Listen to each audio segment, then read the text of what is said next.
One, two.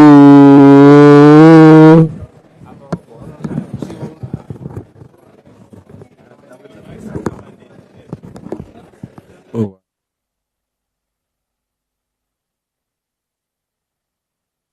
One, two.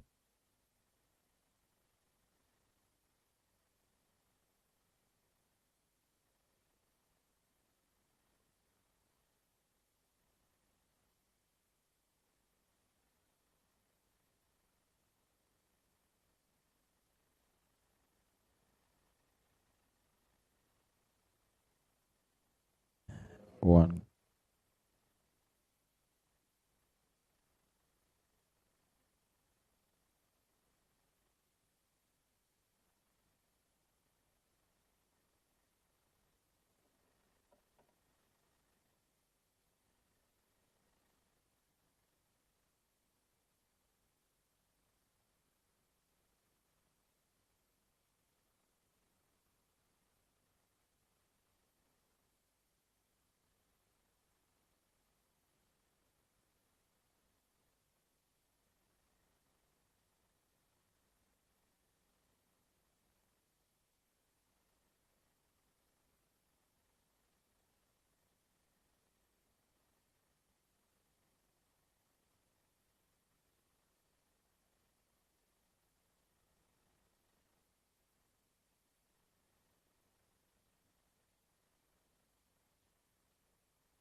Welcome to Zimbabwe, a land where beauty, history, and spirit come alive in the heart of Africa. Here, every sunrise is a promise, casting golden light over landscapes that tell stories centuries old. From the warmth of its people, known for their resilience and welcoming hearts, to a culture as rich and diverse as the land itself. Zimbabwe is more than a destination, it's an experience. Here, tradition dances hand in hand with the modernity, creating a unique blend that will capture your soul. This is a country built on strength and determination, a place where independence was not given but earned. Zimbabwe's journey is woven with stories of courage, of a people uniting for freedom, for identity, for pride. Zimbabwe's wildlife is legendary. In every corner of our parks, elephants roam freely, lions roar with pride, and majestic birds fill the skies. Here, nature remains untamed, offering you an unforgettable journey into the wild. Come, be part of Zimbabwe's story.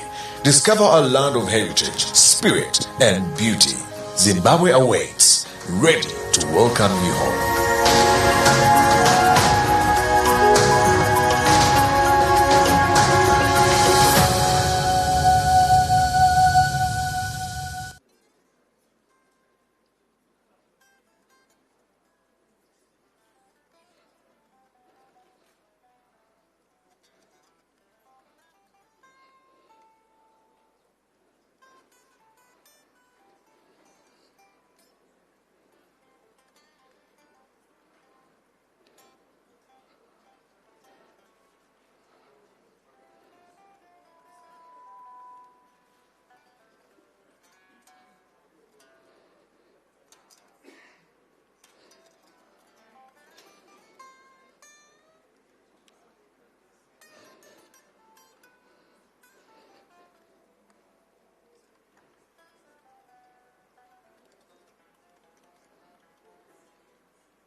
Why is it?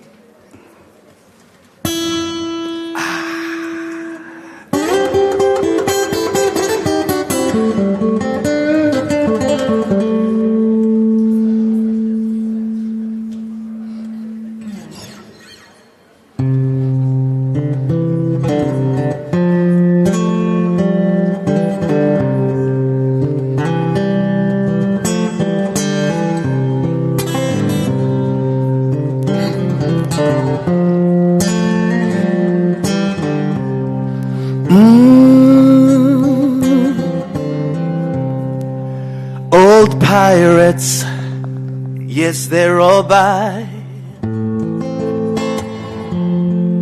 Sold I to the merchant ships. Minutes after they took I from the bottomless pit, but my hand was made strong by the hand of the Almighty. With forward in His generation, triumphantly. So won't you help to sing these songs of freedom? 'Cause it's all I ever had. Redemption song.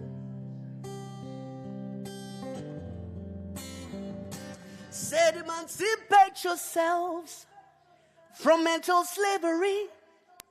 None but ourselves can free our minds.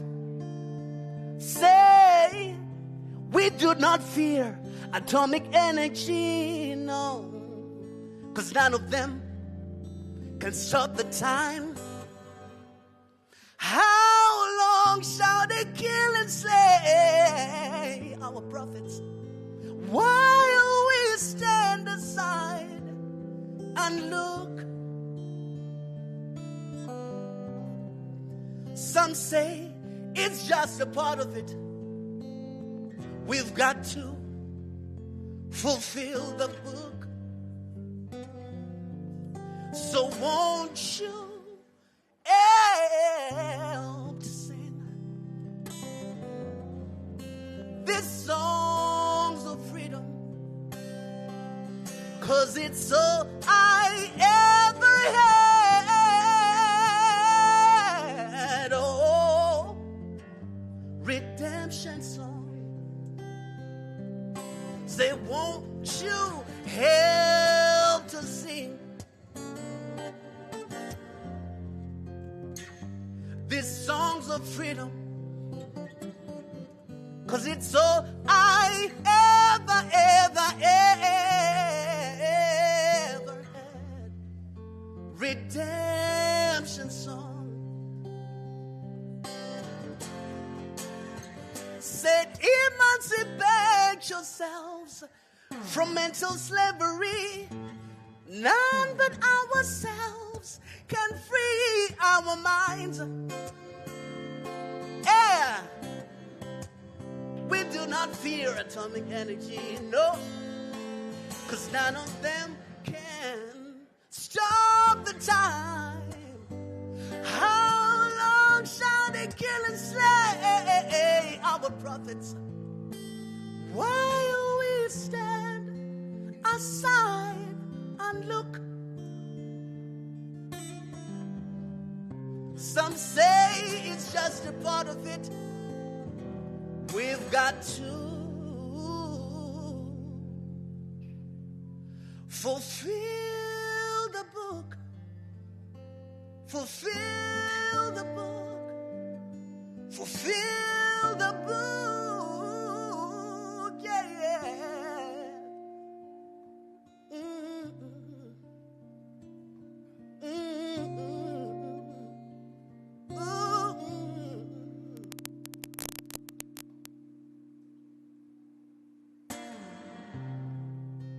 No woman, no cry. Sing it, say no. No woman, no cry. Yeah, yeah, yeah, yeah. No woman, no cry. Oh, help me sing, say, woman, no cry.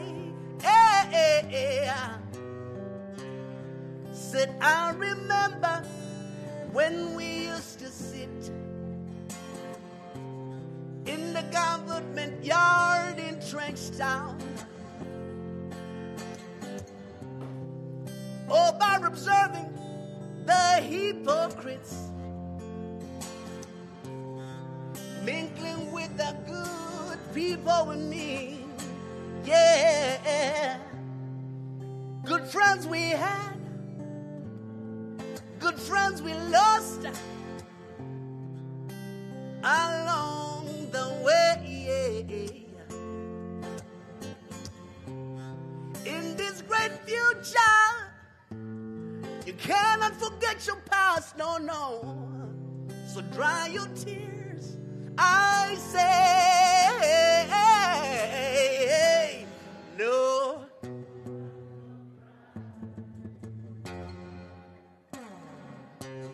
No. No woman, no cry. No woman, no cry. No woman, no cry. Hey, hey, hey. Help me sing, say no. Singing no woman, no cry. Singing no woman, no cry. Singing no woman, no cry. No woman, no cry. No woman, no cry. No woman, no cry. Singing no woman, no cry. No woman. One more time, say no.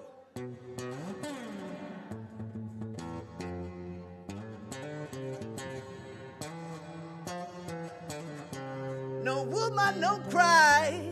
No woman, no cry. Say no. No woman, no cry. No woman, no cry. Say no woman, no cry.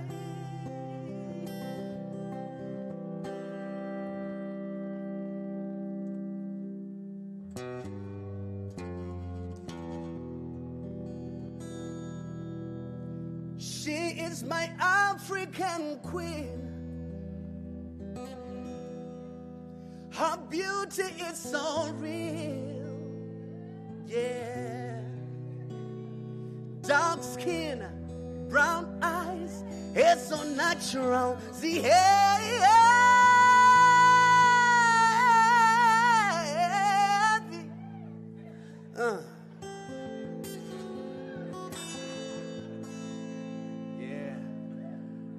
Oh, yeah. The heavy machine, the heavy machine, yeah, yeah, the heavy machine, the heavy, heavy, heavy, heavy, oh,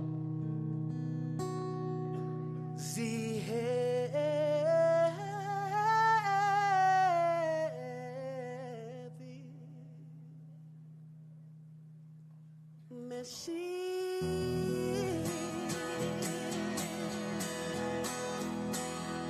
Thank you, ladies and gentlemen.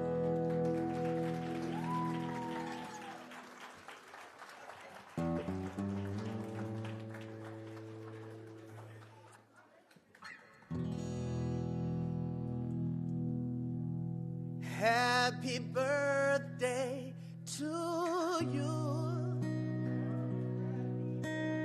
Day to you. Happy birthday to you. Yeah. Happy birthday to you. Happy birthday to you. Happy birthday to you. Happy birthday to you.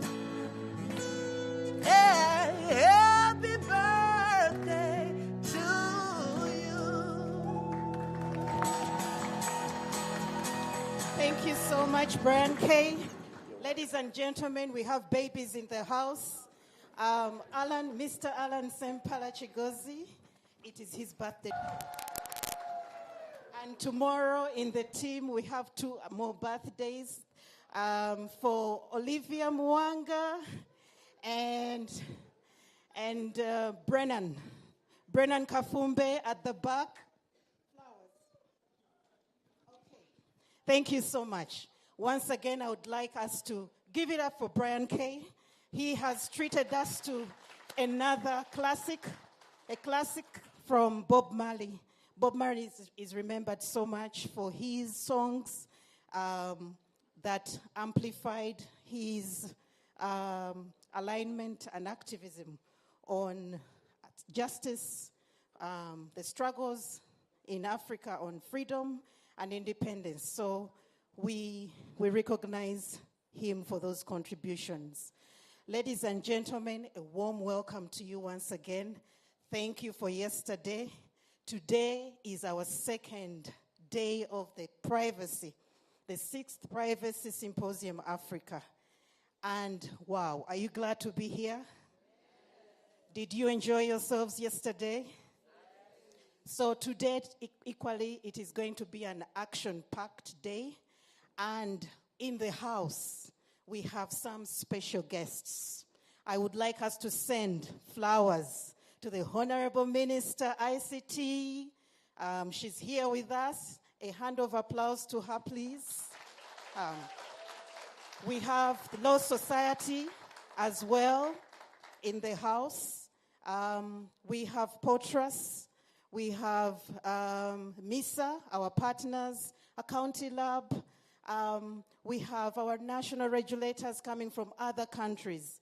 So we are really privileged to have these special dignitaries join us in the discussions on this occasion of privacy and data protection, and where we put our efforts together to see how we can better this sector, better regulate, and see how our personal data can be protected. So at this juncture, ladies and gentlemen, I would like us to unbuckle our seats. I think we have warmed them enough.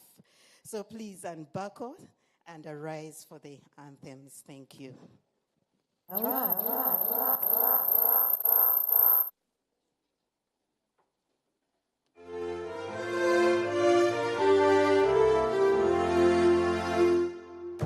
Let us all unite and celebrate together the victories won for our liberation. Let us dedicate ourselves to rise together to defend our liberation.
Ladies and gentlemen, shall we clear our vocal cords and we sing the Zimbabwean anthem?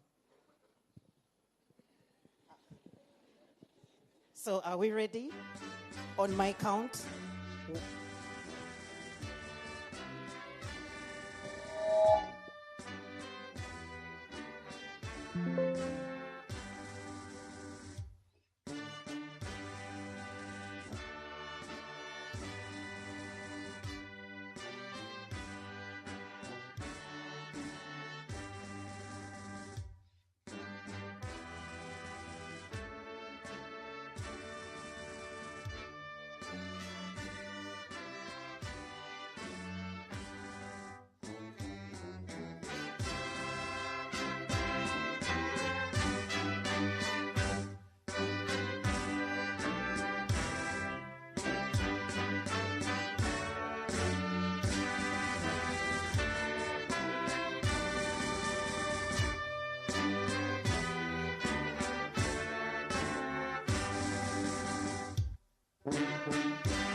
Thank you so much.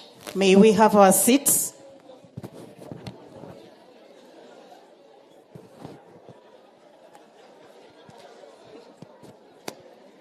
Thank you so much.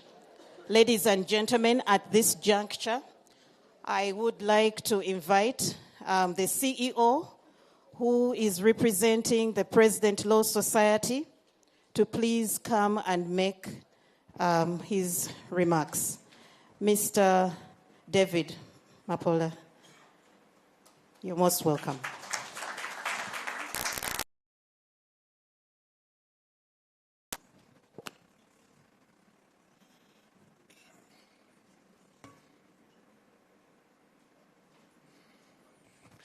A very good morning to you all.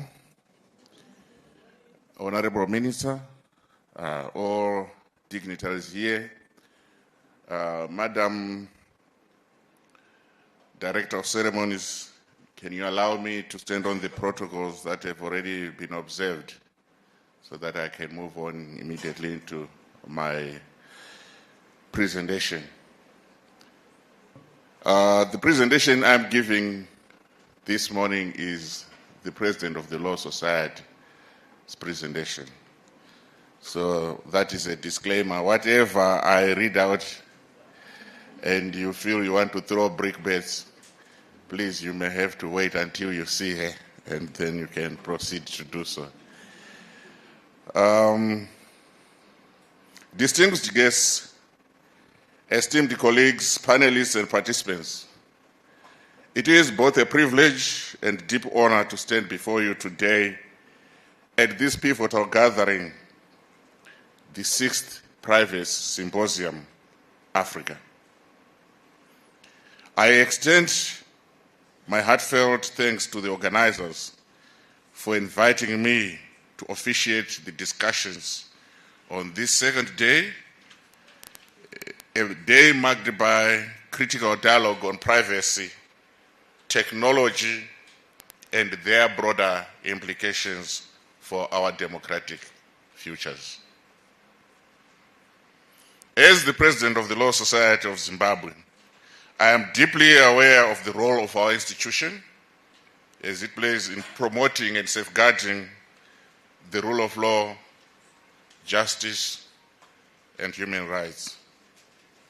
We stand as custodians of legal integrity and as advocates of the protection of individual freedoms.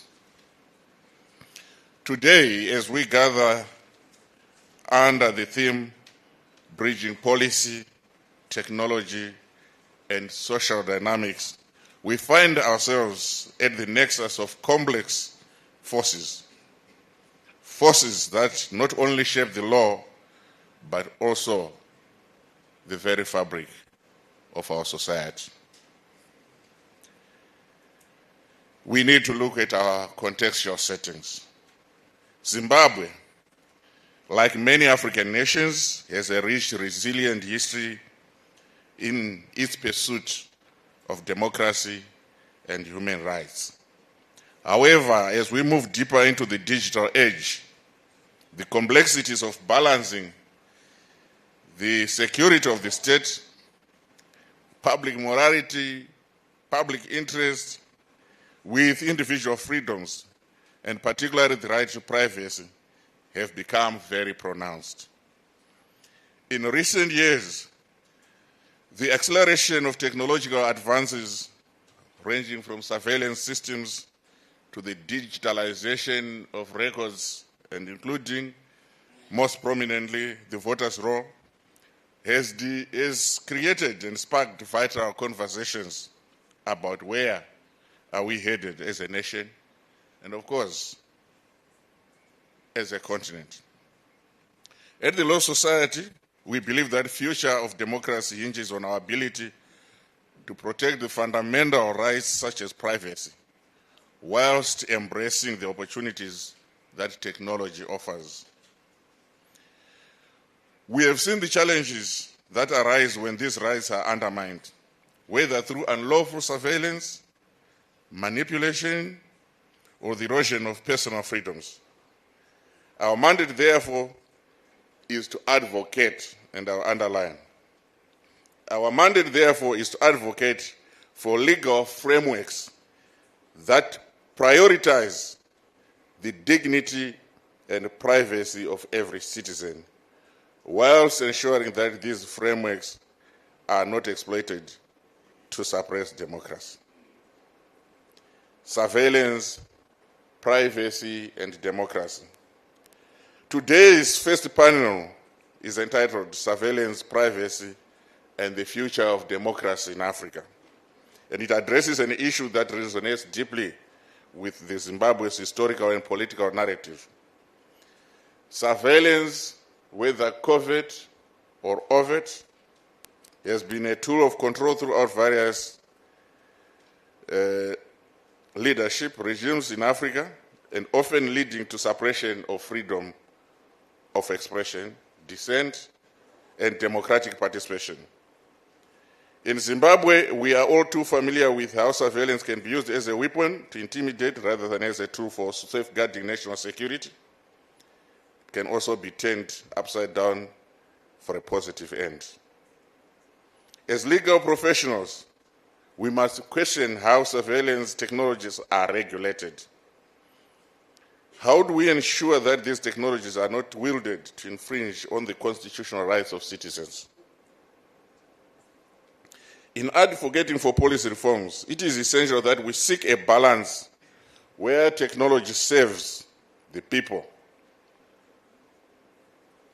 The balance where technology serves the people and not the other way around. Privacy is not just a luxury.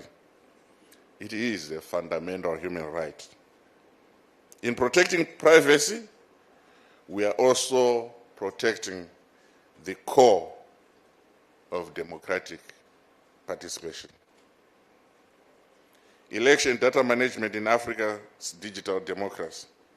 The second panel, complexities of election data management in Africa's digital democracy, the challenges and opportunities, is equally pertinent to Zimbabwe's journey towards a more transparent and accountable electoral process.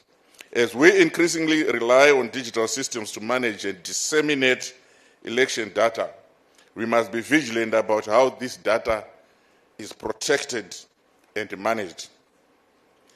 Election data is not just numbers. It represents the will of the people. So when the data is susceptible to manipulation and compromise, or is inadequately secured, then the trust in our democratic systems is eroded. If I may digress, I was speaking to a learned colleague just a few minutes ago, and the question was, why are people not trusting information that comes from electoral management bodies?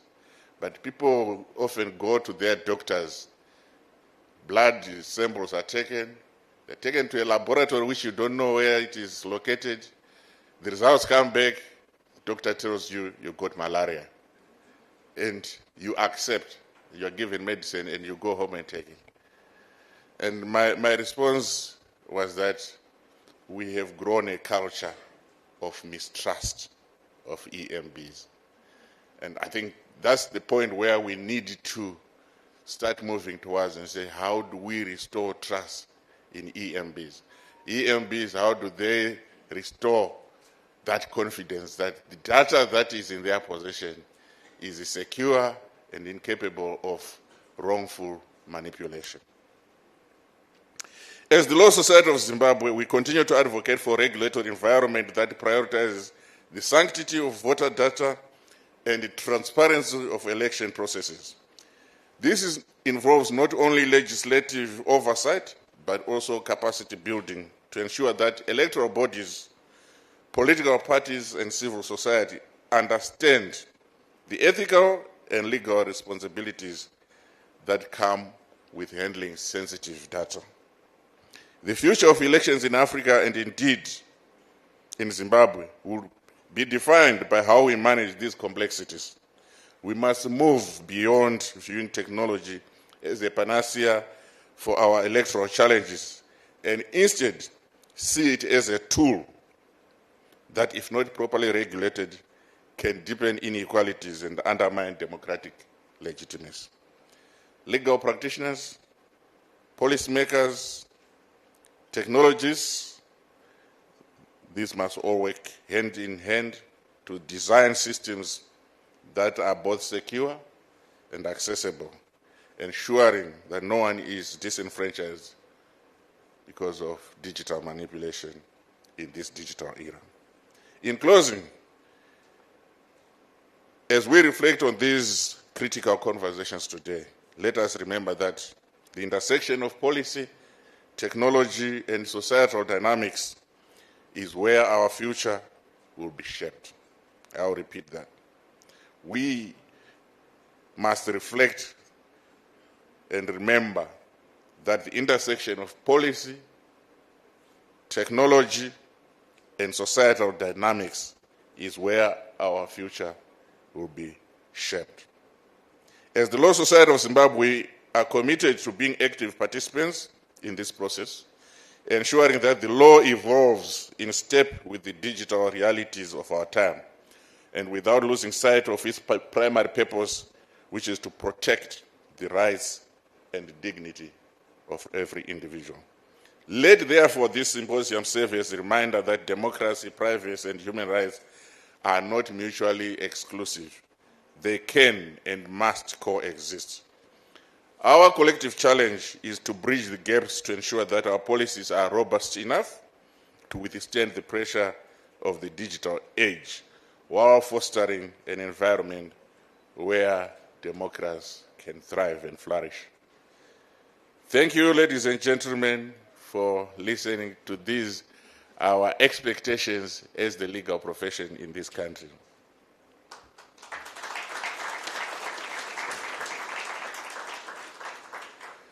So before stepping down, allow me, through you, Madam, to now call upon the Director of the Data Protection Unit, Madam Mario, a learned colleague and a member of the profession. She will do the honors of introducing our guest, the Minister of ICT. Thank you, ladies and gentlemen. Over to you.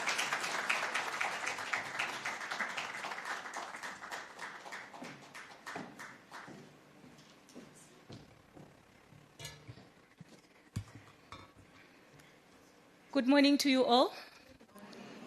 I can see we are all lively today, especially after our discussions yesterday where we were saying we need to ensure that AI saves humanity, saves our people, even including those living with disabilities in our communities.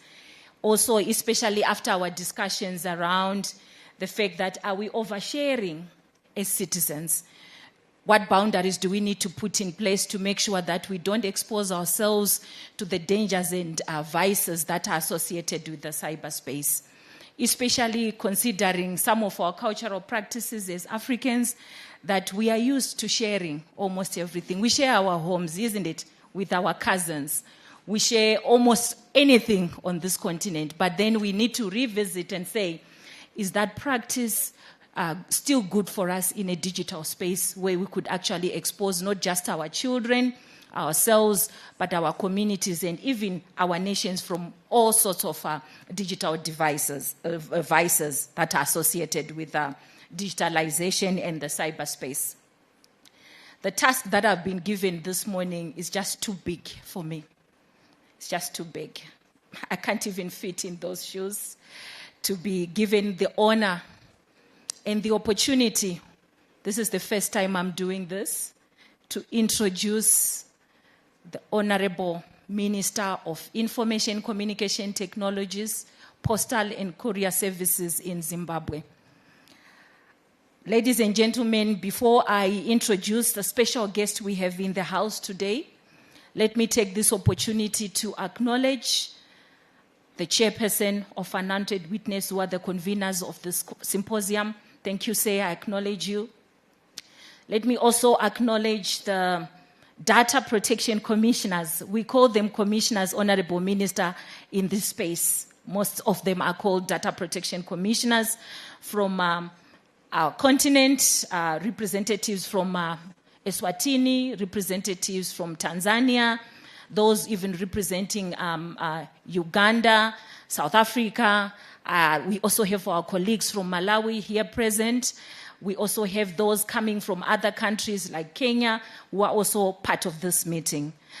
Let me also, of course, acknowledge the president of the Law Society, who was ably represented by a learned colleague, Mr. Mapara. I also acknowledge you, sir. There are senior government officials who are in this meeting. I would also want to acknowledge you. And the honorable member who was with us yesterday from the Portfolio Committee of ICT, honorable member for Budiriro, and I also would like to acknowledge him for his interests. Ladies and gentlemen, this morning, the person that I'm introducing is passionate about information communication technologies and to make sure that ICTs save our people, ICTs save the nation of Zimbabwe, as well as the region and the continent. Particularly when we look at the fact that this symposium was all about our discussion yesterday, Africa Rising, because we have not been having discussions, such platforms as data privacy practitioners to discuss various issues that concern us as a continent when it comes to protection of our citizens' right to privacy, which is actually enshrined in most of the constitutions on the continent, but also emanates from the Universal Declaration of Human Rights. So, Honorable Minister, I would like to indicate, ladies and gentlemen, to introduce to you the guest of honor today, who is the Honorable Dr. Tatenda Anastasia Mavetera, who is the Minister of ICT, Communication Technology, Postal and Courier Services. Ladies and gentlemen, she is a youthful member of Parliament representing Chikomba West constituency in Mashonaland East Province of Zimbabwe. And just to tell you, Honorable Minister, that I'm also from Mashonaland East. Yes. So, looks like Mashonaland East actually raises giants within this space. Let me also indicate to you, ladies and gentlemen, that our guest of honor today, upon being appointed Minister of ICT, Postal and Courier Services, she was a She continues to be a member of the Pan-African Parliament, where she was the first vice president of the Youth Caucus. She's a powerful woman who has risen through the ranks basically because of her dedication and passion to whatever she does. Whatever work she takes, she makes sure that she delivers. In the beginning of the 9th Parliament, she was appointed Assistant Speaker, where she was chairing Parliament and committee in the House. So she's been a chair of Parliament at some point. So you understand the person we are talking about today. She is a very aggressive and passionate woman when it comes to issues of youth and women issues in Zimbabwe. Not just women and young women's issues and the youth, but she's also passionate about people living with disabilities. And through her ministry, she has also ensured that there is capacity building of people living with disabilities when it comes to the use of ICTs.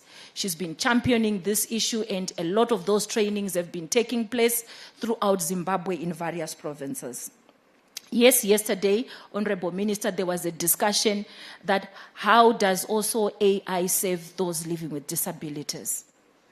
She initiated the Youth Caucus in the 9th Parliament in a bid to ensure that youth issues are addressed in Parliament, also in government policies, and furthermore, she was a member in the Budget Committee as well as the Justice Committees. So she also understands finances as well as the legal issues.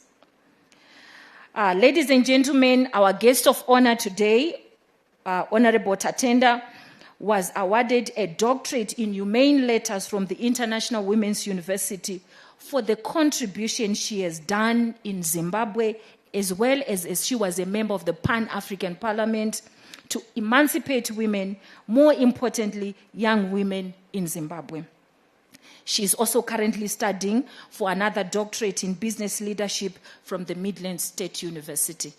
Ladies and gentlemen, help me to welcome our guest of honor, and if we could do so with a standing ovation, because her presence here, while she was supposed to be here yesterday, she couldn't due to a busy schedule, but she said she will be part of this meeting in support and in solidarity with the issues that we are discussing as an African continent. So, ladies and gentlemen, let's put our hands together while he's standing for our Honorable Minister.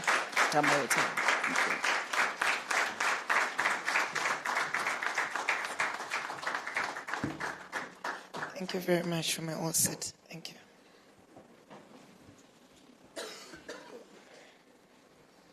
Good morning. How are you today? Very bright faces that I'm seeing here. Thank you very much for being part of this very important conversation. Let me acknowledge your presence, all of you, and thank you very much for coming to Zimbabwe, the ones that are coming from outside Zimbabwe. We welcome you.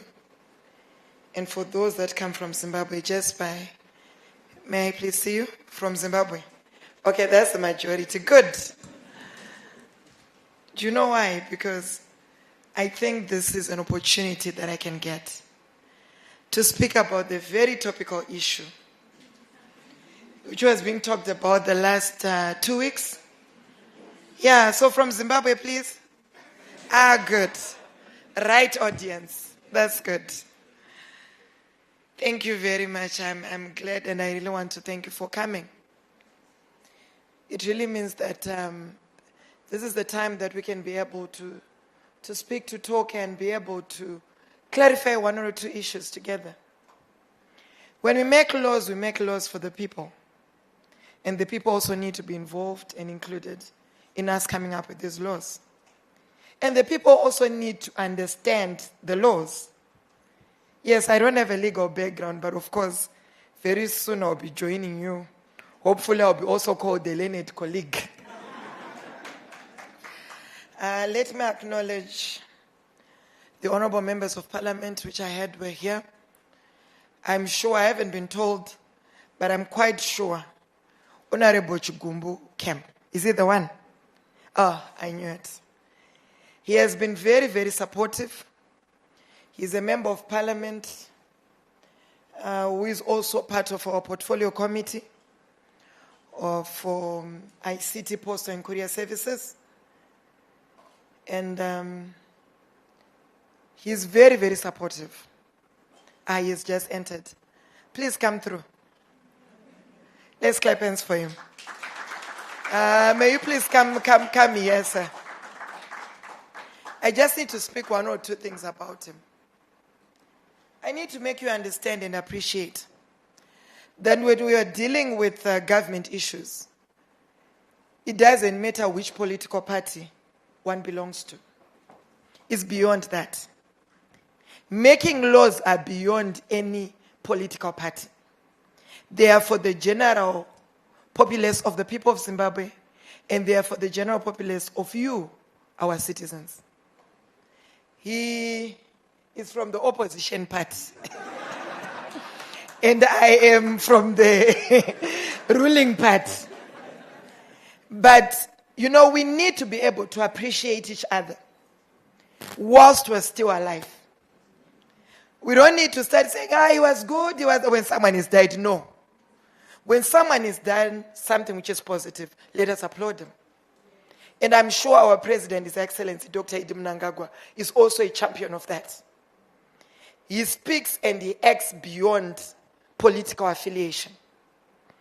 I really want to thank you for always supporting us and for always making sure that he attends everything around the technological space, because that is his training. So well done. Thank you very much for attending. Let me also acknowledge any government representatives from all ministries. I've heard that the Justice, Legal and Parliamentary Affairs Ministry is also here. Media, Information and Broadcasting Services is here. Our ministry is quite well represented here. The Ministry of ICT, Postal and Courier Services. Youth Development, Indigenization and Economic Empowerment is also represented. Representatives of the Zimbabwe Human Rights Commission, members of the diplomatic community, Law Society CEO, Mr. Edward Mapara, Ms. Tsitsimario, the Porters Director for Data Protection. She was actually marking her own paper to say, hey, we are giants from Mashist. Hey, I'll leave it for her to say that. Mr. Mike Segawa, welcome. Thank you very much. He's the chairman of the board of directors of Unwanted Witness. When I heard the name, I was just wondering, if a person is unwanted and is a witness, then what are you going to be witnessing about? I was just thinking. Thank you very much. Welcome to Zimbabwe. And we want to thank you for also involving us as Zimbabwe to be part of this very important conversation. Data protection regulators from Tanzania, Kenya, South Africa, Zambia, Estonia, Malawi, welcome once again to Zimbabwe. Officials from the Law Society of Zimbabwe, Mr. Colvin Jakachira, Mr. Zimbabwe Trustee, and all members who have come from MISA, distinguished guests, respected colleagues, ladies and gentlemen, a very good morning to you all. It is quite an honor for me to be standing on this unique platform to discuss and exchange ideas on privacy and data protection across the African continent. Indeed, I'm deeply grateful for the opportunity to address you and also to join this critical discussion. Ladies and gentlemen, it is now widely acknowledged that the digital revolution has transformed how we live, work, and also communicate, reshaping societal norms and dynamics. The rapid proliferation of digital technologies has led to the emergence of new social norms, behaviors, and also identities. Unfortunately, the benefits of this digital revolution are not yet evenly distributed. A significant portion of the African population remains disconnected from the digital world, facing a digital divide that threatens to widen existing social and economic inequalities. the current internet connectivity in Africa is still below 50% penetration. And for Zimbabwe, it's now on 78% penetration. There is still quite a lot that needs to be done for us to make sure that we have a 100% penetration rate. It is quite important for us to come up with solutions, with ideas that will also be able to make sure we push towards 100% internet penetration. Specifically, the intersectionality of gender, equity, and technology are some of the key themes that shall be explored during this conference. As we navigate this complex landscape, it is essential to address the digital divide. Digital inequalities have emerged as a growing concern in modern societies. You realize, as Madame Mario was also introducing me, she was talking about some of the interventions we have come up with as government to see what we really need to do in terms of making sure that we are able to also relate in terms of all these inequalities. We also need to also look at us working towards making sure that there is internet affordability and also connectivity, which I believe are quite essential for us to make sure that at least we bridge this digital divide. We have also been seen coming up with initiatives around people with disabilities. I'm sure 2 weeks ago we had NAST, and we came up with a hackathon, which also included people with disabilities. We're also giving them prizes, and we also managed to also capacitate Jairos Jiri Blawayo to also make sure that they're also not left behind when it comes to issues of technology. Women, young girls need also to be involved. But I really want to also appreciate our First Lady, who is also the patron of a She-Tech initiative that we have in our ministry. What we've realized is that we have done quite a lot when it comes to girls. It is also important for us to also include the boys. Because what will end up happening is that the girls will be very much capacitated, but they will get no boys to marry them. So it's important that when we're talking about this, let's have initiatives for the girls and also make sure that we do that for the boys. It is important that right now for us to even be talking about the boy child. We are talking very much about the girl child every single day. Yes, I know I would very much love to talk about it. But let's have a conversation around the boy child.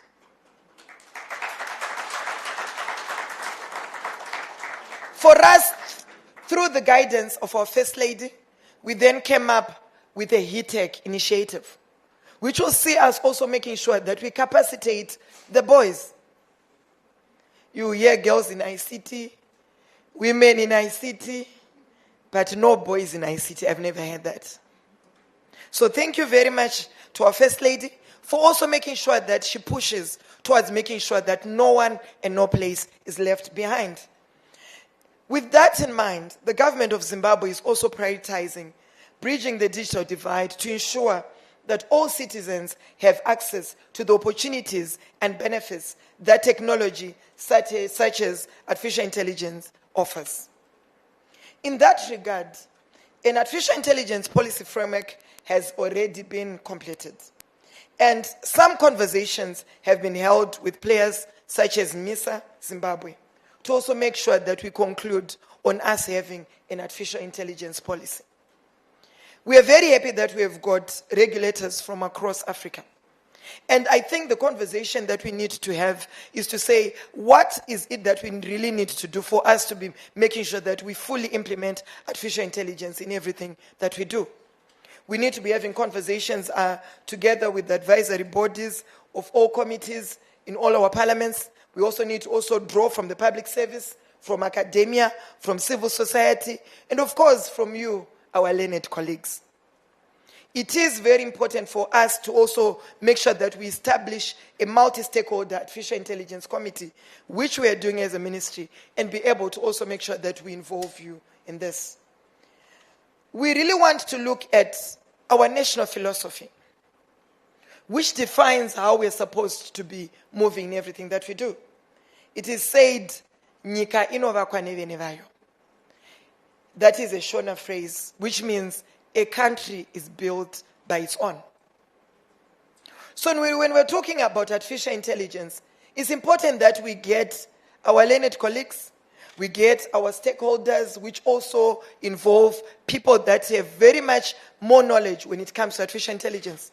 Let's get them on the drawing table and be able to devise strategies which will see us as a country look at coming up with an inclusive artificial intelligence policy which can also relate to each and every other country in the region. As Zimbabwe, we are chairing SADC, and us being the SADC chairperson, it also means that we are also chairing the ICT committee in SADC. So during this time that we are SADC chairperson, it is quite also important for us to also come up with an artificial intelligence policy which can relate to the region and also cascade to Africa as a whole. We also need to anchor all this by investing in robust and affordable digital infrastructure. This is the basis. When you look at artificial intelligence, you realize that it is also consuming a lot of data, and it needs you to also be having machinery that would also be able to enable you to be able to do that.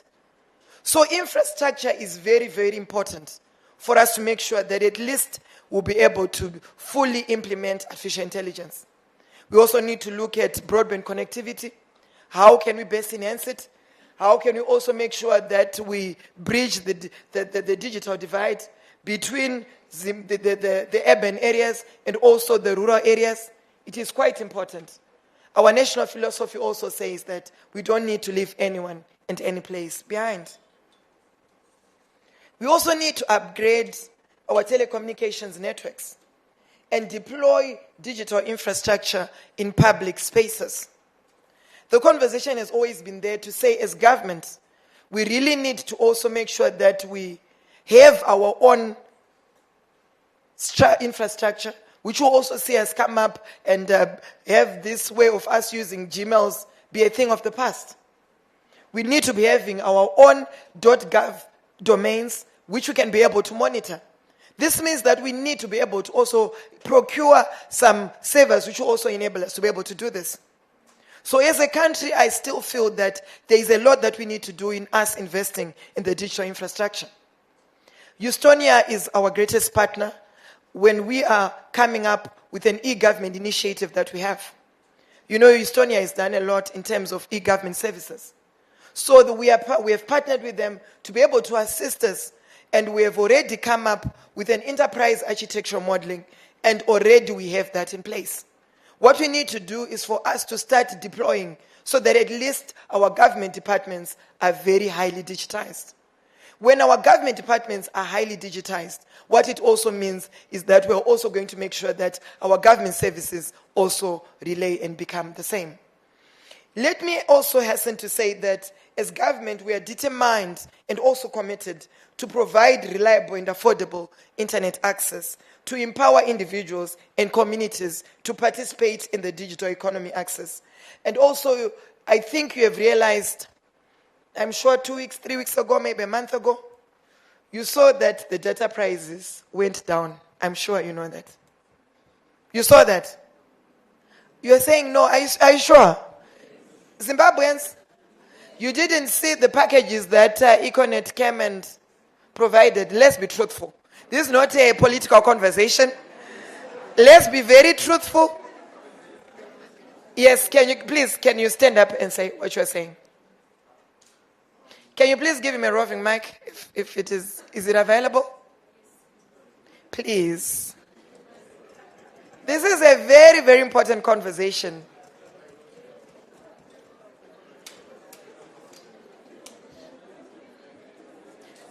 You see, that's the good thing of having I'm no longer youth, I'm now 37. I'm past that. But at least a relatively young minister. We can say everything that we want and still she will not take any offense. Know that. Because anyway, I am your age, most of you. So let's relate as colleagues. More than you saying, yes, she's minister. Yes, I understand. But it's not about that. It's about having that conversation so that at least we can really be able to enhance this digital landscape and be able to make sure it reflects on what we expect. Please. Okay, I think... Say the truth. Please swear. Yes, sure. Swear and say, I'm going to say the truth and nothing else but the truth. Please raise your right hand. I'm going to say the truth and nothing but the truth. Thank you. Okay. So I think I noticed with Econet Wireless that general data packages, they did not per se reduce in price, but then they introduced a new package for unlimited internet access, which I would say is quite affordable based on a $45 package that is unlimited versus the traditional $45 for about 30 gig. That's quite a change. However, I think the other players are still to catch up, and there's need for them to catch up and bridge that gap, which I think was also is also owing to the coming of neo-satellite technology, like Starlink specifically. I think that was. I never said mention about that. We're talking about these prices. Please, thank you. Any other person who has got a different view?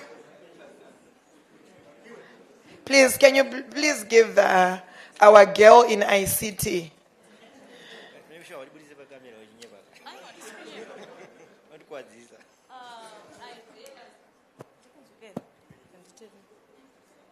Can you please swear? Okay. I swear that I'm going to say nothing else but the truth. I swear that I will not say anything else but the truth. Thank you. I have realized that the Zig bundle is now up.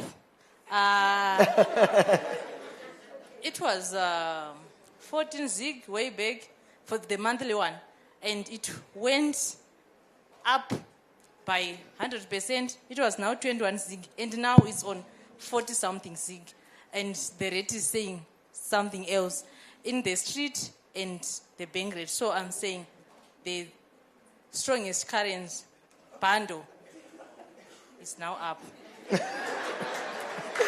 All right, thank you very much. Yes, that's a financial conversation, right? I'm trying to look for the proper words. Any other person with a different view? Yes, please. It's just the same corner.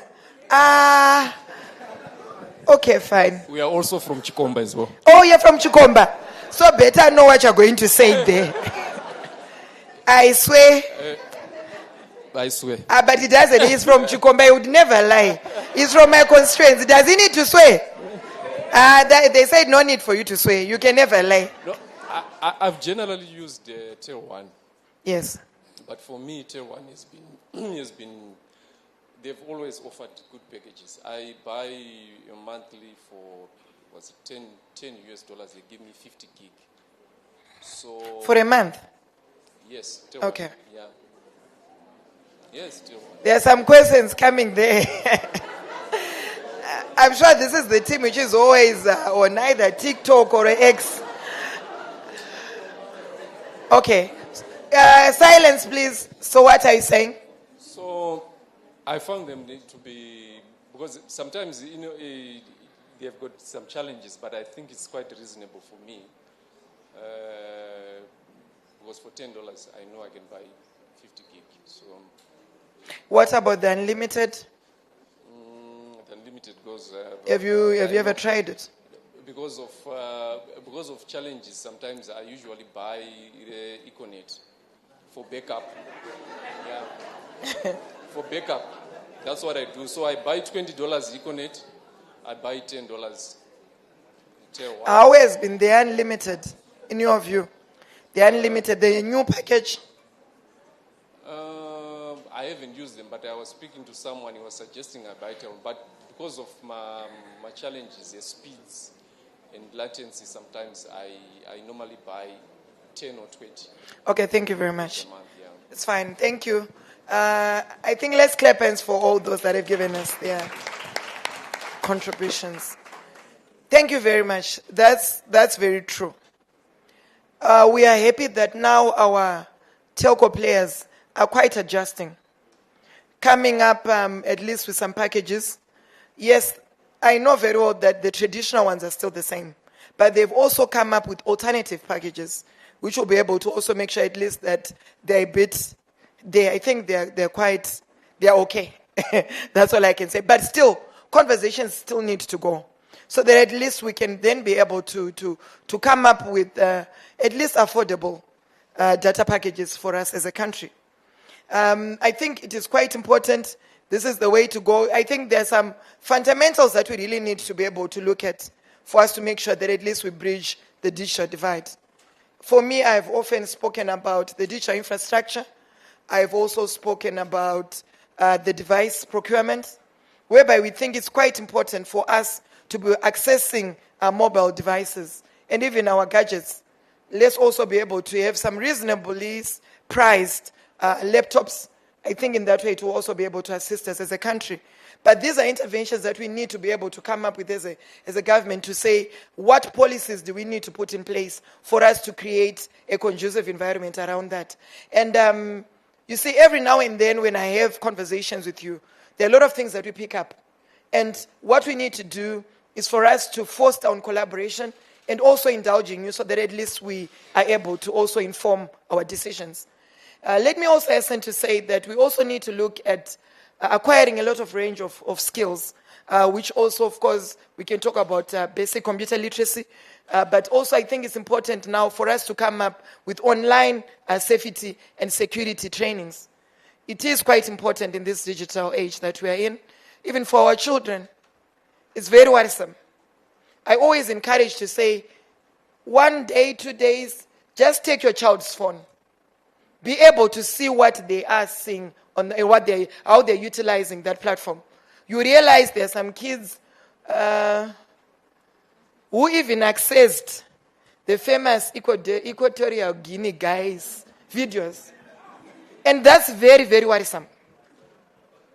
If your own child who is less than 6 or maybe let's say even 10 years old is going to watch that, I didn't watch it, but I know there was something like that. So why are you laughing? But I just had to be sure. I swear I didn't. Anyway, that's a story for another day. But all we are saying is, let's be able to monitor what our children are doing on their gadgets. This is very, very important for us. You see, when we're growing up, we'd never be exposed to that. But why then are we letting our children be able to expose to such and not seem to care? So let me hasten to say, we really need to be having more digital skills training in terms of cybersecurity for our public servants, even for the private players. We need to also equip our citizens and with necessary skills to thrive in the digital age. And we really need to also be able to start this quite early. We can reduce the digital divide by empowering individuals with digital literacy skills and also create a more informed and engaged citizenry. Critically, as we increasingly rely on technology, it is imperative to safeguard personal data and ensure cybersecurity. Strong data protection laws and regulations are essential to protect individuals' privacy and prevent cyber attacks. The government is committed to safeguarding personal data, mindful and responsible around artificial intelligence. As a ministry, we have realized that it is quite important that we come up with all these policies by us being able to also consult you and at the same time also be having a lot of right shows whenever we are going to be constructing all these policies. And we're going to make sure that we do this. I know as early as tomorrow, Thursday, we are working up on artificial intelligence framework. We are also coming up to have input, and it's going to be at Portras. Is that not so? Tomorrow and Thursday. And we really want your input around this to say how best, what is it that you think is lacking, and what is it that we also need to do. We believe that artificial intelligence is going to also revolutionize the various sectors by also posing a lot of ethical challenges. We also need to ensure that artificial intelligence systems are also fair, they're transparent, and also accountable. It is crucial to develop and implement ethical guidelines for AI development and use. Therefore, the government's top priority is to develop artificial intelligence systems that are inclusive and do not perpetuate bias or discrimination. By promoting ethical artificial intelligence, we can harness its power for the benefit of all. So, the issue of the WhatsApp. Let me hasten to take this opportunity to say, I think there was some miscommunication and a lot of misunderstanding. But I'm happy that here I'm talking to quite relatively a lot of learned people. Please allow me for me to, I know probably it doesn't relate to you, but it's important that you understand the context where we were coming from. We talked about personal identifiable information being collected. And we have got data controllers, and then we have got data processors. We realized that they use various platforms. And on these platforms, you will realize that we really need to be able to regulate this. And we have got our Data Protection Authority, which is POTRAS, which is very much responsible in doing that. And with them being able to do that, we then said if one is going to be collecting personally identifiable information, they have to be able to register to say, this is what we're doing. It is also quite important as well to realize that when one has actually been able to utilize various platforms, it is quite important for this person to be very accountable, and that is the data controller or the data processor. When they become accountable, for us to be able to fully implement the Cyber and Data Protection Act and be able to penalize and be able to also make sure that we can then be able to be able to charge any person who is going to be misusing any person's data, we also need to be having these guidelines. So when we came up with SI 155, the main reason was for us to be able to regulate, to say who is going to do what and at what point. If one is going to be gathering personally identifiable information using any of these platforms, they need to be able to account. So I think the way it was then said was we're saying if you're going to be having a WhatsApp group, which is not true. And let me also hasten to say, we even gave a disclaimer to say on Section 8, to say if it is a family conversation or it is going to be anything around journalism, around that, it's not going to be anyway penalized. But it's quite unfortunate that you see this space that we're in, especially this cyberspace, has got a lot of what's the proper word? I can't call it mischief. There is a lot of course, I know it's misinformation and disinformation, but there are a lot of people who would want to send certain narratives which might not be the correct ones. Which we are saying, that's why you had me, I had to invite Honorable Chugumbu to say, when we are talking about national issues, let us make sure that when we are discussing national issues, we are not looking at any political parties. We are not going to look to say, okay, just because my Mitra comes from this political party, let's try to probably relay some misinformation. I don't think it would be fair for our country.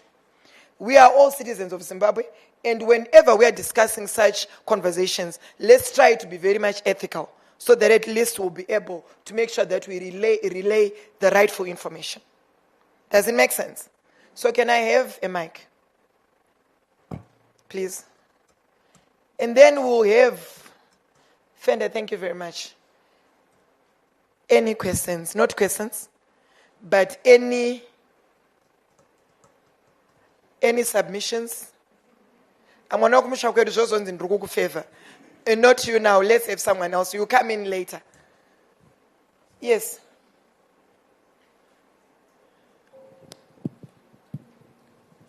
I've had to muster a lot of courage. Because I think it's a very difficult topic. Recently, I became a data protection officer.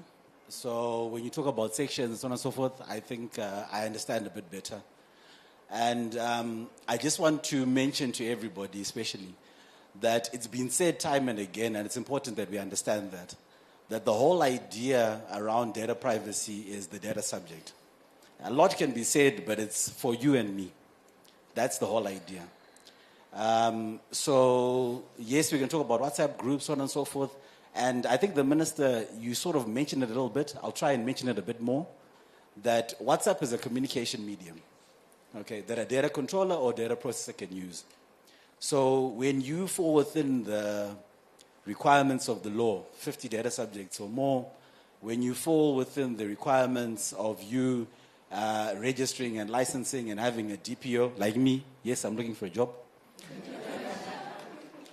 And one of your communication medium is email, Telegram, WhatsApp, then yes, you need to have the right sort of safeguards and so on and so forth to be able to moderate that.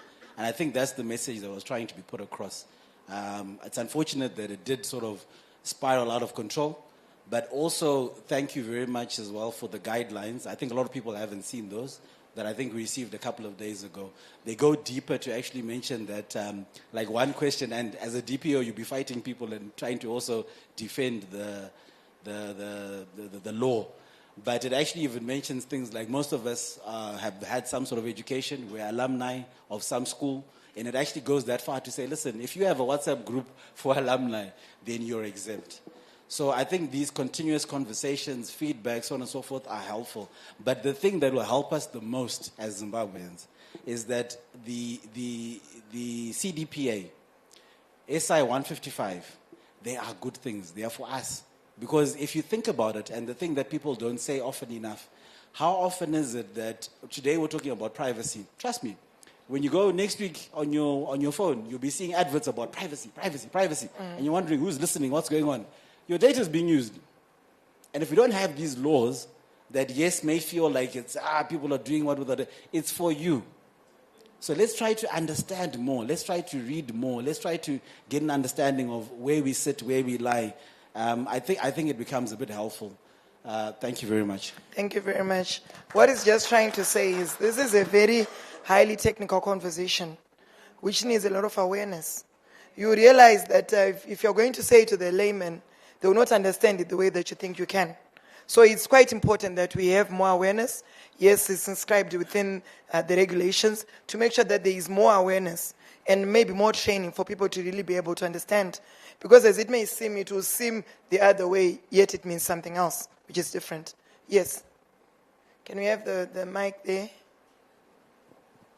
At least let's clap, and someone from this side is contributing. All right, thank you so much for gracing us with your presence, and thank you so much for the topics that you managed to cover. For me, I feel like it's important to really express also the need that I think if we're looking at regulations and all these things that we are pushing, it's quite important for Potras and mostly from the ministry to really get a lot of support for us to start building and setting up these things. I think that's a discussion that is not really happening at the moment because we're talking about regulating AI, for example. There's no way, even if we come up with the laws and we try to push ChatGPT or Meta or Google to actually change the applications to work with the laws that we're coming up with, it will be really, really hard. So I think it's really important for us to really start looking at building some of these solutions, and also to even the various organizations that are here, we need to start having better appetite in taking up these solutions. I've seen quite a number of solutions that have been built, whether it's a social network, whether it's even a GPT that is there. But for organization to then trust what has been built and what is here, it becomes quite hard. So I think that's a conversation that we need to start having to really have an appetite to take in our own technologies as Africa and reduce importing some of these technologies, because most of these data that we're sending out, for example, I think some of the clauses that are there and some of them that are coming, they're talking a lot about encryption in data that is at rest. The moment you start talking to 365 and say, okay, fine, we've seen in the politics, but give us proof that that data that we're giving you is actually encrypted at rest, they're not going to give you that. They will either say you either move out or you follow us there. So I think it's really important for us to really start having that appetite to take in our technologies and also promote building our own and utilizing what we already have. The talent is there. We're exporting quite a lot. Most of the organizations that are thriving out there, whether it's even, I think most of you have seen some of the top engineers and in F1. They're actually from Kenya. They're actually from Zimbabwe. So the talent is there. Let us promote and have that appetite for our local technologies. Thank you. Thank you. You see, I was just wondering, the way these people are speaking and talking, it just shows that we're in a place of learned colleagues. You know, lawyers, they don't stop talking. All right, fine. Let's be brief so that we conclude. Then you give the person from my constituency as well after you. Okay, thank you for the clarity and your presentation. Mine, I think, is more of a suggestion, and I think this would actually come across right, considering that yourself, Honorable, you're here, and we have representatives from different data protection authorities across the continent. My issue pertains to big tech companies in terms of ensuring that they comply. I'm suggesting that if we can come together as a continent, first of all, in terms of the governments and the data protection agencies, and have what we can say a bargaining power for a compound effect and have one voice when it comes to ensuring that these big tech companies comply with us. Because the honest truth is, if we're going to approach them individually as an individual nation, our economies may not be as huge as, take for example, Meta itself or Google or Microsoft. It's probably more valuable than most of African economies individually.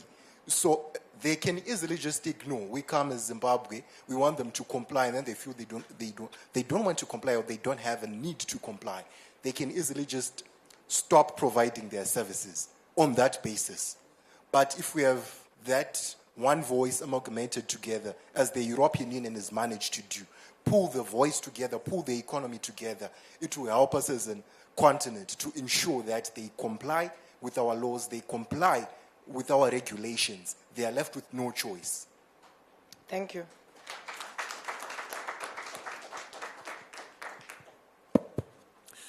Thank you, Honorable Minister, for giving us this opportunity. Yes. I'll just speak on behalf of my constituents, and it's a very brief issue of the cost of doing business.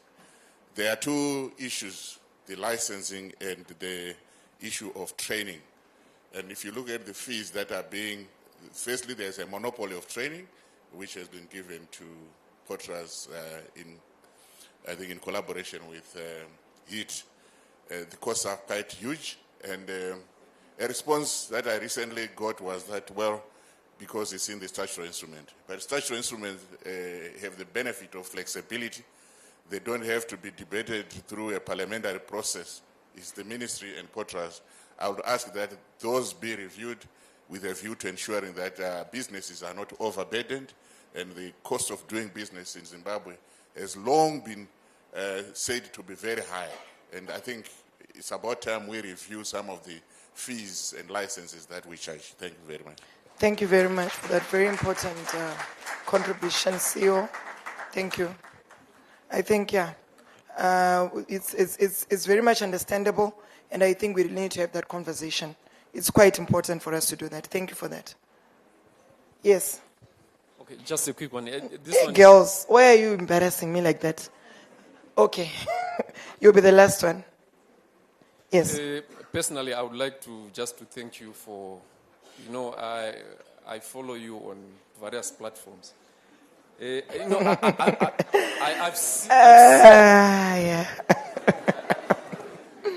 I've seen some of the comments. Some of them were good. Some of them were very bad. Some of them very personal, I would like to say. But no, I've not met you personally, because I think the last time I saw you was on television some time ago.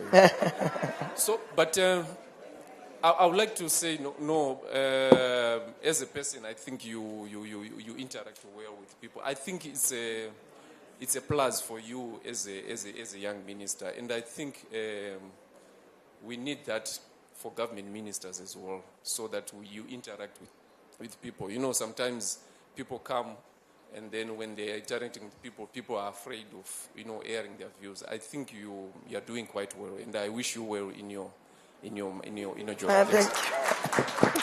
Wow. He comes from a constituency. What do you expect? All right, thank you very much. I think let's have a few more voice so that we conclude on this, please.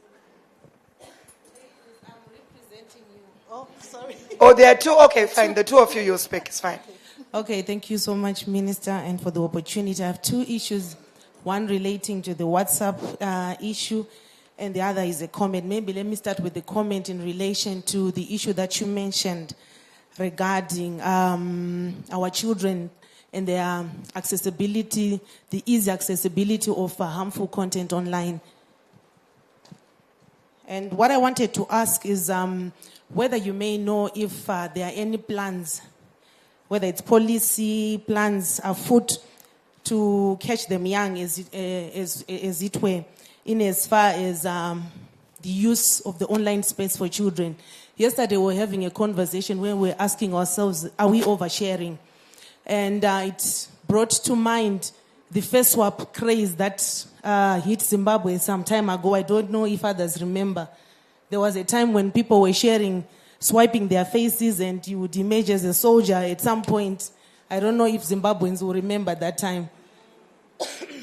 And a colleague, I remember asking me if people were aware of the dangers of what we were doing, where that kind of data that we were sharing in the form of photographs was ending. And our young kids are really making use of that. And I wonder if there is any plans afoot or policies, maybe in conjunction with the ministries of education, to try and catch them young in as far as these issues are concerned. Okay, let me respond on that. We have come up with a child online protection policy. Of course, it's going through all the processes, including cabinet, but we have come up with that so that at least we can then be able to have a policy around how we can protect our children on the online space. Thank you. All right, thank you. Then, with respect to the WhatsApp issue, if I got you correct, you indicated that if one is collecting personally identifiable information on any platform, then they must register and be accountable. And I think the question that people have been having on the streets is, is whether there is a purpose attached to the collection of personally identifiable information. For example, is it someone who is collecting the information for commercial or business purposes, or is anybody who just collects personally identifiable information? And secondly, is there like a threshold? I know that the regulations talk about somebody who collects information for 50 data subjects and above. Is this cumulative? Does this apply, for example, to somebody who just collects information for 50 people at once and then they never collect? Or is it, let's say, 50 data subjects over a certain period of time? For example, I think in the Nigerian law, if I'm not mistaken, they talk about somebody who collects a minimum of 200 information for 200 data subjects over a period of 6 months. What's the scenario in our case, if you can clarify? Okay, thank you very much. Yes, let's get the next contribution. Thank you, Honorable Minister. My name is Edith Otete, and I'm co-founder of Digital Wellness Africa. And I'm very happy to hear that finally we're talking about the protection of children. This is the work that we have been doing, and recently we collaborated with Portrais. I was actually going to ask the same question about where, as government, we are in terms of implementing. I do know that we have subscribed to the ITU Child Online Safety guidelines, and that we are already doing something there. But maybe as a suggestion also for fellow African regulators, in line with what my brother said before, the thing that I feel, I was in the broadcasting regulation before, is that we have missed the mark in holding tech companies to account. And for the past 10 years, the things that we've seen happening with children, and now with the advent of AI, where you've got deep fakes, where children are involved in pornography, they're involved in these games where they are accessible to all sorts of undesirable players. For me, I feel that we are missing an opportunity to have our voice heard. I know right now we have the AI for Good Summit that's coming up. Metaverse Safety Week is also coming up. Can we have more African voices on those platforms? Can we also have your distinguished representation as ministers, as regulators, to hold big tech accountable? They have taken us for a ride for too long. And I think that the issue sometimes is that we're afraid that if we speak up, they will withdraw. But so what if they withdraw? I've personally seen that there's more harm that is being caused. And I would like to swear that I am throwing in our organization into the mix for assistance or collaboration as you invited us, for us to take this further. We have some of the statistics. We have also had experiences with these young children who sometimes have actually taken their own lives. So as a mother and as a person who is in the legal fraternity who has seen the legal and social consequences of our children not being protected enough, I implore you, Honorable Minister and fellow regulators, to please do something and do it now, because we're already too late. Thank you so much. Thank you. Let's clap hands for them. Okay, I'll allow Madam Mario. I'm now finalizing. I'll allow Madam Mario on that incremental one. That's quite technical. Is it going to be, how is it going to be happening? I think that's the question that came from her. Thank you, Honorable Minister, and also thanking everyone for the opportunity to bring this issue. I mean, it is in your nature that you always want to engage people and get feedback. And for me, without risking being misquoted in this discussion, I would really go with your proposal that let's have an all-stakeholder meeting where we discuss the regulations, where we discuss areas where people need more clarity and understanding so that they appreciate what these regulations are all about. Remember, they're just a month old, and there's bound to be that issue to do with us not understanding what they entail. But also, we have already done a baseline survey and seen that 77% of our population are yet to understand data protection laws and privacy issues around this issue. So if you would allow me that I don't respond on that question, but really go with your proposal that let's have a national stakeholder issue on this issue. Statutory Instrument 155 is very clear. It's just that people need it unpegged, it needs to be dissected so that people understand what are the exclusions, what are the exemptions. And POTRAS has been given the mandate to come up with guidelines to guide you, to fine-tune an understanding and also clarity around the regulations. I submit, Honorable Minister. Thank you.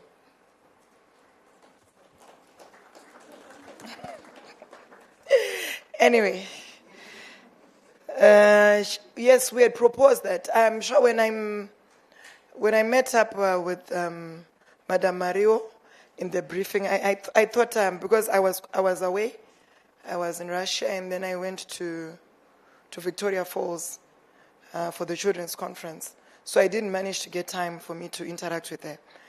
So we conversed that it's important that we have this stakeholder meeting that will get everyone on board so that at least even when the information is disseminated, everyone has a clear understanding of what is happening. The regulations, maybe I need you to also understand how we managed to come up with these regulations. Madam Mario, I don't want to be the one speaking about it. At least let me get her speak about it. How did we come up with these regulations?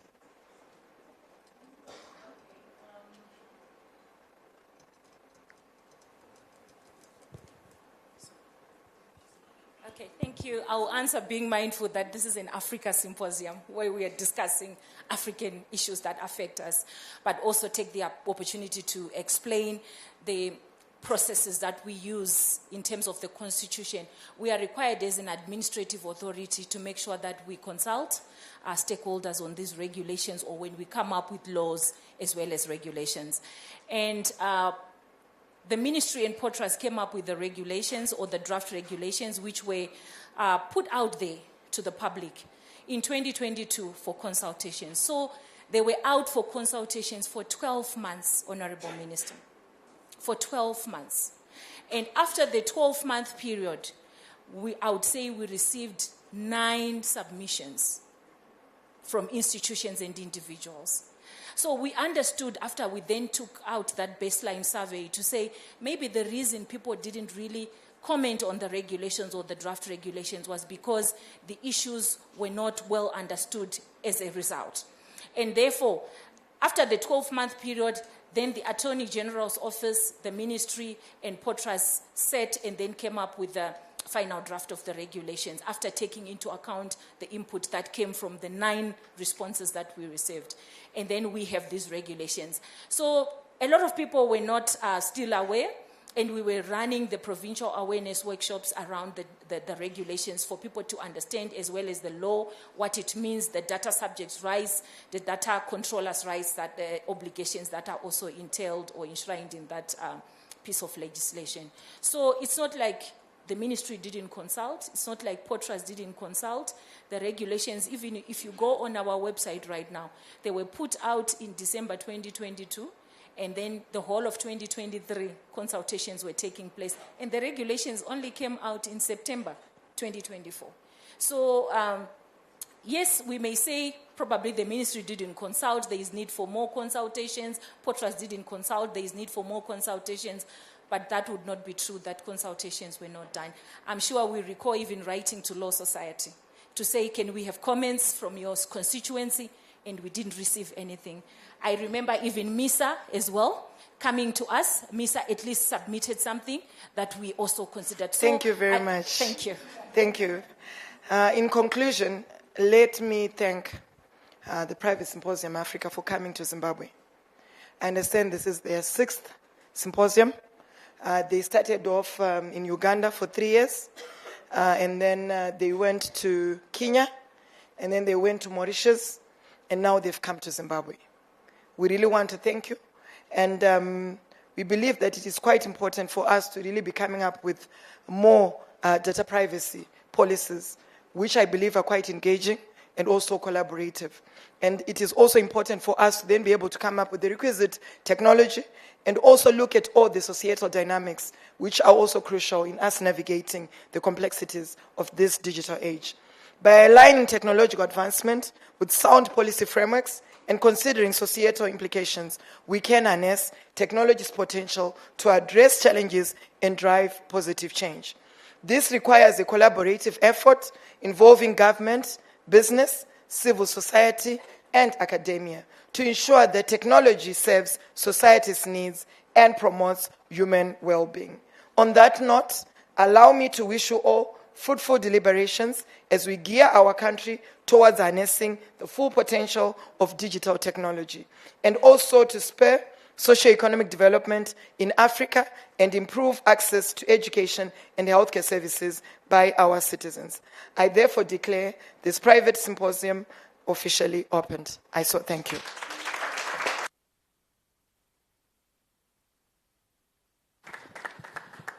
Thank you, Madam Honorable Minister. Thank you, CEO of Law Society. We want to thank you for those remarks and also the clarifications that have been made. I am optimistic that we have benefited and that the consultations are still ongoing, and that this platform is also giving the opportunity to continue the discussions with the issues of concern. Without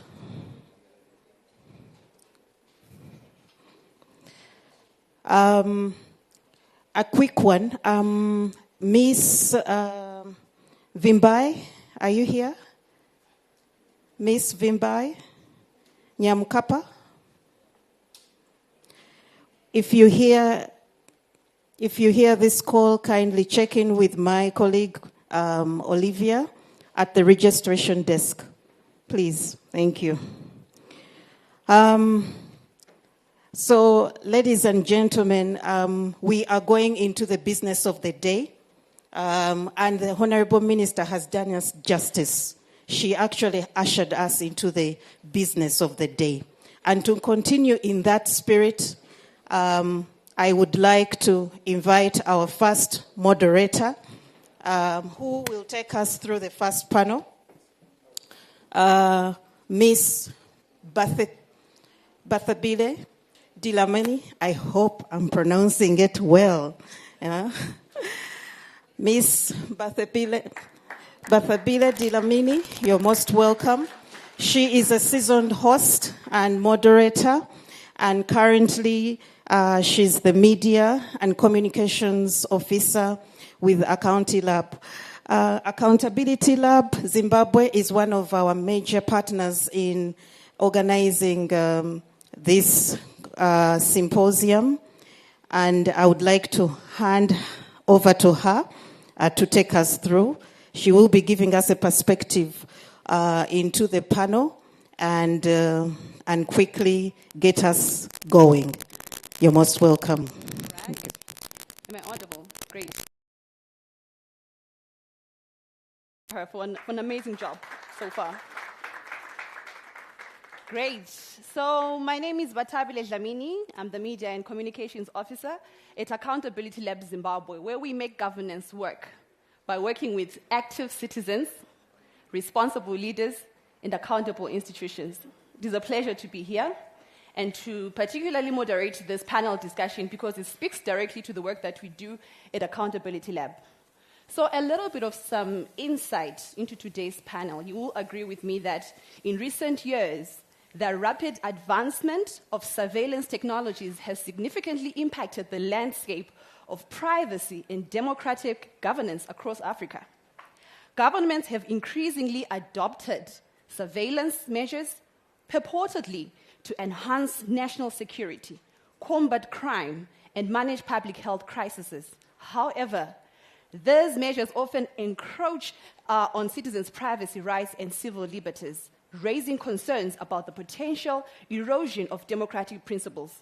Ladies and gentlemen, today's panel on privacy, surveillance, and the future of African democracy aims to explore the balance between state surveillance and the protection of individual privacy within the context of African democracies. This discussion will address the legal, ethical, societal implications of surveillance, highlighting both the challenges and the opportunities it presents for democratic governance.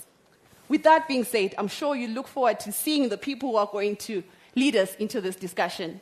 In no particular order, please help me welcome our esteemed and capable and informed panelists who are going to take us through this panel discussion.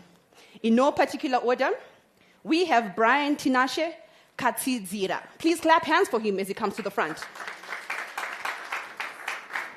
He is the human rights, democracy, and tech law enthusiast in Zimbabwe. Online, we are joined by Lisa Pogyali, who's the senior democracy, data, and technology specialist with USAID in the USA. Online again, we have Josie Thumb, who's the advocacy officer with Privacy International. Here with us in the audience, we have Innocent Tinashe Chingarande, who's the associate partner with Chasi Maguudze, legal practice and a registered legal practitioner. Please clap hands for him as he comes to the front. Last but not least, here with us in the audience is Christopher Musodza, who's the co-founder and executive director with Fungai Africa. Please clap hands for him.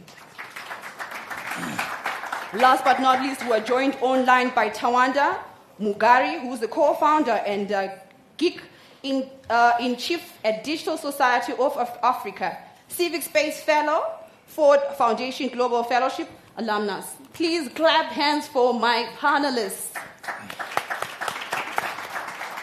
All right. It is such a pleasure to have you here. I know you have taken your time to join us to lead this conversation. Please feel free to be notified that you're going to engage the panel after they've given us their submissions. So probably I would just like to find out, starting with you, Chris, coming to Tinashe and to you, just one word or phrase that comes to mind when you think of describing the current relationship between surveillance and democracy in Africa? What one word or phrase comes to mind? And when you give me that one word or phrase, what's your hope for the future of Africa? Are you sure you want one word? I need to limit you because I was told that our time is limited. And in absentia, I would like to acknowledge some of the panelists who were supposed to join us, but because of time, unfortunately, they could not join us online. Apologies on that. Okay, it's not as simple as it was maybe 20, 30 years ago, because at that time we were all going through one satellite at Mazoe Station that was maybe 2 megabytes per second, the whole country. So everyone was going through one port. So when you talk about surveillance, we've got one port of entry. Skip years later, we've got several undersea cables, independent. And skip that, we now have Starlink, and in the mix, we now have encryption, we now have these independent bodies. And people are on Netflix, people are on Gmail, people are on Yahoo, people are on different platforms. So basically, that's a kind of framework environment that we have.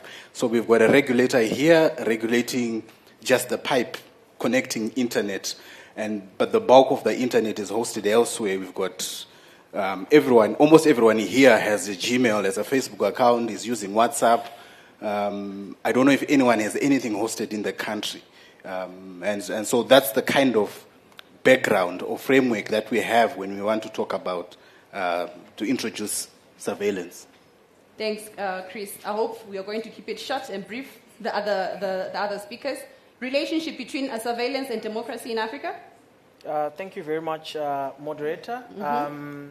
I feel honored to be part of this discussion, first of all, because this discussion that we're having is a discussion that stands at the crossroads of our rights and our security.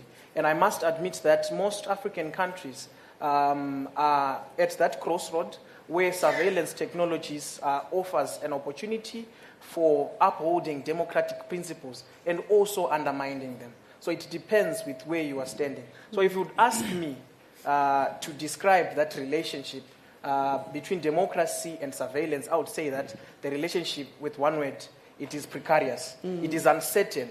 It is a matter of reality versus idealism, theory versus practice. We have it in theory, but do we have it in practice? So I think that as we delve into this discussion, we hope to uphold, to champion conversations that uphold our privacy, but also not compromising our security. Thank you very much. Thank you so much, Tinashe. Innocent?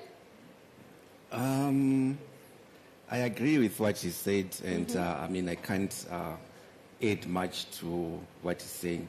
We still have a long way to go, given that there is now machine learning in form of artificial intelligence, which is going to affect and change the way we perceive even personal information in terms of what we now have as the legal framework currently. So that's what I would say. Thank you very much. Tawanda, are you with us online? Josie? One word to describe the relationship between surveillance and democracy in Africa?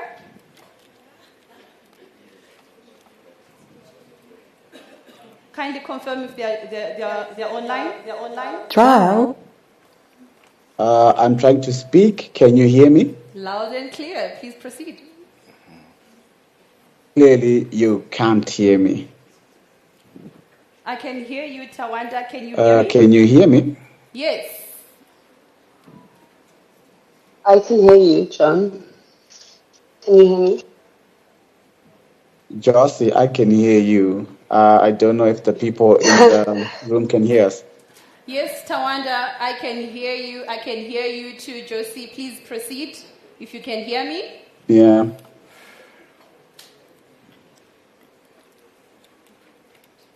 All right. I'm not sure Seems like we where can't the challenge hear. could be, but we can hear you. I think it's your end. You cannot hear us. So maybe let's appreciate the diversity that comes with the digital space. You can type in what you think, and probably I can read it here for the benefit of our audience, so that we proceed with the discussion. Do you allow me? Proceed? Great. So probably to kickstart our conversation, I would like to have a conversation with you, Chris. I know you have worked in Africa as a whole, and digital issues are your specialty.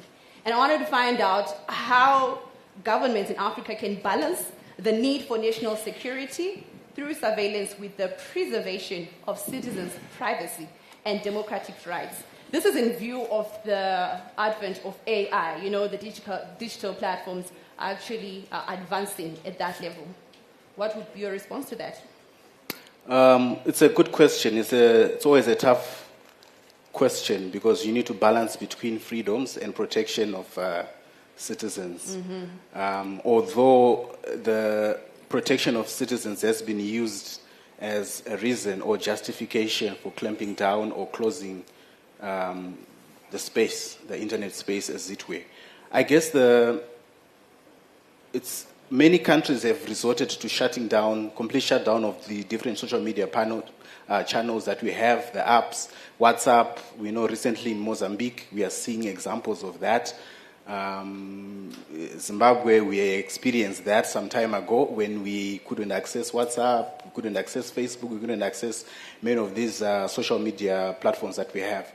I think it comes back to a conversation that we need to have one day. Because these social media platforms are not in the country. They are hosted outside the country. And there is no control, even by way of legislation, how these platforms operate. And so because of those limitations, some states resort to a total cut-off of the platforms. I will always argue and say 90% of our information or data is not stored within the confines of our jurisdiction. So whilst you might have laws, data protection laws, you might have these laws that we have. The law that is really governing surveillance on your data is probably sitting elsewhere on the continent. And so many, it's by choice, people prefer to use Gmail to move outside the Interception of Communications Act, for example. I heard the Honorable Minister saying that we want ministers to use the .co or .gov. I doubt they will use that. They will still continue to use their Gmail for their personal business because after she said that, she said, so that we can also see what's happening. Yeah, so the surveillance question is a difficult one, given the dynamics of the control of the data, control of the applications, control of the whole food chain. The apps that we're using, the AI apps, are not from this country. I always say, if Facebook was Zimbabwean, it would obviously ask me for my totem, for example. And that's what people do when they get to a workplace. They ask you, what's your totem? And then they'll tell you that your relative is actually here, and so forth and so forth. I'm giving this background so that we really understand that we do not have much room to move as far as in terms of how we regulate the ecosystem. Interesting. I like the part where you talk about the possibility of being clamped down. And that speaks directly to the issue of active citizen participation being compromised. And I think it sets us a great opportunity to talk to Tinashe on how maybe how he thinks the growing use of surveillance technologies by government impacts the civic engagement and participation of marginalized communities in Africa. What would be your response to that? Thank you very much for that question. Firstly, I would like to highlight what democracy is. That democracy is governance by the people, a governance for the people, by the people. The key word to underline there is the people centered in it. The people must be involved. It leads us to say anything for the people without the people is totally against the people and is not regarded as democracy. So the use of surveillance technologies, we've seen it, like I mentioned earlier on, that it provides opportunities on two fronts. One, to clamp down democratic principles, and one, to uphold them. But in most instances, what have we seen? We've seen it being used as a tool to suppress civic participation and participation of people in the issues that concern them. What is good governance? Good governance is centered around the involvement of people in the issues that concern them. Issues of national processes, issues of national budgeting, issues of referendum, issues of elections, issues of choosing leaders, you name it. Issues of policy, issues of governance, right? But then we've seen that surveillance technologies have significantly impacted civic engagement, particularly marginalized communities. It sort of creates an environment of fear because you can say something, but you don't know who is monitoring you. Right? So with that in mind, that I don't know who is monitoring what I'm saying, it creates some kind of tradition of fear and mistrust amongst citizens, thereby inhibiting them from participating because they have got the fear of the unknown. Also, it increases vulnerability and discrimination to the extent of further silencing those voices that are already marginalized. We say the voice of the voice of the voiceless, but that voiceless will forever remain voiceless when we use surveillance technologies. Then also, I think to answer your question, there should be the establishment of robust legal frameworks that emphasizes the protection of individual rights to privacy and freedoms. Of course, not compromising security, right? And I categorize that in 3 points, that we should have comprehensive data protection laws that regulate or outline how data is collected, how it is used, how it is stored, and to ensure that individuals, most importantly, they've got control over their personal information. Then number 2, the legal frameworks should also include strict regulations on the use of surveillance technologies. That gives room for transparency and also accountability from governments regarding the implementation of those surveillance technologies. Then lastly, the importance, as we are gathered here, civic society. Civic society is very important. I've realized that there is a disconnect between these laws and the people themselves. So civic society organizations should come in, should be collaborated with in terms of educating the people to know what is in store for them, what is entitled to them in terms of civic rights and their responsibilities. Thank you. Thank you, Tinashe. So you see what Tinashe has done. He has taken over the presentation. I'm like, what am I even going to ask Innocent because he's the legal practitioner, and I was hoping he would suggest some legal frameworks. But there may be some submissions that you'd want to add to what he has said. Maybe also tackling the issue of accountability and transparency so that it's enforced. Because like he rightfully said, there is a lot at stake when surveillance is not used appropriately. So maybe speaking on legal frameworks, what are some of the accountability and transparency issues should we consider? Thank you very much. Just to add on to what you said, when you look at surveillance, it's something that you have to look at from a different perspective, especially with the advent of artificial intelligence. Mm-hmm. Why do I say so? Because there's always been this traditional mistrust about from the citizens and the government. But now you've seen platforms and big tech giants like Facebook, X, among others, which are actually doing the serious surveillance. Mm-hmm. And they're actually doing the government work, government surveillance. And then you would have, like, for example, given the USA, where we've got a Facebook representative where they were taken before parliamentarians for questioning on why they were dealing with data in a certain way. So, yes, in Zimbabwe, right now, we do have laws, in particular the Cyber and Data Protection Act is amended. Some of the Interception of Communications Act in various ways, which are positive in that it has increased the judicial oversight as far as surveillance by government is concerned. But what I think we're ignoring or we are missing is the role of artificial intelligence and its role in surveillance by big technical giants. I mean, you heard yesterday that if you look at WhatsApp. If you're having a conversation on WhatsApp or another social platform, the next thing is, yes, you're going to be bombarded by the same information, meaning to say that you are constantly under surveillance, not just by the government, but what we worry now is the relationship between governments and those technical giants which now have information that they've already been surveilling for their own purposes, such as machine learning. Great. So I like how you are speaking about the opportunity that's presented by AI in surveillance. And I was hoping that maybe Josie could come in, maybe tapping into the experiences at Privacy International. Josie, are you online? Can you hear me?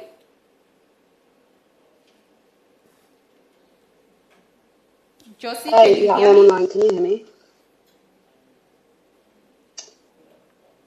Do you hear me? You can hear me. Hear me. I don't think I don't know, unfortunately. Okay. There's a question here that I would like to ask you, but I need you to confirm if you can hear me first. Oh, Hello? great. Sorry about that. I think Okay. if I may speak, yeah, So I wanted you to speak there were some briefly. technical difficulties. Josie, can you hear me? Can you hear me? I just wanted to All right, maybe as we are addressing that technical challenge, I want you to comment on what he just mentioned about the possibility of harnessing the power of AI to strengthen our surveillance for a good cause, not to silence the citizens. Well, for a good cause, that's well, I think let's start from the bad cause. Because AI has been in existence longer than we are talking about, because the moment you go to Google, you're using AI. The moment you open any of these apps, they use AI. They've got algorithms that they're using. And they rely on a lot of data, and they've been collecting a lot of data, even your search engines. And so the cookies, internet history, like you were alluding to, you talk about something, you search for a law program to do a master's, and you're being bombarded in your emails and so forth, like earlier conversations have been suggesting. So AI has already been there and has been existed unregulated. There is this issue of metadata that is almost silent in most of our regulation. Metadata can just be your call log. From that, you paint a whole story. The websites that you visit, from that you can paint a whole story. Call duration, frequency of calls. You can already pinpoint or draw a matrix of the relationships that a person has, or the people that they normally call, and how many times a day. But when you have AI in the mix, AI can process a lot of data at a shorter time than most human beings. So AI for surveillance has been in existence for a very long time. Now put face recognition into the mix, and it becomes a whole different conversation altogether. So to use AI for surveillance, it's a difficult question, because most of the AI systems are in a black box. We can't really tell the ones that are in existence. Of course, there's OpenAI, but when it's adopted, when the ones for surveillance purposes at least, there's a black box. You don't really understand how the algorithm works, and so it's difficult to put in safeguards, because you also need to answer the question, who's liable when it comes to that form of surveillance? Is it the legal personhood? The normal questions that we ask about AI ethics, which are silent in most of our regulation exists already. So it's to put it in surveillance, I'm a bit hesitant. When you want to say for good, I'm a bit hesitant because of the power that is within AI and the lack of regulation and control that we have. Because of that gap, I can't put good and AI surveillance in the same sentence. Okay, I see. It makes sense. All right, maybe to tap into some practical examples, Josie, can you hear me?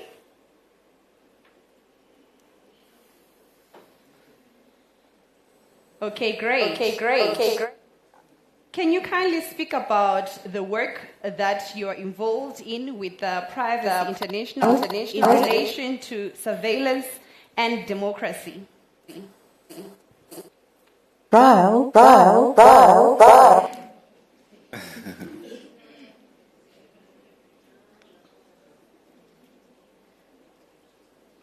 Be here. Excuse my attire, it's really cold in London at the moment.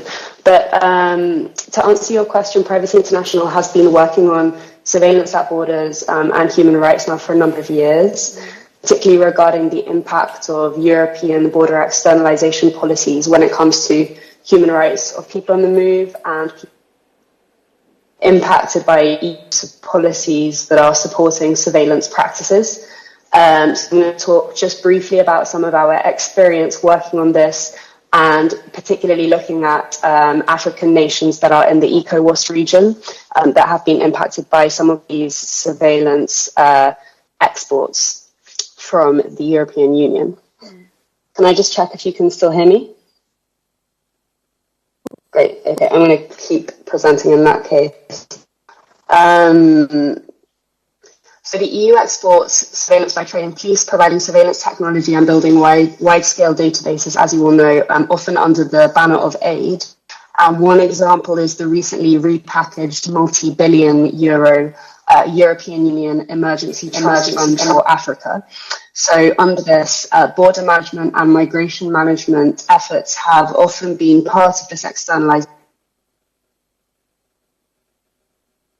of surveillance technologies and capabilities, including at border locations, and the digitization of borders using also biometric technologies that are exploiting extremely sensitive categories of personal data. So biometrics, as we know, should be subjected to really heightened safeguards when it comes to data protection, like some panelists have already acknowledged. So in Privacy International's research into some of these issues, we found that surveillance transfers were declared by the European Ombudsman in 2022 to actually have been carried out by the EU in countries, including in the Sahel, without appropriate human rights due diligence. So when you think of the size of some of these, and as I said already, some of these funds are multi-billion euro funds, it has implications for the human rights, including the right to privacy of potentially entire populations. So the implications are really, really huge. And so I'm glad that we are holding this discussion today to address them. I'm just going to briefly give one specific example before I pass the word back over to yourself. But our most recent investigation we published in July is a report called When Spiders Share Webs, and this looked specifically at the West African Police Information System, which is funded by the EU and will implemented by Interpol across the West nations. The objective is to digitize police information, partly by collecting personal or biometric data, and then the plan is to share this data and make it interoperable across the ECOWAS region, but also via Interpol's global platform and databases. And this has implications for human rights, potentially everybody crossing the borders of these countries. So our main concerns were around apparent lack of repeated and adequate human rights diligence during the course of the program's deployment. Also the issue of mission creep, so whereby the lines of counterterrorism and migration control are blurred. And to come back to your question, this suggests that technologies, some of which, as I said, extremely personal data, including like automated fingerprint identification systems at borders, or supported by WAPA, supported by new programs in ECOWAS nations, may also be being used for migration management rather than only counter-terrorism. And these technologies then have the potential to survey individuals and control populations at border locations on a massive scale. And obviously, this is something that's really concerned us. It's fraught with serious human rights concerns, particularly the right to privacy. So transferring any surveillance capabilities without firm safeguards in place is at best egregious responsibility. And PI have been kind of sounding the alarm about this.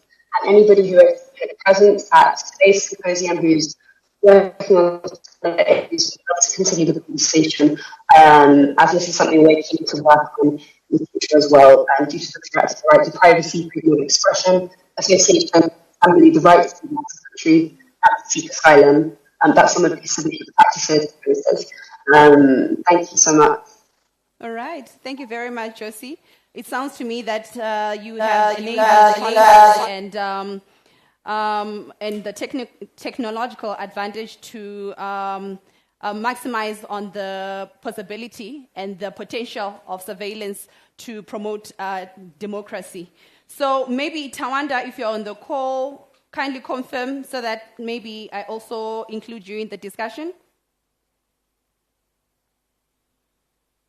On the call. Perfect. So I'm sure you've been following the discussion, and there's just one question that my colleagues here haven't really responded to, and I'm hoping that maybe you can weigh in your thoughts into it. I just wanted to find out maybe what role can be played by the civil society and the international organizations in ensuring that there is transparency and accountability in state surveillance practices to prevent abuse of power, particularly in fragile or transitioning democracies across Africa. Wow, that's really a packed question. I'll try as much as possible to summarize it for us, But I think the role of CSOs is really critical in so many ways, and I think that is actually the role of some of the organizations that are in this room.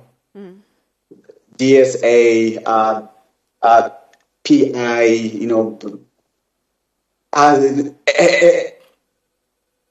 like also the Amnesty International as well. But I think we need to start by trying to unpack, some of the laws and regulations that are actually being introduced within our countries. It's literally from that level. In the room today, we saw that when the minister was explaining some of the SI sections, most of us were like, wow, what's that? What's actually that? We do appreciate, the efforts that are actually being done, through the issues of the DPOs, and shout out, to my brother for looking for a job. They definitely will be in touch. But the point here is also that are we actually talking to the people? Are we actually making sure that we are understanding what we are communicating to the people? And also, are the people in government actually understanding what they're saying? There's something that we call just talking about the politics. Somebody is able to speak about technology, but are you actually able to unpack technology in a non-tech way? I think that's the beginning. Are we also understanding that some of these platforms, LCSOs, what are the risks and threats that are associated with them? Having that knowledge then gives us the power and the knowledge to then deal with these type of governments and institutions. There has been a lack of knowledge, unfortunately, basic from the digital literacy level and also into the policy implementation and what are we actually trying to do. It's a typical example. One time, yes, the minister did say, yes, the WhatsApp, some conversation was, maybe I might be misquoted, etc. But that is exactly a clear example that we are not communicating properly, or we are not actually understanding what is being said. And lastly, I think we need to also look at the issue that now we have normalized. For example, we always say that there is lack of internet penetration in the remote areas. What are we actually actively doing as a government? What are we actually doing as CSO to advocate that the government actually implements that? We need to start to have this conversation practically. We have got a tendency now of actually doing checkbox exercises and checkbox workshops and checkbox talk shows. Who is actually then also making sure that the CSO is accountable and is also implementing what they've agreed to during that workshop? I think I'll end here, but I think also I'll throw a nugget, to say we are now in a space, especially in Zimbabwe, where Starlink is now in there. Are we actually understanding as CSOs that we can now put the government to task to say, yes, now we can actually provide internet to the rural world? That was something that they promised. That is something that governments always promise. But we are not doing this because maybe there's lack of funding in that space as well. Then CSOs choose not to speak and focus on things that have got more funding. Maybe like climate change. Back at you. Thank you. Thank you so much, Tawanda. I like the conversation where you're questioning the role, where you're questioning the accountability and transparency of CSOs that we are saying they should play when holding to account the duty bearers or the government. I think I'll open the platform to the floor so that we have a conversation on this. We don't have all the answers.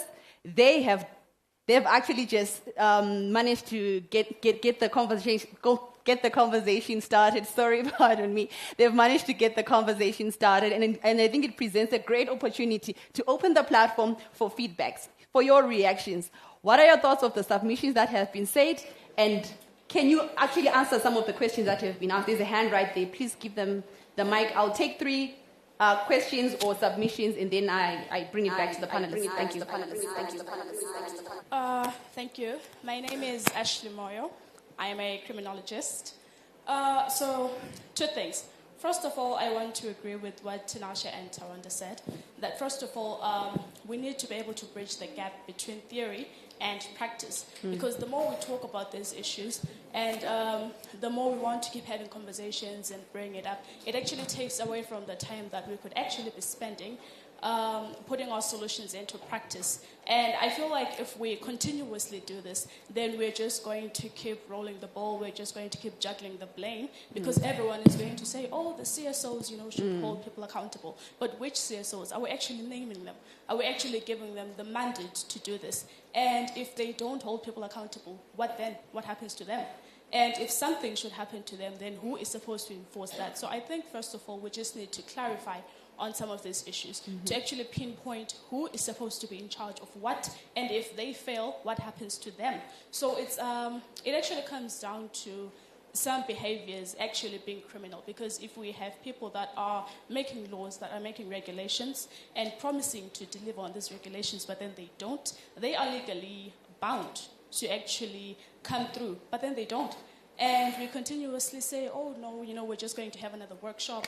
We are going to have another platform where we can speak. We're going to invite people to come. And people then come. After the people leave, what happens? Who is going to then stand up first and say that, oh, I am the one that's actually going to take the initiative, and I'm going to invite so-and-so to come and do this and that.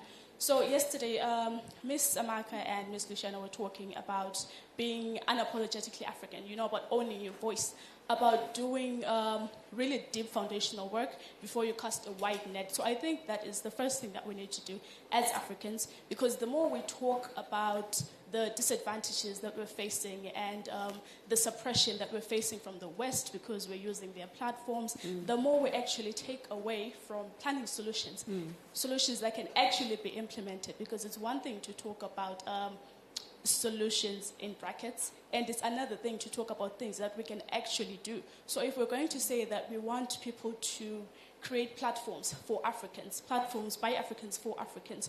Who are these people? Are we actually giving them support? Because if we talk about wanting young minds to come together and create websites for Africans, then who's supporting them? And the fact that we're still having these conversations means that that support is not enough. So it means that we need to do more as Africans and as young people and older people that want to see Africa become better. Thank you. Great, I like that. So you can give him the mic, but she asked a critical question. I want this moment to be an opportunity to shine for those CSOs who are doing the work. She's saying, let's name and fame them. Who are those CSOs who are supposed to help us champion accountability and transparency in surveillance, as we're using surveillance? If you're there and you're interested to spotlight the work, please go ahead. Over to you, sir. Thank you so much. I'm Prince Chibagidi. I'm an ICT risk, data scientist, and fraud management professional. I would like actually to reiterate what she just said. I think for those that were there yesterday, I iterated about skills retention, which was important in solving the challenges that we have and giving the trust itself in the systems that can be built by our own talent and supporting them, which she mentioned. But in terms of the solutions themselves, I think that's one thing that we are not really talking much about. For me, I'm more on the tech side, so I'll speak to some of the tech things that we can actually make use of to ensure that it helps us in this endeavor. So some tech issues normally need tech solutions. So sometimes we may want to bank on the regulation so much, but there is that regulation can just save us to some certain extent. But we can also have tech solutions that we can use. I think I've been exposed to even the Internet Watch Foundation, which also has a crawler that can crawl on the internet and get all the information that is particular to a certain type of an event. For example, these pornographic sites, it can crawl and actually be able to identify them, and then they can pull them down. So using such types of or tools, right, we can extend them to even other areas where we can say maybe information around a particular person can actually be found depending on what they are looking for to take it down. We might maybe focus more on the children, but there are also adults who have their content that is out there that is that they need to pull down as well. So those are some of the tech solutions that we can actually be able to scale up and be able to it can be able to help us.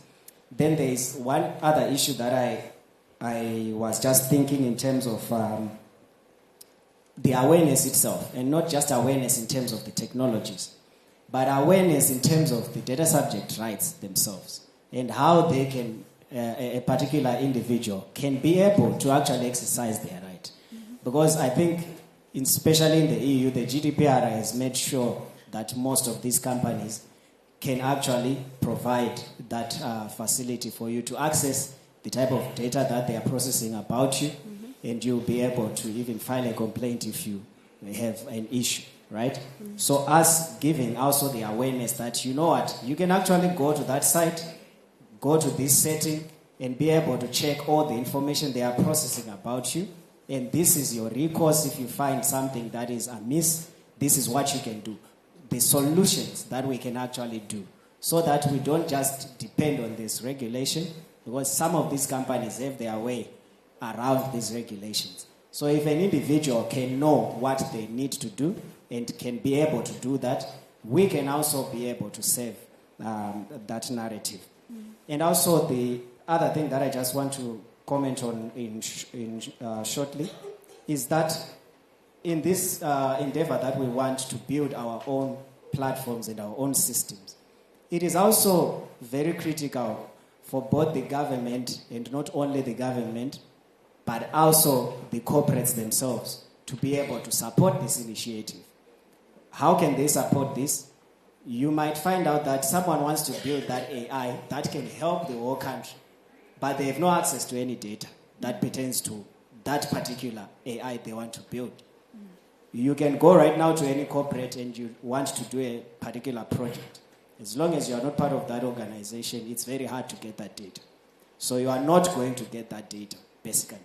So this is also the rigidity that is squashing this talent that we have. They end up going outside because they are now frustrated. But if we can support them, find a way to give access to certain information for the use of creating these particular tools that we are talking about, that could help. Be it anonymized, be it maybe in a safe haven, an organization that represents such endeavors, so that that data is kept safe only for the research and development purposes. That will also help to enhance how our skills can actually be able to prepare or develop our own particular tools. Thank you. Thank you very much for those submissions. Well thought out and spoken with passion. I see there is a hand this side. Yes, I think they're coming with the mic. Thank you to all the panelists for your submissions. If I'm going back to the panel topic, I found interesting the question or the point around the future of democracy in as far as surveillance is concerned. One of the panelists did make mention of a submission that with the coming into force of the Cyber and Data Protection Act of Zimbabwe, there were positive changes that were made to the Interception Act.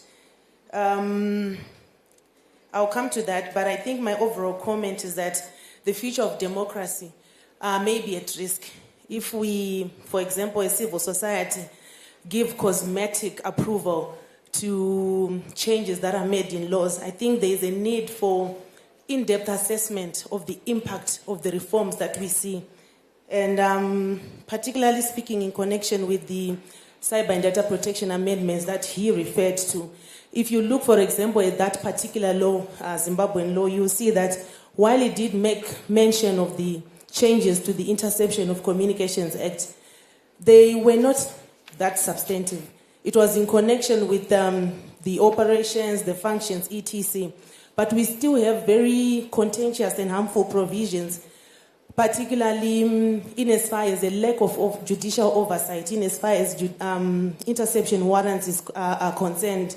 And this is just a case in point to say, even as a continent, we need to be more mindful in terms of ensuring that we are regularly reviewing the impact of the old and the new laws that we have in as far as surveillance is concerned. Thank you. All right. There's a hand at the back. Bridget. Thank you so much. I'll start by introducing myself. My name is Bridget Ndlovu, and I work with Paradigm Initiative. I'm introducing myself because the lady over there spoke about civil society organizations that work in issues of surveillance and digital rights, of course. So I just want to respond to that. As Paradigm Initiative, we have been working on issues to do with surveillance and digital rights, and we recently put out a report on the state of surveillance in Africa, focusing on West Africa, East Africa, and, well, the rest of the African continent. And then I will also like to highlight that at the beginning of the year, we also assessed the perceptions of Zimbabweans on the use of smart city and safe cities deployment within the country. So that also speaks to issues of surveillance. You could go through the reports and get an understanding of them. And then I would also like to respond to some of the issues that were being highlighted, particularly to reflect on some of the challenges, such as informed consent. We do see that in many governments within the African continent, so many governments are deploying CCTV cameras, surveillance technologies without consultations. I will bring to the fore issues to do with, for example, in Zimbabwe, we do know there is companies such as TTI, Bulawayo City Council, that have already deployed CCTV cameras within the city, and I'm sure it's also happening here in Harare, but there has not been sufficient consultations, and when we also look at that, there has not been particularly human rights impact assessment so that people get to understand the sort of human rights violations that could occur in the deployment of such initiatives. And another issue that I would like to bring to the fore is the issue of transparency reports. We have been talking about big tech companies and companies in general. Are these companies that are deploying smart city initiatives transparent about how they are, about the privacy safeguards that they are putting in place? And are they producing sufficient reports so that we are aware of how these initiatives have come about and how these initiatives are human rights respecting? I'll stop here for now. Thank you. Great. Please clap hands for yourselves for those submissions. I love this crowd. It's very engaged. So maybe in closing, because there's a signal that our time is almost up, I would like to hear your reflections and your thoughts on the submissions that have been made. Yes. Before we get into the recommendations on enhancing safe surveillance practice that promotes democracy in Africa. Okay, I think I think the first one for me is the issue of transparency. We should call for transparency. Any tech company that holds significant amount of data, there has to be some level of transparency. I know the Cyber and Data Protection Act talks about the need to notify the Data Protection Authority if there is a breach. I don't know how that will be policed, but that needs to happen. If my bank is hacked, I need to know. And so I think that's a very big positive. With smart cities initiatives that are there, I think transparency should be our weapon, because we don't own the infrastructure, we don't own the apps, we don't own the servers. So there has to be a high degree of transparency requirements so that the citizens can rest. The cell towers that we use are probably from China. Is there anything else that's happening there? We don't know. The servers that we rely on for WhatsApp and everything, they're out of the country. Even Starlink, do we have enough mechanisms to demand transparency of, not just in states, of more detail on what really transpires in the infrastructure, the servers, and the architecture of the apps that we use? Thank you, Chris. Tinashe? Thank you very much. I think what stood out for me was the fact that surveillance technologies are for us and for the betterment of our lives. But then the challenge that comes is how we then use them.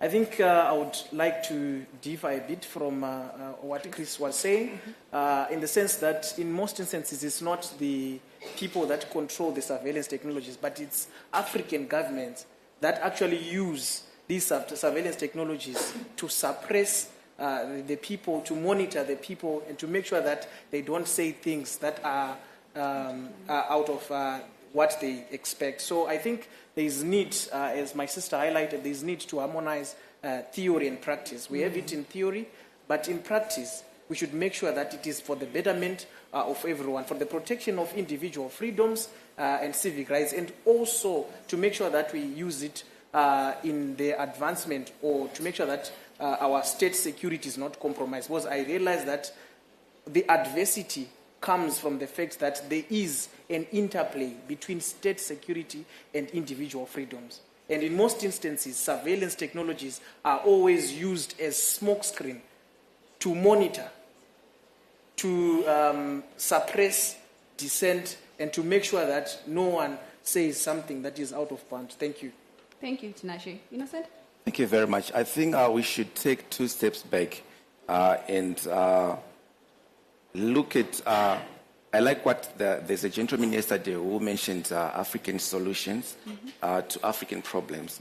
I think the starting point is, I'm sure you all agree with me that the people who are really interested or know what is happening as far as the private space is concerned, apart from the people that are in this room today, might be very, very few. I would like to commend Potras in their efforts in trying to conscientize data subjects on their rights and what is out there in terms of the private space. The problem that we have, as I say, let's take 2 steps back, is that there is lack of information to data subject rights. They don't know exactly what constitutes their rights.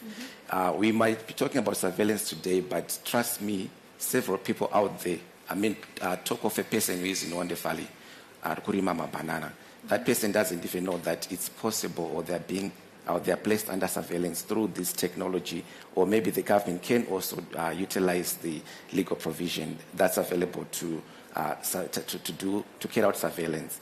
So I think the first thing is to conscientize data subjects about their rights, and then we should be able to see that movement and that, what can I say, that breaking from the perception that surveillance is always used for bad things, or for improper or illegal surveillance by government. So I think that's the starting point, that data subjects must be conscientized of their rights. And like I said, Potras right now as I speak, if you go to Potras website, you see that there's a complaints form. How many of you know that there is a complaint form if you've got a complaint? Very few people, but it's there. But it's just that the information is not gotten to the right persons and is not getting to the people. Maybe we need to reconsider what we mean by African solutions to African problems. Nice. Tawanda?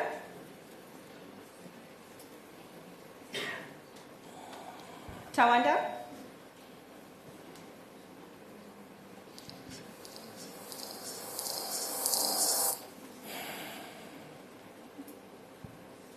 Tawanda? And I think we need to rethink some of the research that we're doing and actually then make it practical. Honestly, we need to, as CSOs in this, really say which audience are we targeting if we're now doing a research about digital inclusion, okay? Or smart, where are we actually then sharing that information?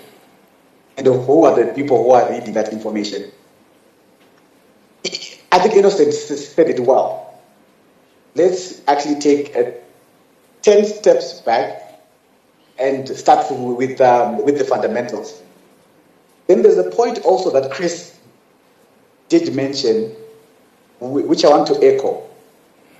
If our own government is not even using their own official government email, what about the citizen? This is not a game where we say, do as I say, not as I do. As people in the room, what are you also doing to make sure that you're safeguarding your privacy? We can't just be here sharing about privacy issues, but we're the same people who are sharing that sensitive information online. And I think lastly, as long as we're agreeing that we're using the word surveillance itself, by definition, surveillance is not a good thing. Thank you, Tawanda. Josie?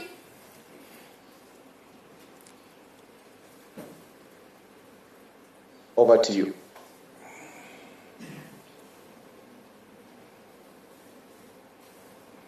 Josie?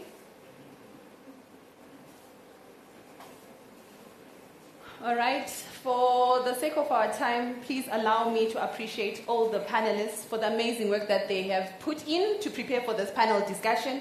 Thank you, Tawanda. Thank you, Josie. Thank you, Chris. Thank you, Tinashe. And thank you, Innocent. Please clap hands for them. Thank you so much. I hope you found this conversation insightful and useful. It is platforms such as this that help us raise awareness and educate each other on the importance of surveillance, on the importance of privacy, and on the importance of worrying or thinking about the future of Africa and democracy.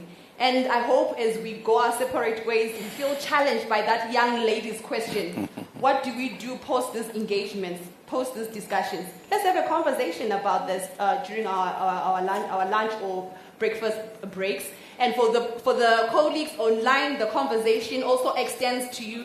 Please ensure that you share your thoughts about the topic that we're talking about today. You're also part of the conference. On that note, thank you very much. Thank you so much. Shall we have our panelists take a photo and appreciate them further? I have a lot of stuff.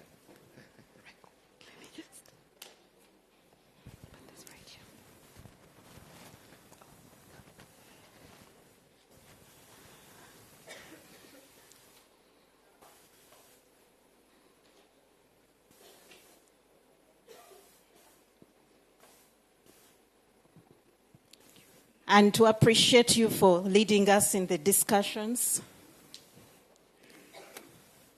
is a gift hamper to each one of you, so thank you. Let's give them a round of applause as they leave the stage. Our next panel is going to be moderated by none other than Miss Upenyu Makoni Muchema, who is the Media and Communications Manager with Accountability Lab, Zimbabwe. You're most welcome, and she will be steering us in the next discussions. Thank you.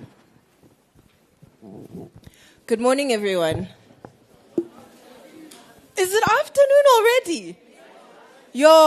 In my mind, it's only 11:45. And so welcome everyone. Thank you so much for your patience with us as we try to move the schedule along. This panel today, this afternoon, is on election data management. And while my panelists are being mic'd up, I want us to reflect on some points that were made earlier by the CEO of the Law Society, Edward Mapara, who in his address said 4 really interesting things that I thought related to what we were going to talk about now. And the first thing he said was, election data represents the will of the people. The second thing he said was, we have grown a culture of mistrust of election management bodies. And then he said, we must move beyond seeing technology as a panacea and instead see it as a tool. We must design systems that are secure and accessible. And the last thing he said is we must reflect and remember that the intersection of policy, technology, and societal dynamics is where our future will be shaped. And so this afternoon's panel on election data management speaks to some of these issues that he raised in his keynote. And hopefully my panelists will be joining me soon. But to give you some context on the discussion, the digital transformation sweeping across Africa is reshaping many facets of society, including the critical domain of election data management. As countries adopt electronic voting systems, digital registries, and other technological innovations, the promise of enhanced efficiency, transparency, and voter engagement is tempered by significant challenges. Issues such as data privacy, cybersecurity, inclusivity, and the integrity of electoral processes have come to the forefront, demanding robust solutions and informed discussions. Ladies and gentlemen, I would like to ask for your help in welcoming my panelists to the stage. The first is Farisai, who is the Director of Media Monitors Zimbabwe. Are you here? Go on, please applaud. Oh, she's being mic'd. Okay, Melissa from Embed Global and Board Chair of the Privacy Practitioners Association of Zimbabwe. Please give her a round of applause. Board member, sorry. Tinotenda Chishiri from Accountability Lab. Are you with us? She's also being mic'd. And then joining us online, we have David Mburu from the Democratic Governance and Rule of Law Program with the ICJ Kenya. And we have Ed Garrity, Senior Technologist with Privacy International. And so, effective election data management is vital for upholding the principles of democracy. However, the complexities involved pose significant risks, from ensuring the confidentiality and accuracy of voter information to safeguarding against cyber threats and misinformation. The stakes are high. This panel will explore the multifaceted challenges and opportunities presented by the digitalization of election data management in Africa. Please welcome my eminent panel of experts.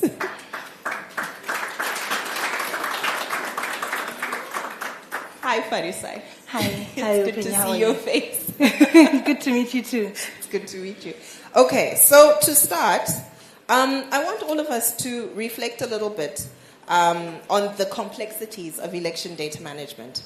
And beginning with you, Farisai, can you give us an example from the real world where effective or ineffective use of personal data in an election cycle directly impacted the democratic process? Okay, I think I can think of several examples. I will come home to Zimbabwe, where we saw the use of personal data or personal information through the SMSs that we received on our phones. And it started in 2018, and it took a whole different level in the previous elections, 2023, where we got SMSs talking about where we actually registered to vote. So, for example, if you were a resident in Sunningdale, you got an SMS saying, this is the SMS, the number for the WhatsApp platform for Sunningdale. So that was that's one example I can bring to light. I recall from the minister's discussion earlier, many of us are Zimbabwean citizens. How many of us underwent the biometric process for voter registration? I know I did. I did. Oh, I'm now afraid to ask how many of us voted. Okay, and how many of us remember seeing those messages that Farisai is talking about? Yeah. And now I'm going to bring us up a dangerous example. How many of us remember seeing political party advertising after that? Yep. Right. I'm not going to make any correlations because, as they say, correlation is not causation, right? Melissa, do you have an example for us? Yes. So in the Nigerian election in 2019, they had technical difficulties with the biometric data when people are voting. So obviously that leads to opposition then saying, you know what, this is unfair. There's now a lack of trust because it then seems like the system has been compromised. But sometimes it just comes down to actually making sure you've sufficiently tested before voting day. Thank you. Tino, do you have an example? Yes, I do. I think I'll also bring it back home, and perhaps I can also actually share a personal experience where in these past elections, the recent elections that we had, I was added to a WhatsApp group of a particular political party. Hadn't been asked for my consent. I don't know how they'd gotten my information. But yeah, I was added to a WhatsApp group, which was then used to target me with political advertising. So yeah, I think that's the example that I can share from a personal point of view. Did it sway your opinion? Maybe. Are our online panelists with us?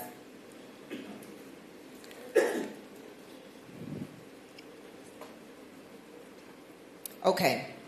While we wait for proof of life, Farisai, I'm going to come back to you.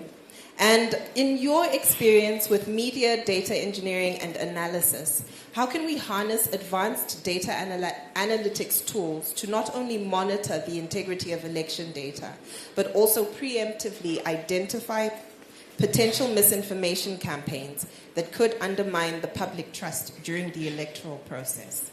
Thank you so much, Upenyi, for that. That's a very interesting question that I took a lot of time trying to understand myself. because it goes a bit technical, looking at the different AI tools that we can actually implement in terms of elections monitoring as well as misinformation and disinformation monitoring. So I'll just mention a few. There are quite a number, just in the interest of time and because we are standing between people's lunch. So I think one system that we saw in the works was the system implemented by South Africa in their recently ended elections, where they had real-time elections results coming in. So this is called, this uses a technology called data integration and monitoring. So it's where information from different sources are coming into one and it's being monitored or being viewed in real time. This eliminates, the opportunities to actually interfere with any of the data coming in. We've also got natural language processing that can also play a human role in facilitating better communication between machines and people. Examples of natural language processes are what we use in day-to-day life, which is our speech-to-text, our translators, and chatbots as well.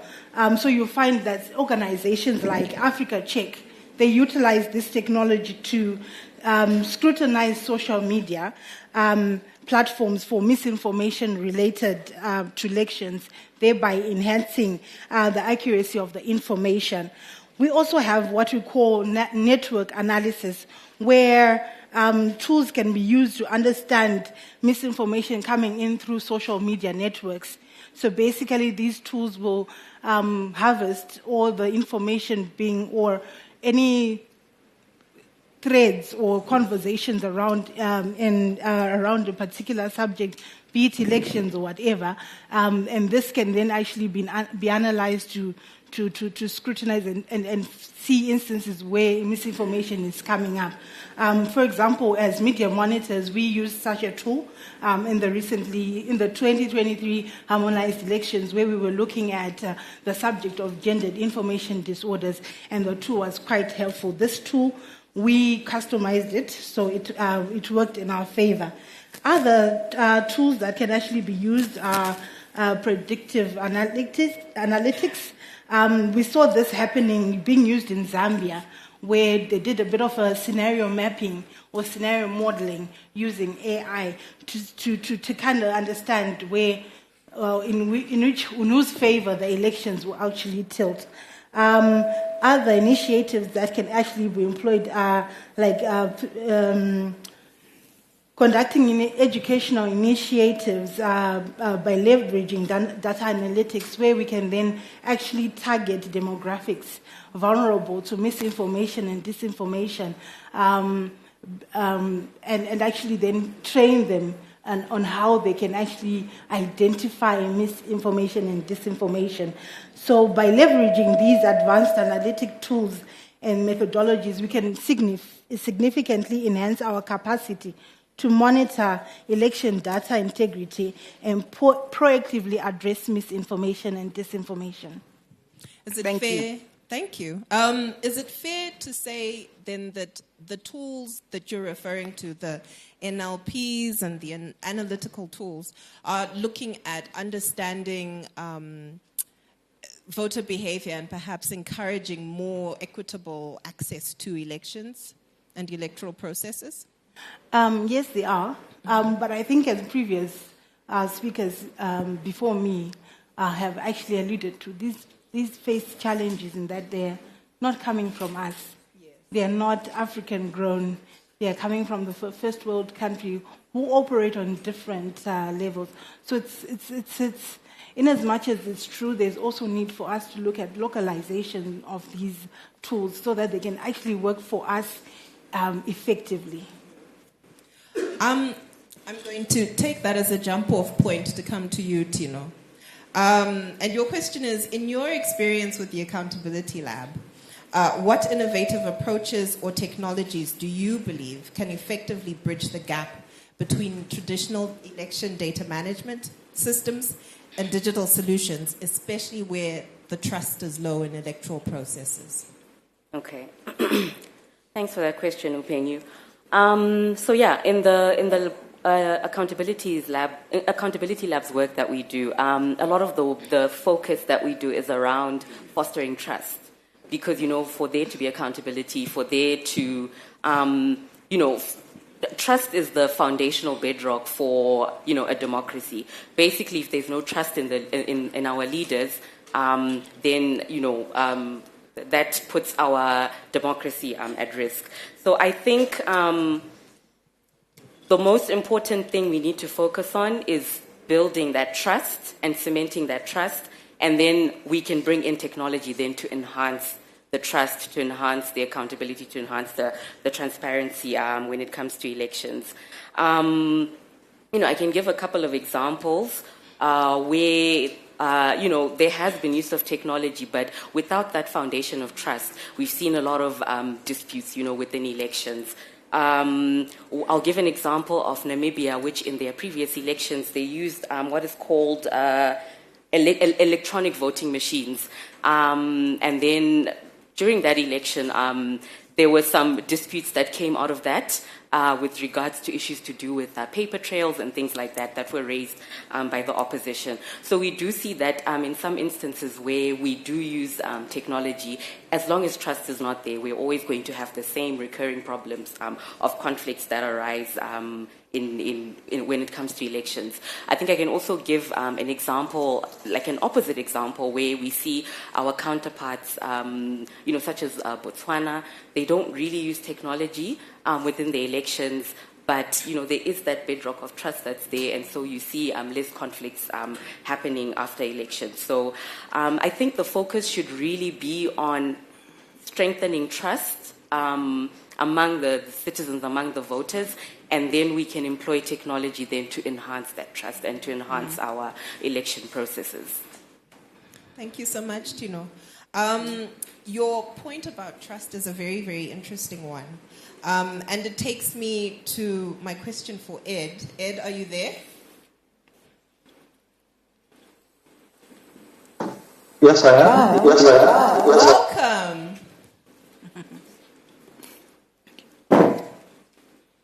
I'm going to dive right in, Ed. In the context of Africa's growing digital democracy, how can election management bodies strike a balance between using personal data for effective... I'm sorry, I can't hear anything now. Oh, I wanted... Should we try again?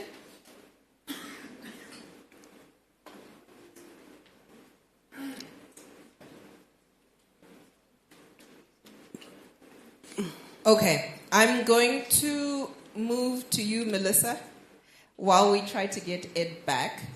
Oh, are we good to go for Ed? Okay, so Melissa, with your experience in data protection and EU privacy frameworks, what lessons can African countries learn from international standards like the GDPR when it comes to managing sensitive election data? So, first of all, we have the election period and then pre-election period and then after. So I'm going to focus on what actually happens before the election during the campaign period. So in Europe, the Council of Europe has actually implemented has given out implementation guidelines for managing personal data during campaigns. And I think this is something that we can learn as authorities in Africa to give guidance on how personal information is used at that time. So what happens during an election is we need to understand the parties that are at play, what they're about, their policies, their goals, and they need to communicate with us. But at the same time, they need to know us and what our beliefs are, and to understand then how to actually talk to us, where to find us, and all of that. And then that's when, personal information can be collected. We have situations where now, because of the internet, you can campaign digitally. So sometimes you have a permanent campaign mode. Whether it's election time or not, political parties are consistently communicating with us, whether it's via SMS or telephone or in-person visits. So I think in America, in the American election, I saw that the knocking at people's doors and talking to them is something that's very common. In Zimbabwe, I think mainly probably in the rural areas or in high density areas, you have that kind of thing happening. So they also give guidance on that. When parties are approaching people's homes or communicating with them, they need to stick to the purpose, right? So if it's communicating their policies or trying to understand them better, they stick to that. So my fellow data protection officers will understand that we've got purpose limitation as one of the principles. And so even what happens with that is like you come to someone's house, you're talking to them, you can't then start collecting information that has not been freely given. So you start making inferences. In Zimbabwe, we know that yellow represents a certain party, right? And then you start taking notes, saying, okay, so this family supports this. Only if someone has freely given that information. And then they also give guidance on sensitive information. So under our Cyber and Data Protection Act, we've got categories of sensitive information. And these require a higher standard of security. And here, political opinions are one of those, right? So I think in certain countries, like in America, people are very free to say, I'm Republican. Countries, you're not so free to do that. Information, they need to make sure that they have the necessary security measures in place to protect that information. Because if that information does leak, it can put the data subjects at risk. And then just one more thing on what you mentioned about receiving information from companies, right, by SMSs. So they also deal with that because sometimes political parties deal with, they deal with private companies to get data. Right, so maybe it's data brokers or whatever. So if you're wondering, that's how that party then campaigned to you through that. So they then data subjects should be informed of the purpose of why their information is collected. So with that situation, there was outrage in Zimbabwe because it was like, citizens were surprised because it's like, no, I didn't sign up for this, and it was inappropriate. So they even give guidelines that when someone does receive that, it shouldn't be a surprise. They should know that they signed up to that. So for Tino, who found herself receiving messaging that she had not asked for, what recourse is there? So the recourse that's there is, fortunately, under the Act, we now have the Data Protection Authority. So you can actually send them an email and complain. It is your right as a data subject to complain. And I think as citizens, sometimes that happens. We just complain to each other like, oh, did you get this? It stops there. But you can actually complain, and then they will investigate it and make sure it doesn't happen again. And for Farisai, who's trying to understand how voters behave and so forth, what guidelines are there in terms of how she is using technological tools to understand data subjects? So for now, we've got the Act, which means if you're collecting personal information of data subjects to try to understand them, you need to collect the data legally, right?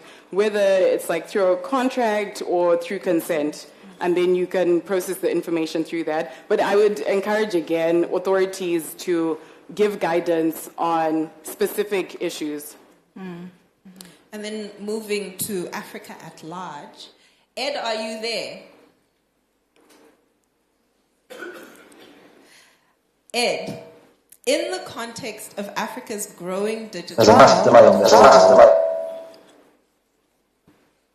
In the context of Africa's growing digital democracy, how can election management bodies strike a balance between using personal data for efficient voter registration and ensuring that such data is not misused for purposes like political profiling or voter manipulation during campaigns?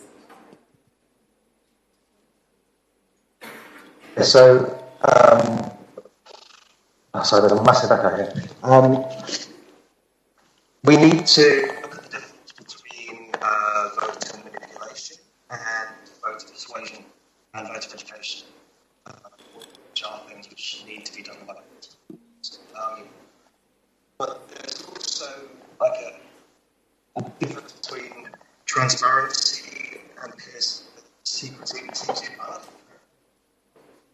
And so the way that we need to keep these things separate is to make sure that there are data protection laws. There was a of GDPR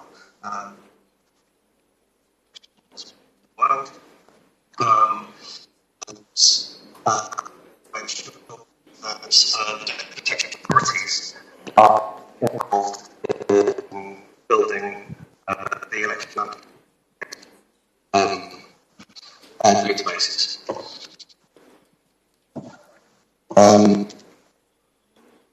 The other thing that's important is that we need to make sure that there are laws around the reuse of these data. When the government has a massive data, individuals can be very useful when they wish to reuse it.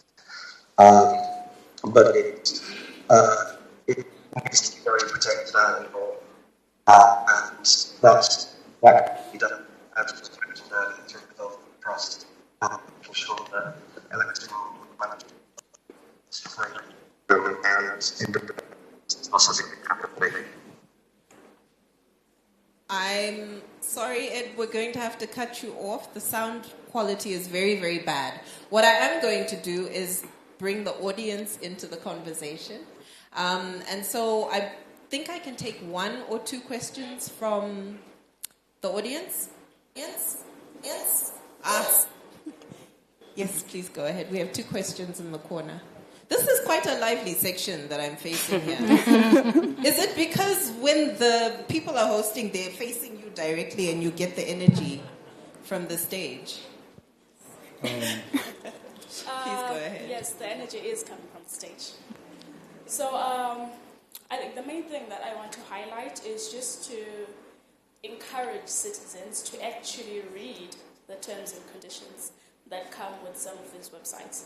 You know, if I log onto a website, maybe I just want to download some academic material, and it gives me a checkbox where I have to check that I've understood the privacy terms and conditions. Honestly, a lot of us don't read that because it's a lot, and it's usually in very, very small font. So no one is going to really spend their time trying to read that and understand it, you know. So that is something that we have to take into account to make sure that we understand what we're signing up for, and we're not consistently blaming website developers and blaming other people when things eventually go south. And the other thing is that we need to be able to understand how exactly websites work, right? For instance, on the issue of cookies. If you accept all cookies, best believe you're going to get a lot of traffic for specific things that you read. Even if you click on something just once, or if it pops up as an ad, it's going to come back because you have accepted for these adverts to continue bombarding you, you know, and then eventually we're going to keep complaining that, oh no, we're being monitored, we're being surveilled. Yes, we are being monitored and surveilled, but the ball is also in our park that we have to do due diligence and make sure that we know exactly what we're getting into with using the internet. Thank you. Thank you so much. Thank you. My name is Moses Upio, work with Article 19, which is an organization that champions freedom of expression and right to information globally. Allow me to digress on a lighter note a little. Maybe someone needs to do research on the correlation between the color yellow and you know, because that's the situation in Uganda, that's the situation in Kenya. The color yellow. But it's also the situation in the Vatican, which is a whole different thing. So maybe I'm wrong. Someone talked about trust. So elections are about trust. or trust deficit, trust deficit, trust deficit. And once you throw that trust out there, just gaining it back becomes a whole different ballgame. And I think I want to give just 2 examples very quickly. One relates to biometric gadgets. Who procures them? Where is the data? And that was so well manifested in the election petition in Kenya, where when the Supreme Court required the company that procured, that was given the tender to supply the biometric kits, the phrase "open the server" is a political phrase in Kenya, because it was a French company which refused to open the server because they say it is not their policy to open the server that had all this data of voters, Kenyan voters, embedded therein, and which now the court wanted to know what is, was this data protected? What is the integrity of this data? The second situation is, I don't know if you know about, it's not a country, but I think they are a country, and it's called Somaliland. They just had an election last week. For those of you who maybe monitor elections and stuff. And they were using iris identification as a biometric, the eye, the pupil, the eye, in Somaliland. Ladies and gentlemen, with all your perception of what Somali is and everything. They used that successfully, and they had a successful election, at least undisputed election. And when you think about that in terms of trust, the people trusted the biometric kits. And that is the bottom line. And when there is no trust, whatever you do, from the procurement of those kits to whatever the integrity of the results, the trust was lost at the beginning. Yeah, thank you.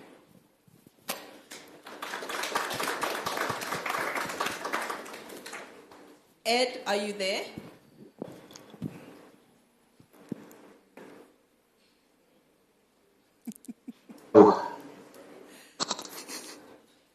I'm going to rephrase my earlier question just because we didn't hear you, but also in view of submissions that have been made now. And in what ways can electoral management bodies rebuild trust through technology, in your view?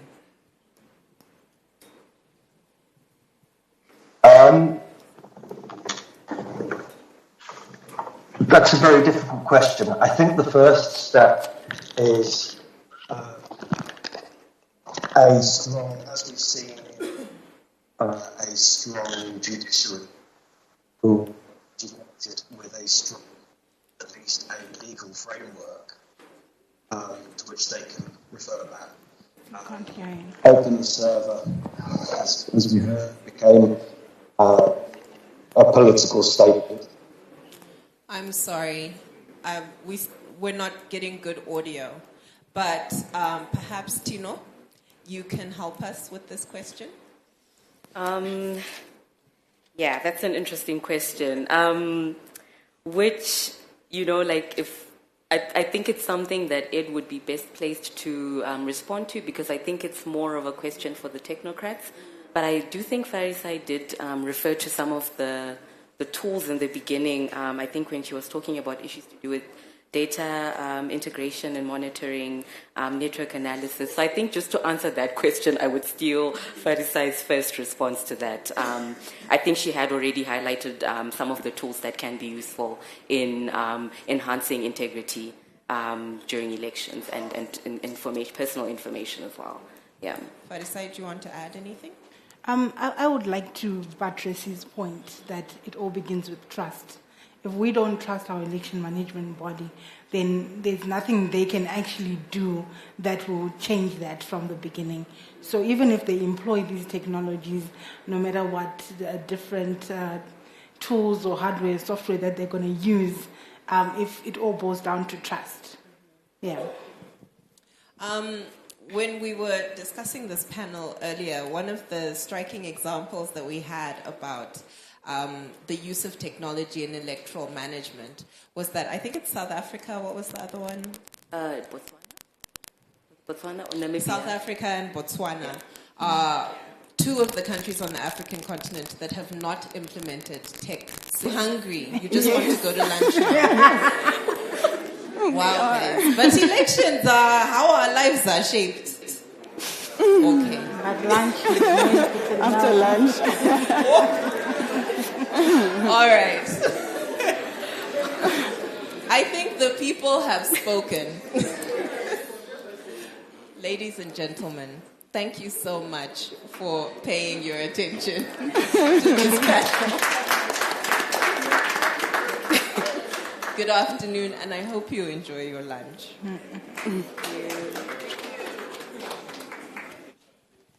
Thank you so much. Can we have a photo moment with our panelists? Unfortunately, this panel was not gender sensitive. It is not balanced. Yes. But thank you so much. And to appreciate you more, we have a round of gift hampers to extend to you. Shall we?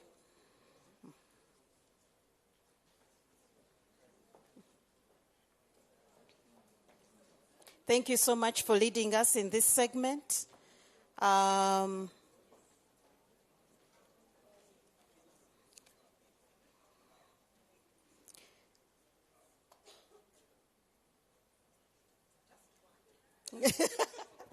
Yes, in the interest of time.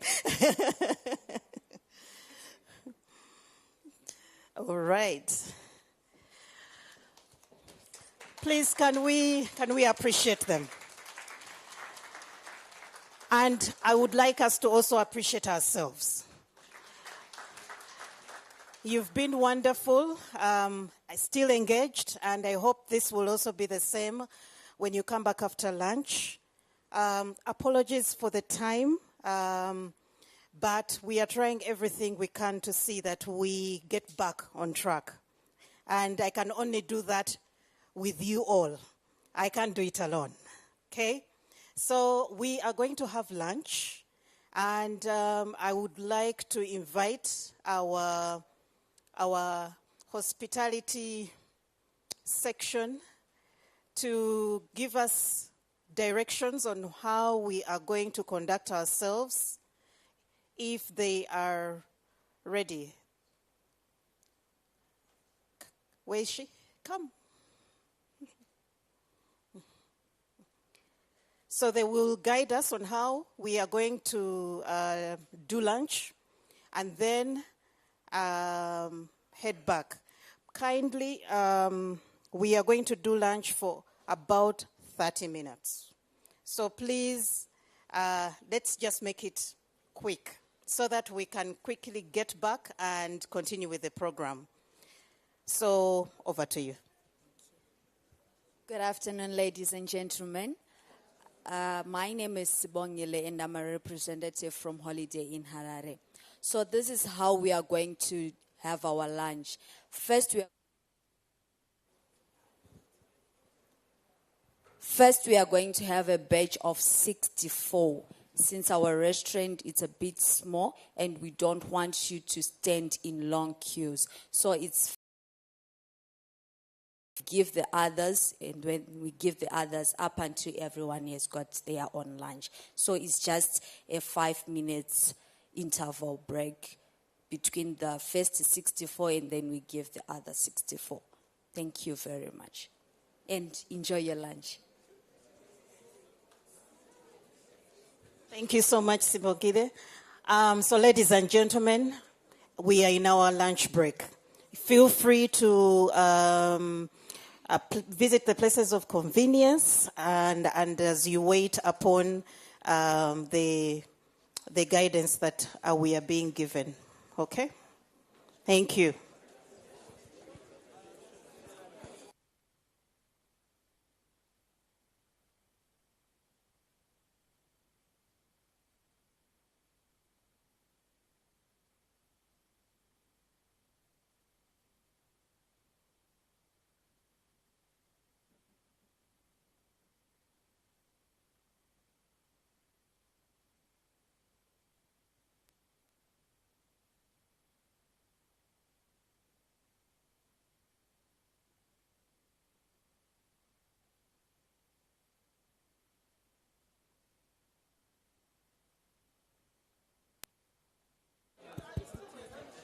Ladies and gentlemen, just a quick one. So when you actually get out either to stretch or visit places of convenience, kindly get back in so that you can access a coupon and then you will be ushered. We have ushers in-house who will lead you then to the restaurant.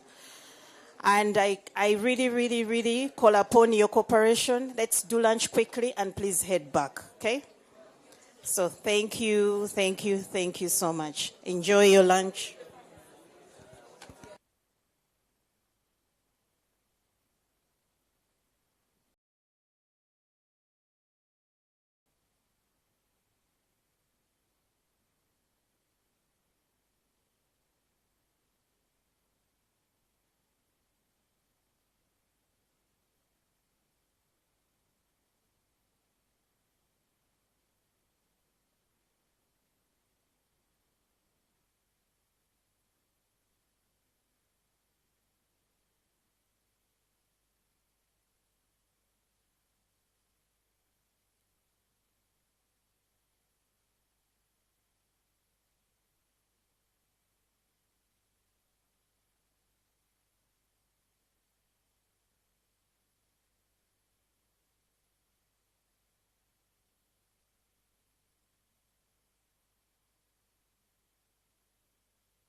Ladies and gentlemen,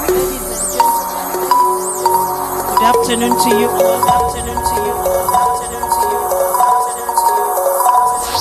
From lunch. Those who are still in the foyer, kindly join us. Kindly join us. Those who are still in the foyer, kindly join us. From the foyer, please join us. Join us, join us.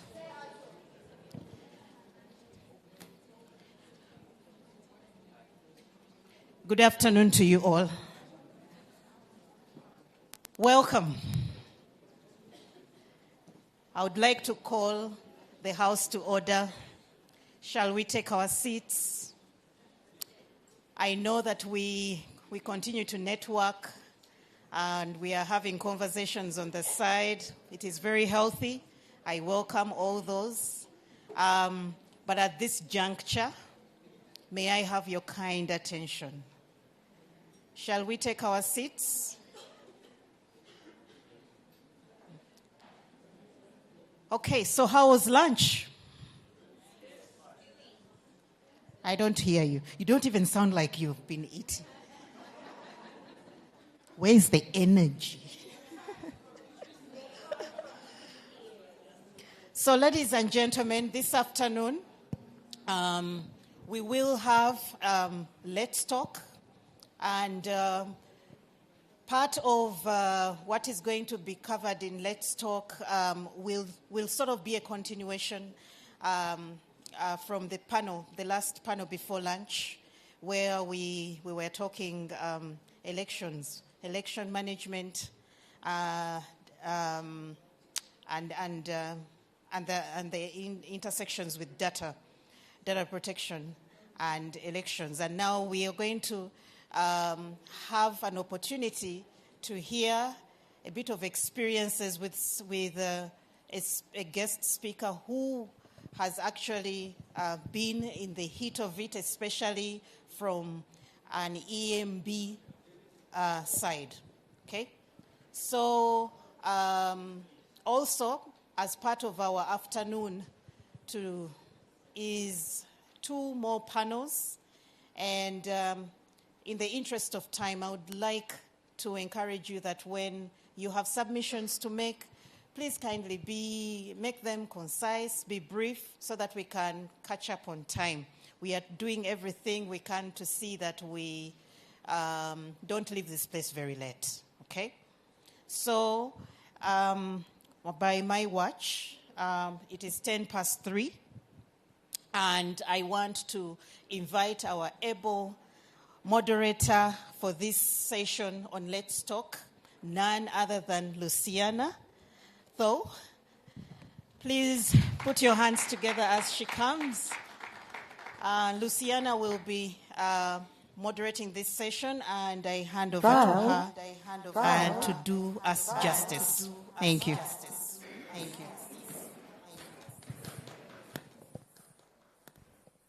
Thank you. Good afternoon, everybody. Good afternoon, everybody. I have the advantage of receiving you when you're fresh from lunch, so I am looking forward to a very engaging session. As Frida has introduced me, my name is Luciana Thuo. I'm from Kenya. I work for an organization known as the Electoral Law and Governance Institute for Africa. I'm a technical specialist in electoral governance. ELGIA, for those who are not familiar with the organization, is a continental organization which works to strengthen and consolidate constitutional democracy, good governance, human rights, institutional strengthening of parliament, and electoral processes in Africa. So just like yesterday, today we have a one-on-one session, and today's session is going to be looking into the complex dynamics surrounding data protection in Africa's electoral processes. We want to talk about the use of personal data in elections, which is a continuation of a conversation that happened before lunch. What are some of the risks which are associated with mismanagement of data? And what is the potential impact of mismanaging data on electoral integrity? So this session will talk about the role of data both in facilitating but also in jeopardizing electoral integrity. And for this discussion, allow me to bring on board Ms. Lilian Mahiri-Zaja. I'll introduce her and then have her join me on stage. Lilian is an accomplished advocate of the High Court of Kenya. She has more than 30 years of experience in constitutional law, governance, and electoral management. She was the first vice chairperson of the Independent Electoral and Boundaries Commission, our EMB. And in 2011, she led the Legal Reform Committee, which spearheaded initiatives that strengthened Kenya's electoral framework, including putting in place policies for free and fair elections. Her role in drafting Kenya's transformative 2010 constitution as a member of the Committee of Experts on Constitutional Review also highlights her impact on legal reforms, which is central to governance and electoral integrity. Ms. Lilian Mahiri-Zaja has also extended her leadership internationally, having served as the African Union Commission on International Law between 2009 and 2011, where she focused on codifying international law across the continent. She's a recognized expert in constitutional reforms and election management, and she continues to shape legal and institutional frameworks, advancing governance and promoting democratic integrity, both nationally and internationally. Please help me to welcome Ms. Lilian Mahiri-Zaja on stage for the conversation.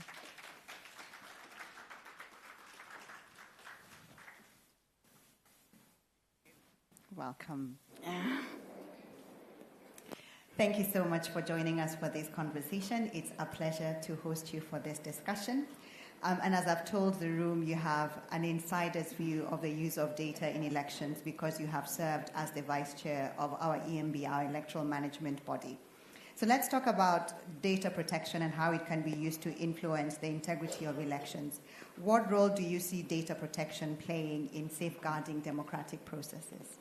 Yeah, thank you very much, Luciana, for having me on this stage, and allow me first to appreciate Unwanted Witness and MISA for this invite to bring together experts on the continent to discuss very pertinent issues. And issues of data protection have increasingly become very important, and particularly in our processes, our democratic processes, and more so in elections. Mm-hmm. And, looking across the continent and listening to Panel 5, I was listening to experiences which we've had in Kenya. And I think sharing here means we can now consolidate our experiences and bring reforms and bring knowledge to this space, which is, for us in Africa, new, but albeit not so new, because we have always used data. But how do we use it? And especially in elections, it has caused us a lot of pain, a lot of chaos, and most times we have to balance between peace and justice. Mm-hmm. And now we have a lot of talk on electoral justice. What does it mean if you cannot protect the integrity of data? Mm-hmm. That means you cannot protect the integrity of your results, the credibility of your results. Mm-hmm. So that entire process comes into question. And thank God this is why we are here for this forum, that we can now share and see what role data can play in terms of just ensuring we have a space that is transparent.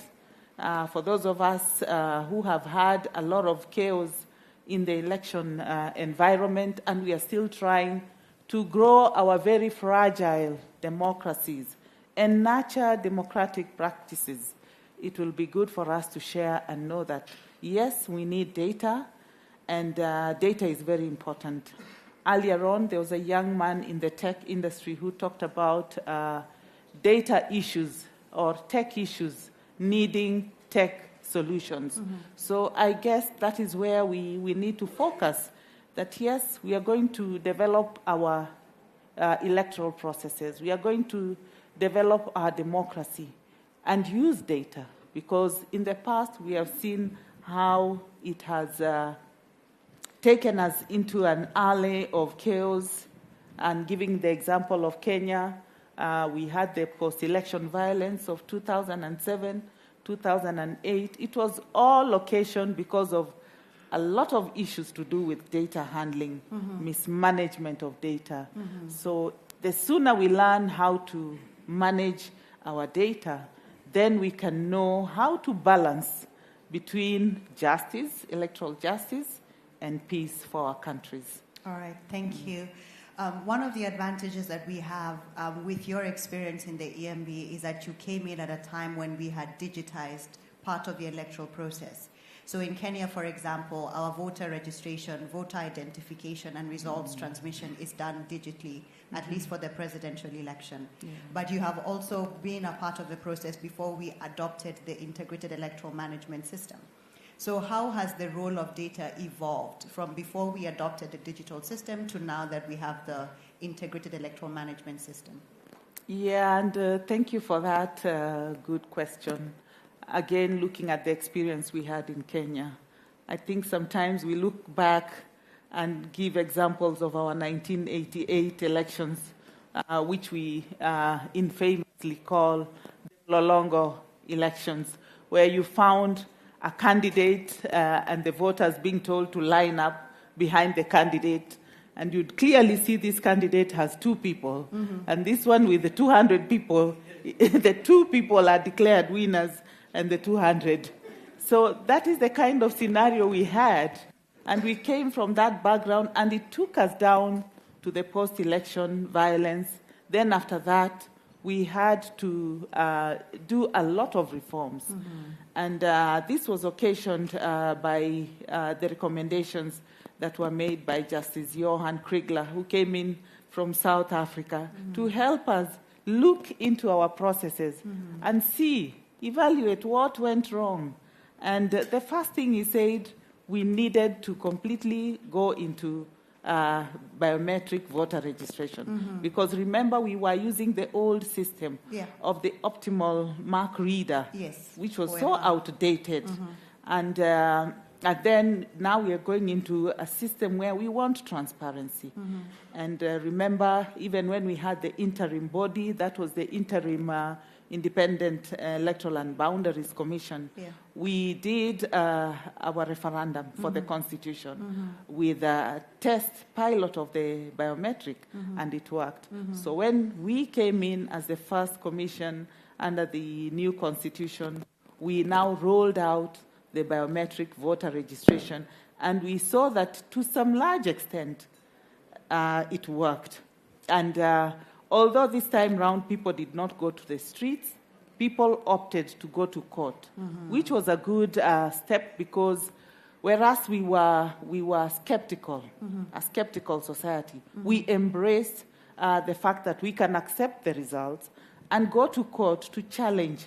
So our first petition, presidential petition, was in 2013, and during that election, you remember there were issues that came out in court, and the Supreme Court made findings that there were irregularities and illegalities, but which were not material to the results of the election. So the election was upheld, but now the issues that were pointed out, the recommendations that were made for BVR to be improved, the electronic voter identification during polling to be improved, the results transmission system to be improved. All that now came for the 2013 commission, the Isaac Hassan Commission, to conduct all those reforms until 2016 again, when other reforms were introduced, including legislative reforms. After the formation of the Parliamentary Joint Committee, which now brought in the Kenya Integrated Electoral Management Systems. And I think Kenya has kept growing in terms of that space of just trying to ensure that adopting and integrating into our electoral processes is working, that the elections are credible, and they are free, fair, and transparent. All right. You've spoken about the advantage of the adoption of technology, and you've rightly pointed out we now use KIMS. But I know you've also worked within the African continent. You've been to other countries. one of the flip sides of taking up technology is we don't control what the electoral management body does with our data. Earlier, before lunch, there was a question, I know they didn't want to point fingers, about how the data that we give the electoral management body ends up being used by the political parties to target messaging at voters. So speak to us about what you've seen in Africa, about the challenges that African countries are facing in terms of managing election data responsibly. Yeah, I remember that point being mentioned. And that reminded me in 2013 and 2017 in Kenya, we had the same experiences. And very interestingly, even for the commission, and I remember my chairman found himself registered in a political party. And at that point, everybody was really mad. What's happening? Why are they taking our information? But remember, information in Kenya, again using it as an example, is easily available. We have the M-Pesa processes where you can go and just pick a book, literally, with handwritten names and numbers of people who are going to the M-Pesa agents. We also have the PTA meetings where people go and record their names. Any meeting, you could go and just get data. It was easily available. So that's how come people found themselves where they were not supposed to be. And by 2017, I think decisions had been made and improvements done that the Office of the Registrar of Political Parties should always go back to verify. And if there are any complaints, then the parties are asked to rectify their registers. Otherwise, they would not be accepted by the Office of the Registrar of Political Parties, because they also have an integrated system of ensuring that all the political parties have memberships that are authentic and have been verified, confirmed. And even remember, there is the requirement that all these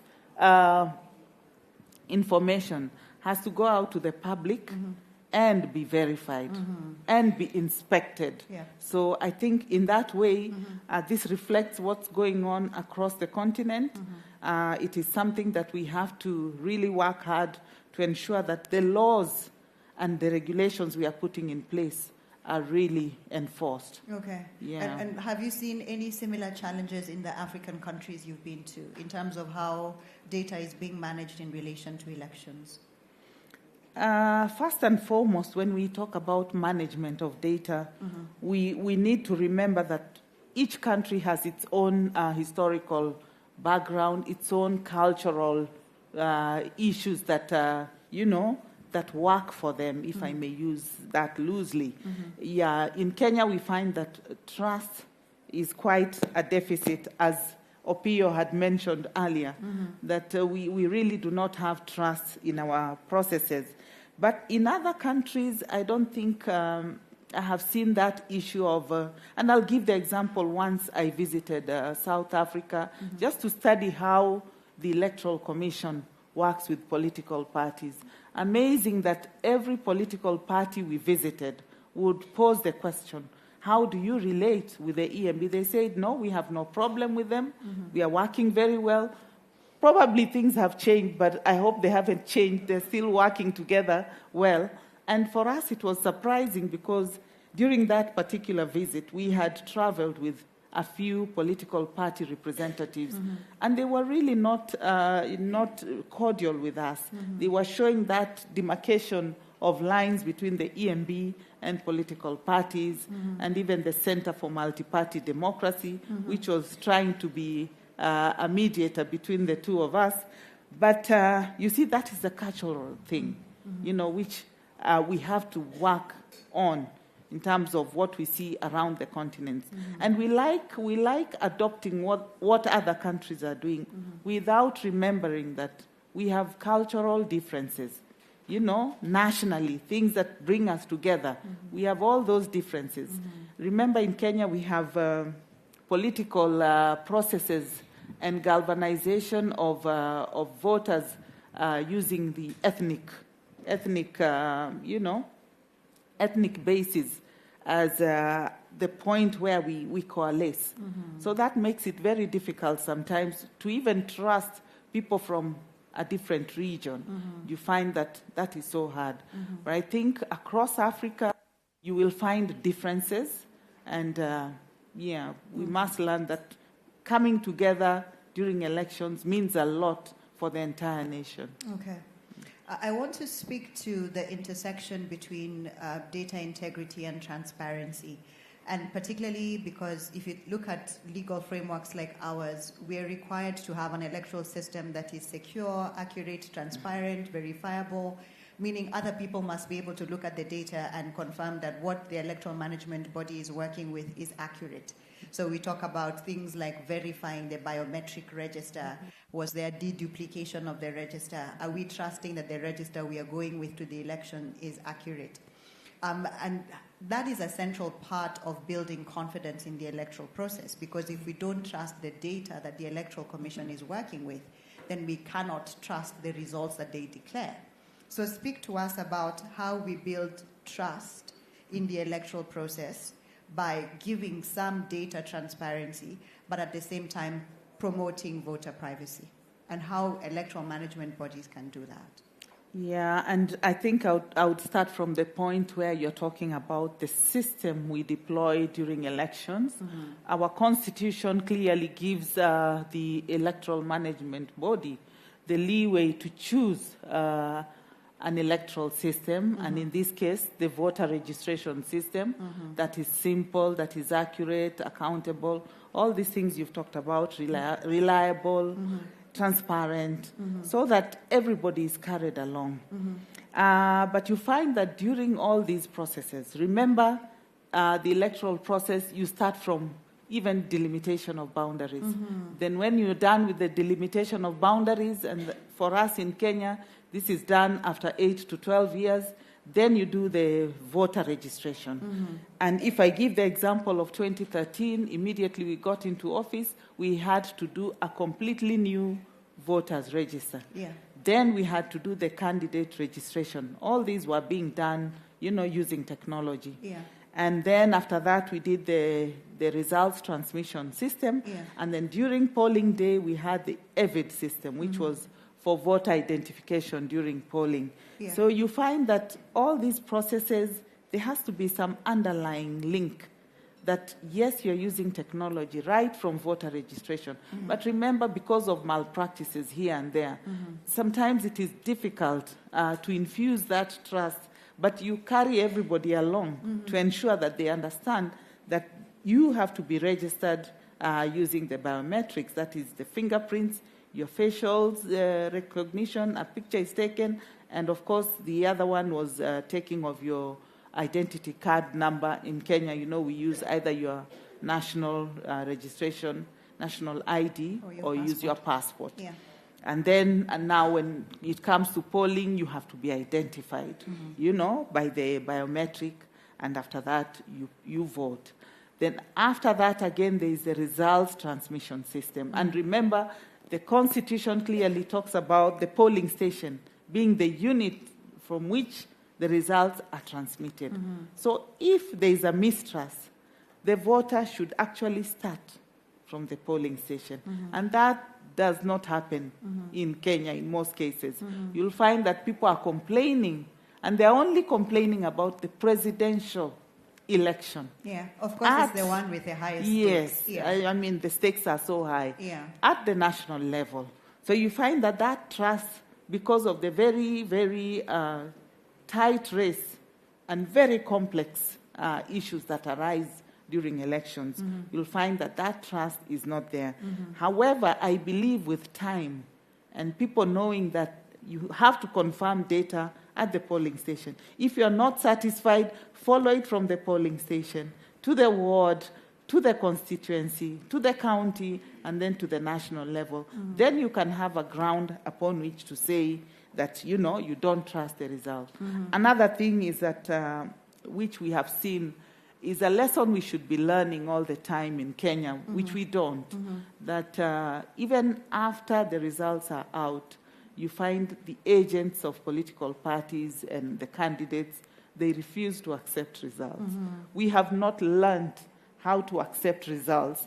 And that is a big problem, that, you know, you are disputing the results, you're not even signing. You are required to sign by law, the regulations that you are required to sign, that you have refused the results or rejected the results for this and that reason. So most times you'd find when they see that their candidate or their party is losing, the agents would usually walk away. That's a practice that we are trying to make them realize, that at that point they are walking away. They're not holding the EMB to account. They should be there to hold the EMB to account for the reasons that they have said they are rejecting the result, so that when and if a petition arises, there is good grounds upon which to defend their position, that this result is not what, you know, it was on the ground. It's interesting that you've spoken about defending your results, because I think one of the questions, and you already spoke to this earlier, is a question of trust. And I think there was a question that was asked earlier about when you go to the doctors, you trust the results that they tell you, like when they come from the lab. And how is it that when it comes to elections, we don't trust our elections management body and what they tell us the results are?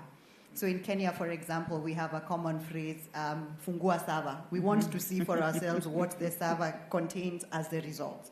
So how do we build trust in an environment where people don't believe that what the Electoral Commission is saying is accurate? And particularly where we don't have access to the technology that the body is using so that we can verify for ourselves.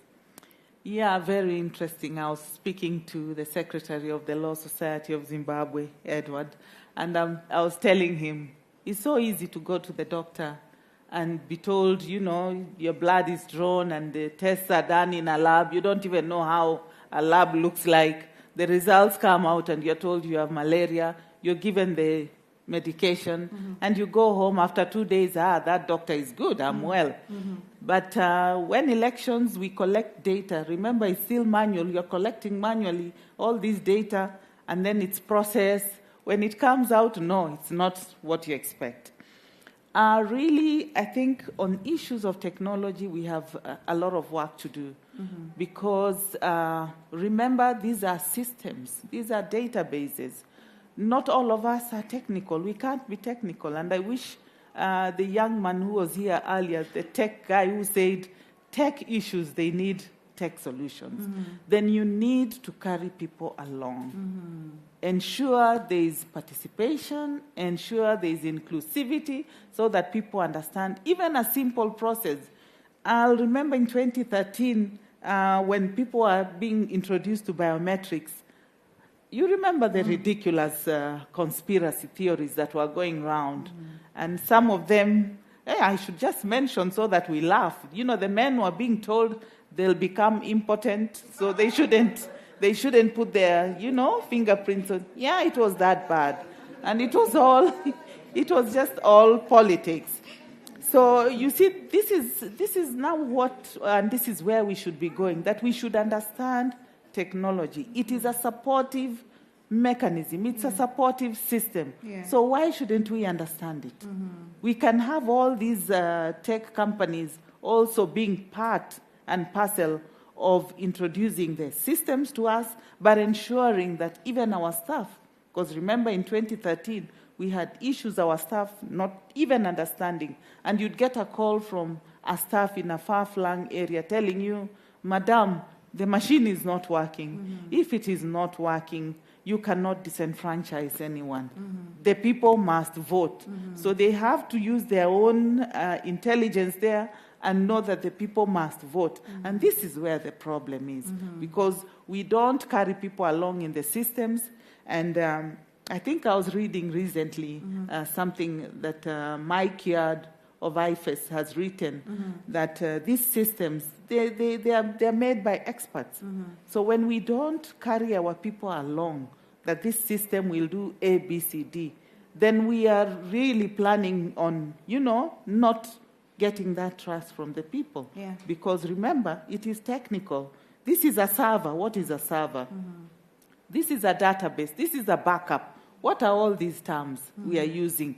You know, so we all need to walk along this journey Yeah. and ensure that much as we are moving ahead with technology, because now, see, we're embracing, the use of technology.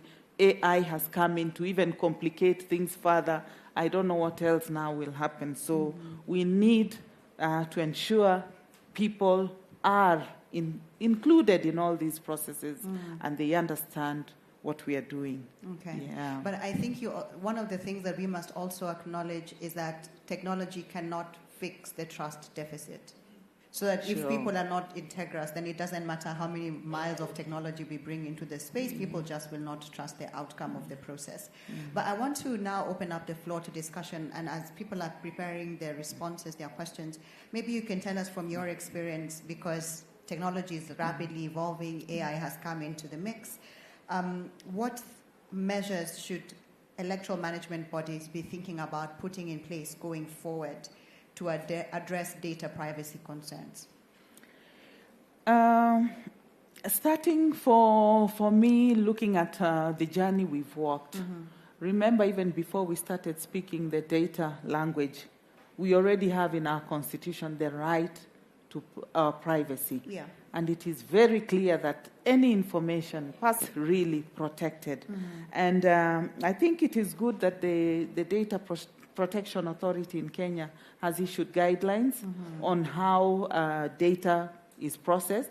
And one of the things it has done for elections in Kenya is to amend the Elections Act that all data processed by the EMB shall be done in accordance with the principles of data protection. So that is a good thing that has come, because in that way, the electoral management body has to ensure that there is transparency, there is consent, there is availability, the sensitivity, the sensitive data is preserved. Yeah. All these principles that we have access and ensure that whatever information they're using, it's for a public task. Yeah. And for the IEBC or any EMB, it has to be for purposes of the electoral process. And every phase, it doesn't just mean on the voting day, but during every process, from voter registration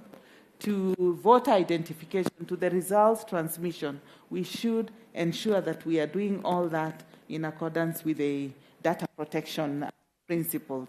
So I think it's a journey we have to walk. And even when we are adopting technology, we should infuse some of those risks that we know come with technology. Try and infuse them as we know we develop these technologies, because technology is dynamic. What you're using today, tomorrow it will be obsolete.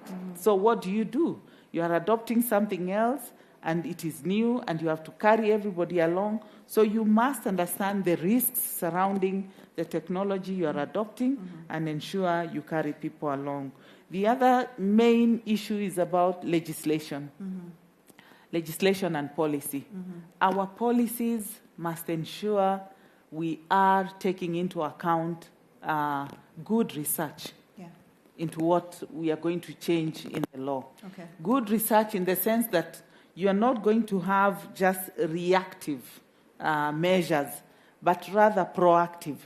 Even when we are talking about looking at other jurisdictions, and here in this forum we have talked about the general guidelines of the European Union, data protection. Yeah, you want to look at all these, learn from the best, and we have seen even the US election, what has happened. We want to learn from the best, but I think those policies we are making must really inform some of these things in a proactive way, rather than being reactive.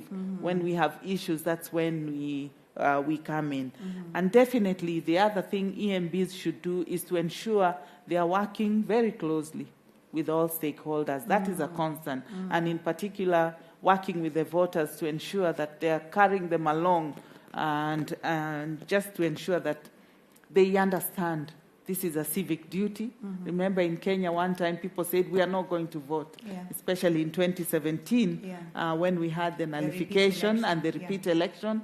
It was really, it was really a big show of voter apathy. Yeah. At the worst we have seen in Kenya. Yeah. So if you're not taking the voters along, then it becomes a problem that, some of those issues cannot be resolved. So there are many other things that we can talk about, but I think these are some of the really important measures the EMBs can take. Thank you. Allow me to open up the floor to questions, comments, feedback before we close. So I've seen a hand on this end, that's one. I've seen another hand on this end, two. Up here, three. Shall we start with those three? So let's start with the hand at the back. Please let us know your name and then your question or comment. Thank you so much. My name is Natasha.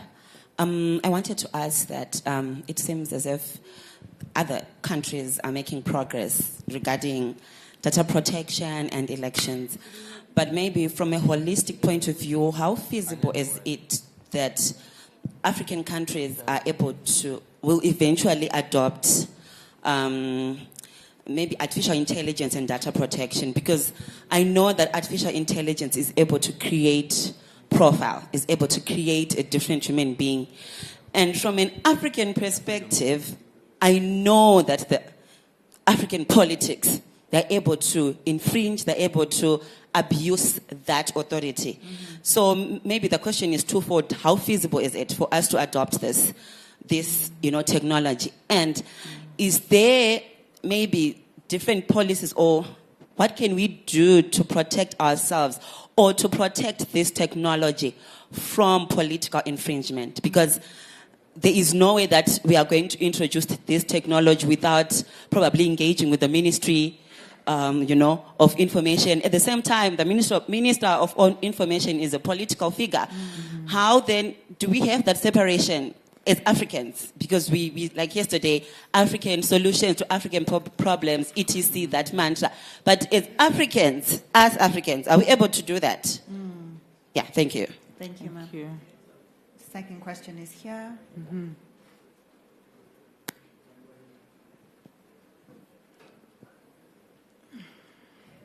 Thank you. Good afternoon, everyone. Good afternoon. So my question is regarding issues of electoral justice, right? Like, for instance, we applaud the movement from post-election violence to following legal processes. But then what happens when, for instance, civilians come together and say that, oh no, we dispute these election results because of this and that being valid reasons, and they go to local courts and they don't get any recourse, then they move on to regional courts and still they don't get any recourse. What do? Are we now going to go to international courts? The same international courts who are passing laws that we are saying infringe on African rights? Or are we supposed to have other solutions that actually work for us? Since anyway we have adopted the systems, electoral systems of the same countries that we are complaining that they are suppressing us and monitoring and surveilling us. Thank you. Next question is here, Opio. Let's have a microphone come to the front. Yes, please. Yeah, so thank you once again for the very good presentation so far.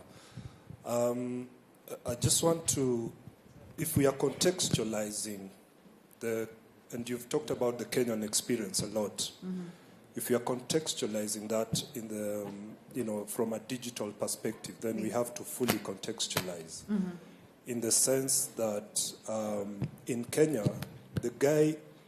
the EMB guy in charge of ICT has died before. In circumstances very related to the mandate. And so that is real context of what digitalization and the stakes bring into that. And another context, the current data protection commissioner in Kenya comes from an EMB background, also very controversial. There's a context that, but I'm not asking any question around that. I'm just looking at issues around why globally a digitized electoral process in Kenya is the most expensive in the world. That is one. I mean, how do you go to justify to other jurisdictions that digitization brings down the cost of elections? The other thing is for us as civil society is what kind of capacity do we have as civil society to monitor and scrutinize a digitized election, especially at the very local level, at the grassroots level, because it requires a lot of tech savviness, which sometimes government gets away, with a lot of things in terms of data processing, the integrity of data during when we are talking about voter registration. Then all of a sudden, if this is Harare, maybe Harare had 100,000 voters in the last elections. Now Harare has 1 million voters through biometric registration process. Then there is an integrity issue that probably can be justified, but can also be a product of manipulation. Yeah. Because technology can be manipulated. So, the capacity of civil society to do that. And have we invested really in, I had someone talking about DPO. Was it a DPO in the morning? Has civil society invested in DPOs?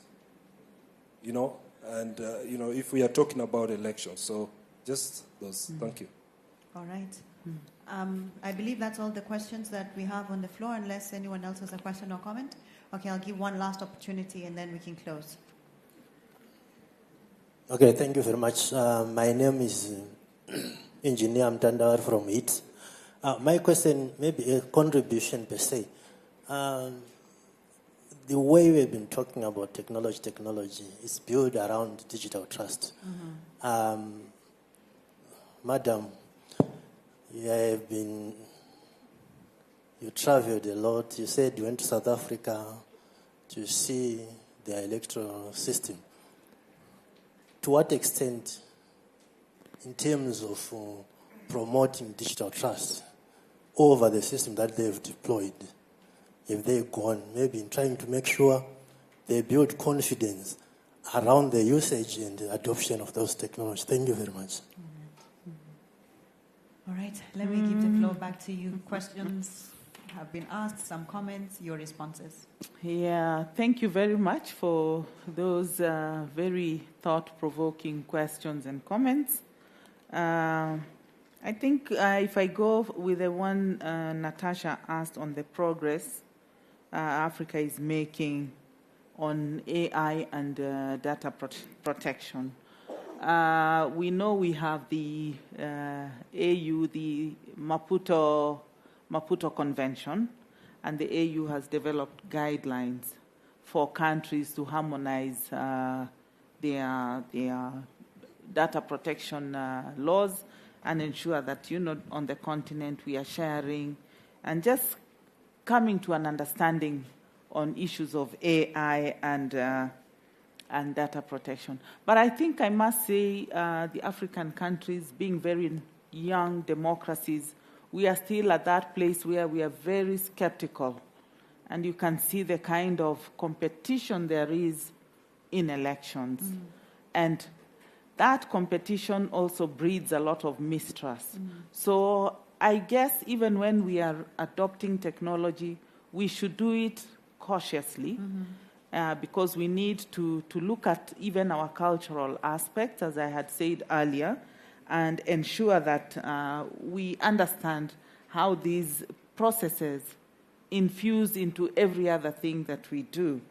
And just giving some examples again from Kenya, we had in 2021 registration for an integrated number for government services, which we call Huduma number. And we had civil society going to court on grounds that this number was not, whatever information government was collecting, it was not being done in a constitutional manner. So we already have cases where people do not feel comfortable with their data being collected. However, we must move into that space because for us, the manual system will not work. Mm-hmm. And we cannot continue doing things in that space. That's why we have to change our ways of doing things and ensure that we are building that trust, that confidence. Otherwise, we will not have democratic processes.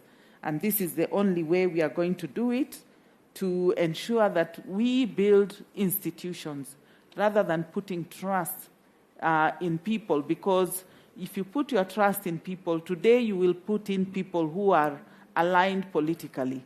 And so what results would you expecting if you have people who are aligned politically? Definitely you'll find that there'll be those divisions in the processes. And as you rightly said, it's difficult to separate the role of a minister and that of a DPA, a minister being a political appointee. Mm.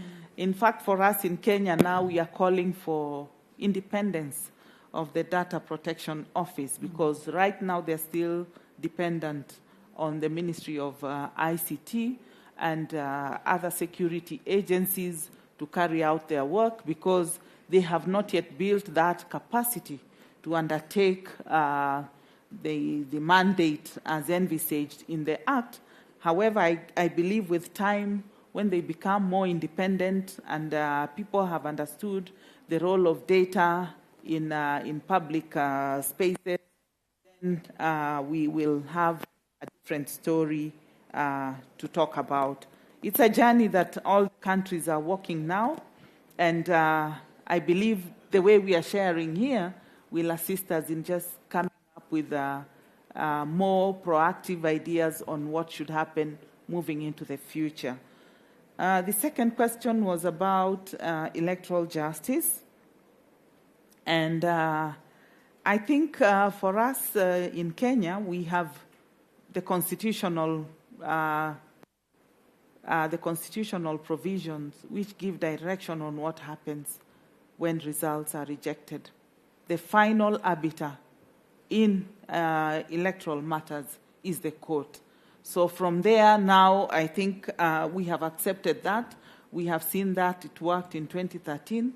We have the presidential petitions 2017, 2022. Everybody is now in that thinking that if you have rejected results, and right from the polling station, because that is something in the Constitution, that the polling station will be the final place where you get your election results. Mm-hmm. So if you go to the polling station and find that there is discrepancy, then you can go to court and petition. Mm-hmm. So we have a process that is clearly demarcated, mm-hmm. That yes, you can go to court and get justice. And still you can go to the regional courts and get justice there. So I don't know how that conversation would take it from here. Mm-hmm. If we are dissatisfied with the court, mm-hmm. then I think this is something we need to see how else we can create a balance. Because remember, when we are doing elections, we are doing a democratic process of getting new leaders. And this is as per all the international instruments, the African Charter on Democracy and Elections.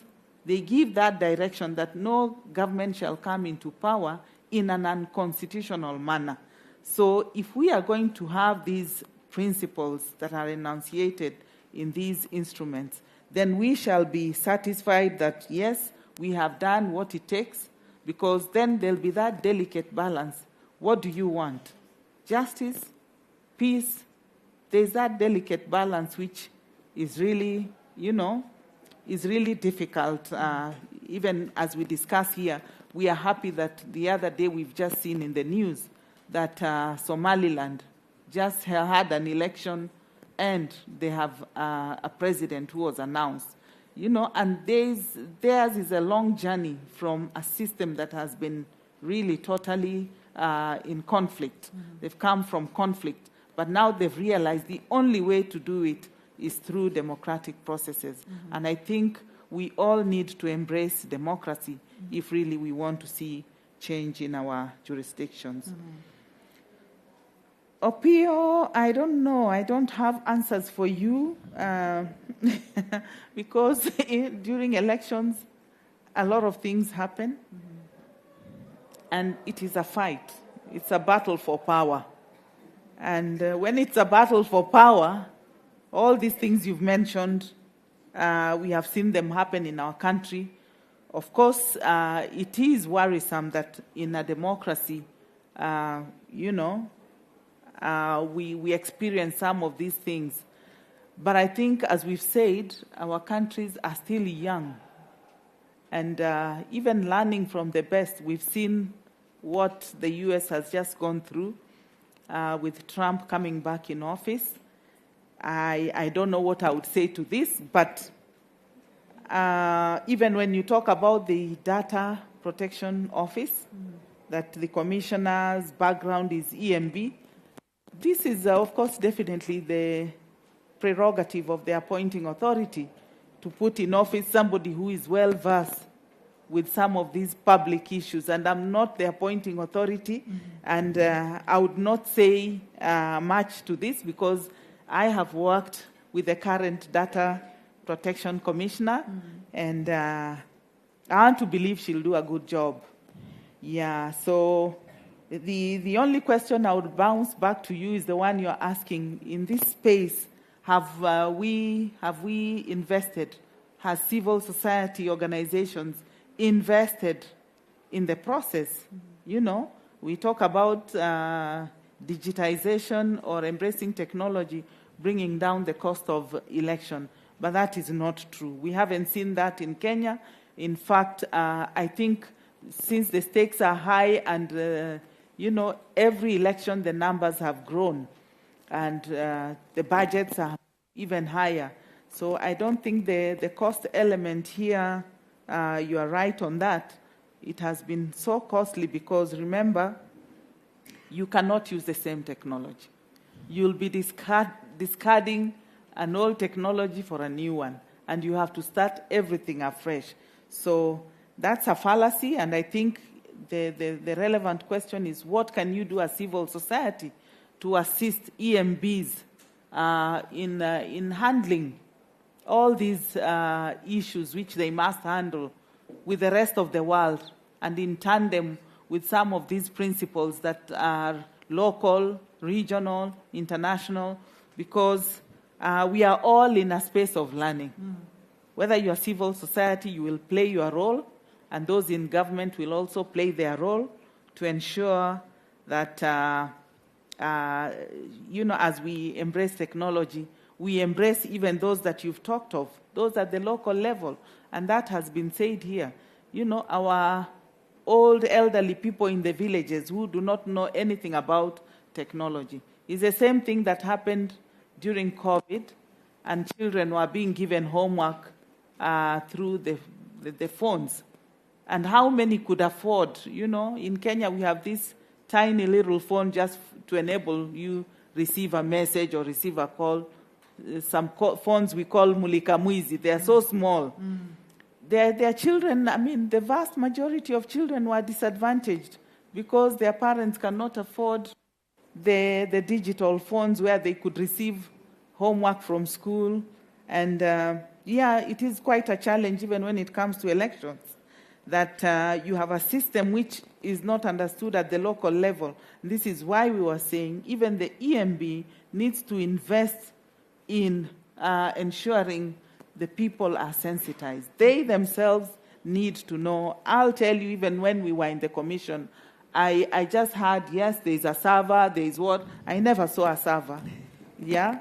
And I was only told this is the machine. Once you put your fingerprint, thumbprint here, then a result comes out, shows you're okay, you're registered, and that's it. So we need to, it's a learning process, and we need to do a lot of work. So, Opio, you have a lot of work to do.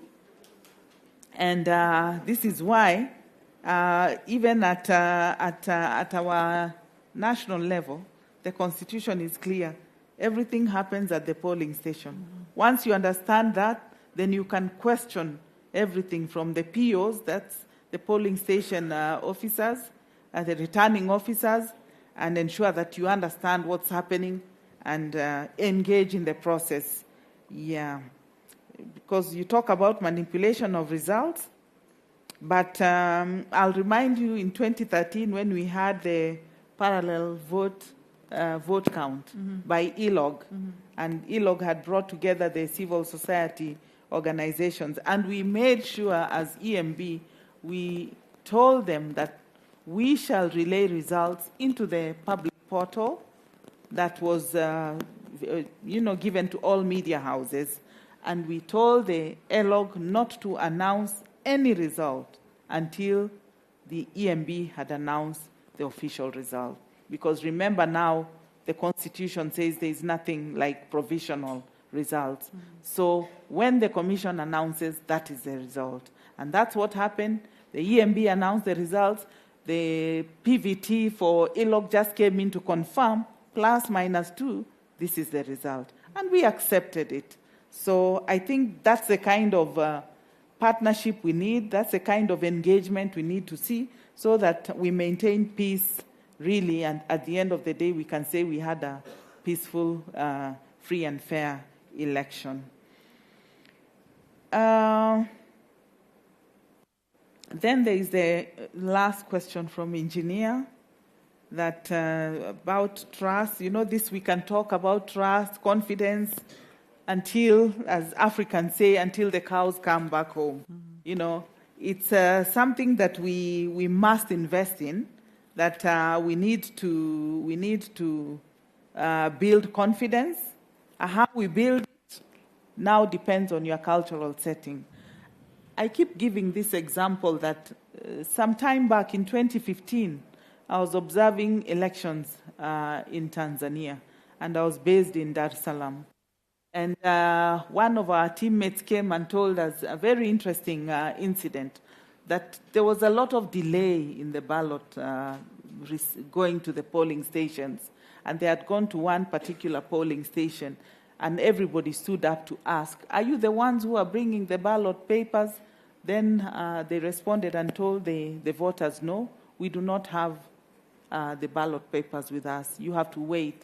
And, they were so shocked that they were Kenyans, and they were shocked that the voters just sat back and said, we shall wait until they come. Mm-hmm. If it was in Kenya, it would have been a different story. Would have burnt the polling station.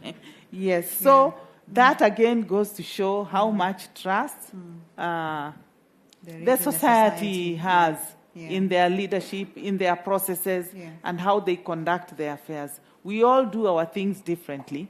So I think that, again, going to the same statement I made, that we are young democracies, we need to nurture that trust and confidence.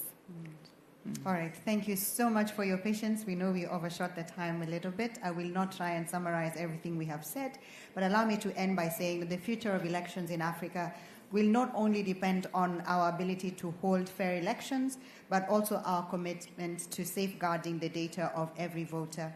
Without trust, democracy will falter, and data protection is the foundation of that trust. With that, ladies and gentlemen, allow us to bring our session to a close. Allow me to thank Lilian Mahiri Zaja for joining us for this discussion, and every one of you for contributing your thoughts to this. Please. Thank you.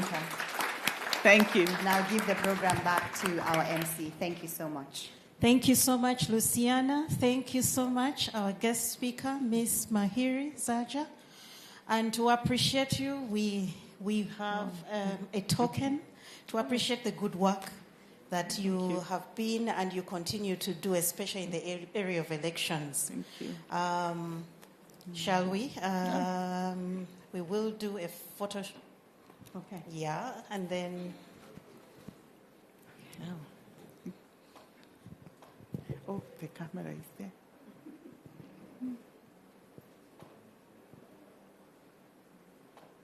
Great. Okay. Oh, there's another one here. So this is a small token. of you in a frame. Thank you. Thank you so much. Thank you so much. Wow. I believe they'll assist you to carry it back. Thank you so much. Thank you, Thank you. everybody. Ladies and gentlemen, thank you for being a good audience. Thank you so much. Quickly, as we try to catch up on our time, we are preparing for our next panel. And to take us through the next panel is none other than Miss Bathabile Dlamini. She's not new to you. She has already appeared on one of our morning panels, so she is coming back to steer us in the next discussions. You're most welcome. Thank you very much. My task this time around is a bit challenging because I'm given 30 minutes to take you through this session. It was supposed to be more than that, but I'll try my level best. Can I invite you to stand on your feet? It's the second of last session. And I would like to have all your attention. So we're going to use our lovely bodies to spell the word coconut. Yes.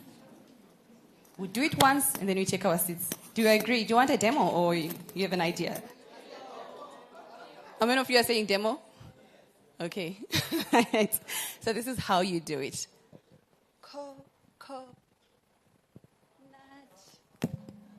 So there'll be a lot of some break dancing and but you're using your body, to spell the word coconut, okay?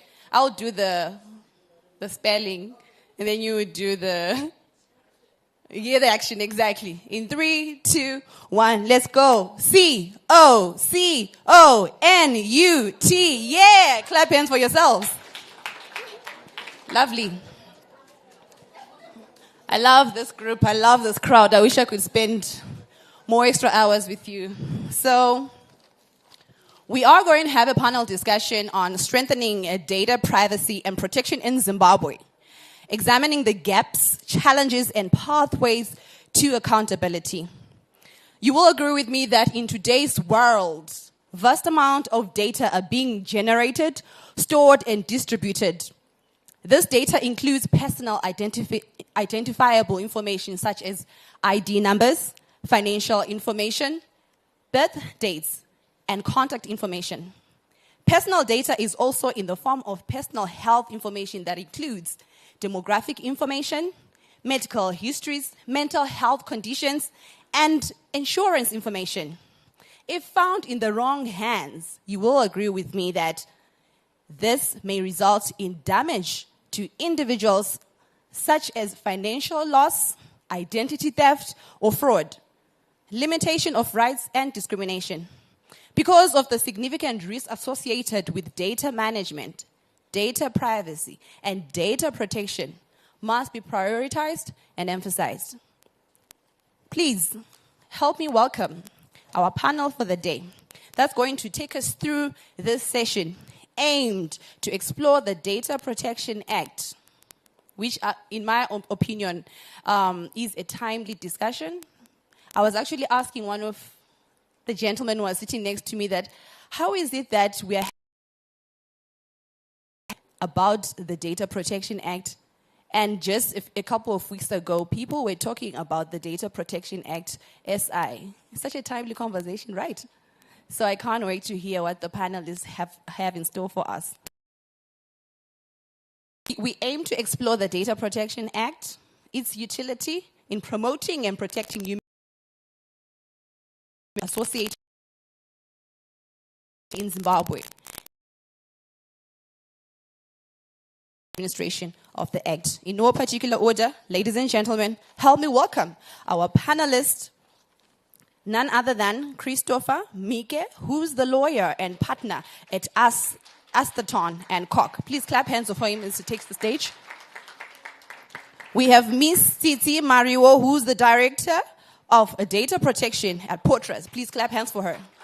You may take your seat, please. We have Bridget Mafurise, who's the digital rights activist. And last but not least, we have Bridget Ndlovu, who's who's Partnerships and Engagement Officer at Paradigm Initiative. Thank you so much. Please encourage them by clapping hands as they come to the front. How are you? Are you excited to be here? Absolutely. Ladies, are you excited to be here? Yes. So, to prove to me that you're excited to be here, how about you tell me one of your favorite stories about Data Protection Act? It could be a story that you came across online. It could be a story that you were discussing with the audience. It's just one short story that comes to mind when you think about Data Protection Act. Honor ladies. I'll respect him. I'll honor him and honor the ladies. Maybe we'll start from here. Bridget? I feel like I've been put on the spot, but yeah, I'll just go ahead. I think for me, what's interesting is that at a time when African countries and globally countries are adopting data protection acts to regulate privacy, to regulate the sharing of personal information, it is also interesting to note that Zimbabwe is also one of those countries that has adopted a Data Protection Act. And it's also interesting to see that with the coming of the recent regulations, the Data Protection Act is then fully enforced. So I think for me, that's one outstanding thing I would like to highlight. I love that. Bridget? So we have two Bridges. I'll call them by their last name so that I don't get it confused. I hope my mic is working. Is she audible? It's not working. Did you switch it on? There's a switch by the side of your... You can start while she sorts herself out. You should be green. Is mine on? Yeah, it is. Okay. Maybe as she's attending to that, okay, she can share with us one story that comes to mind about data. That actually come to mind.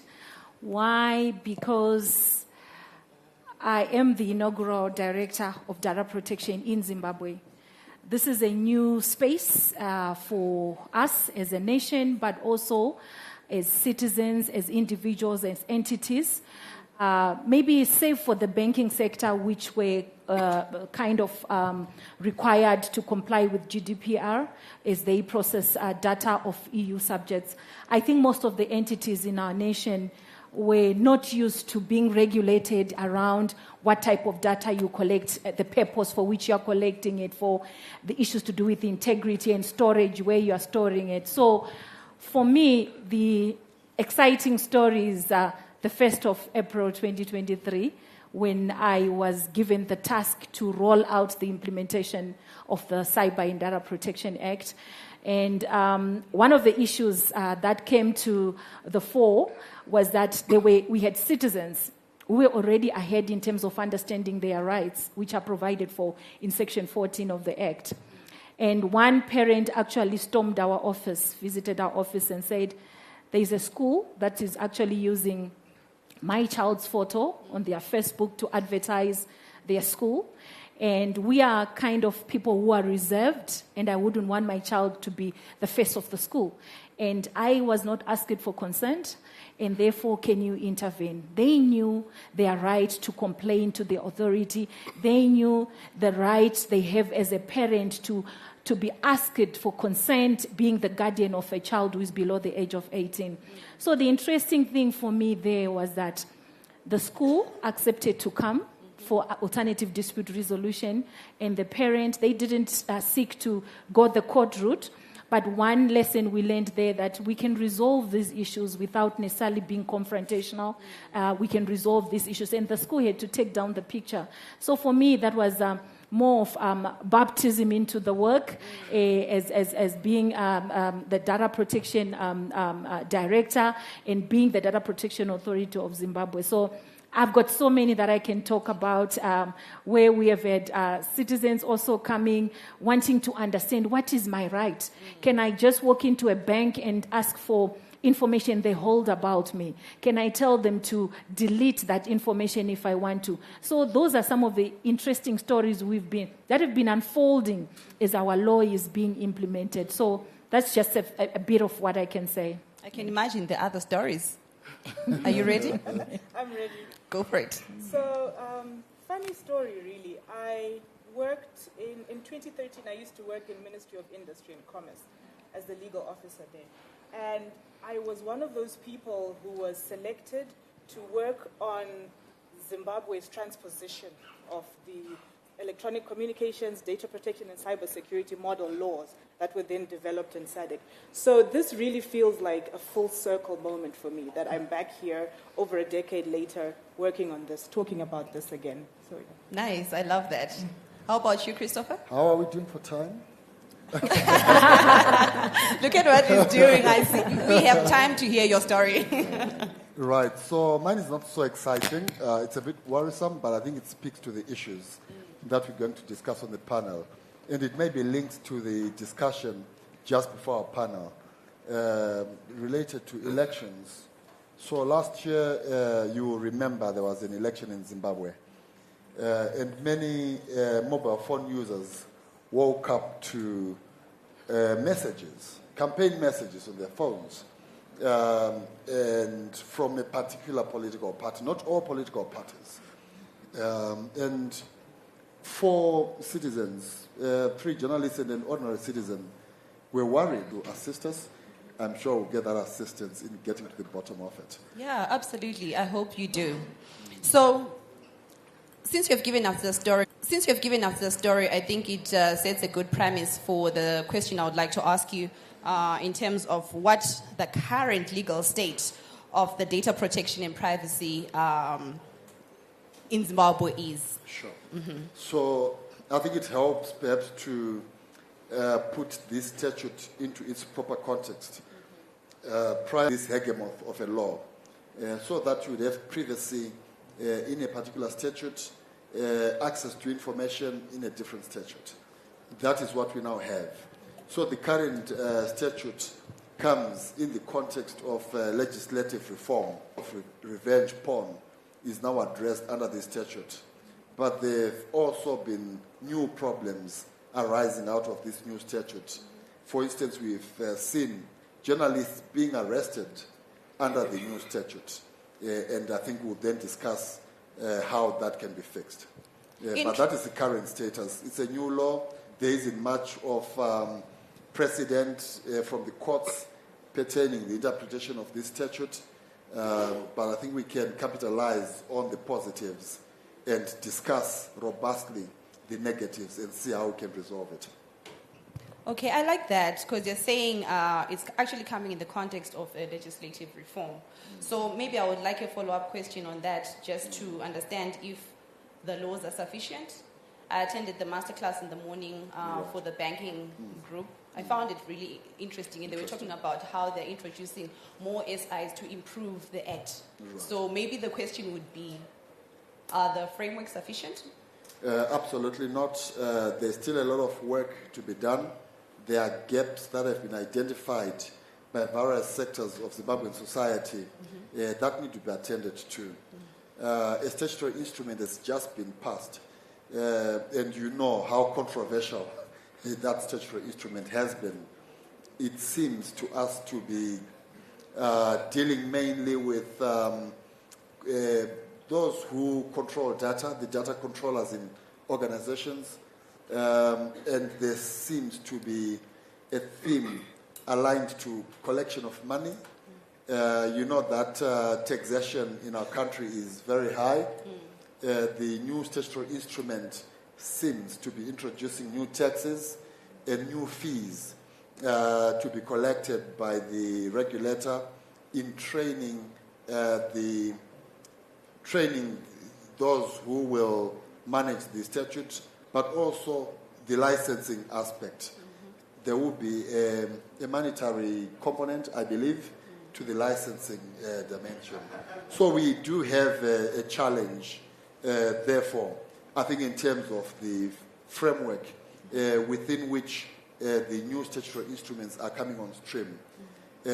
Are they designed to enhance the rights of the citizens in terms of the Bill of Rights, or they dilute the ability of citizens to enjoy the fundamental rights that are envisaged under Section 61 and 62 of the Constitution, being freedom of expression, freedom of the media, access to information.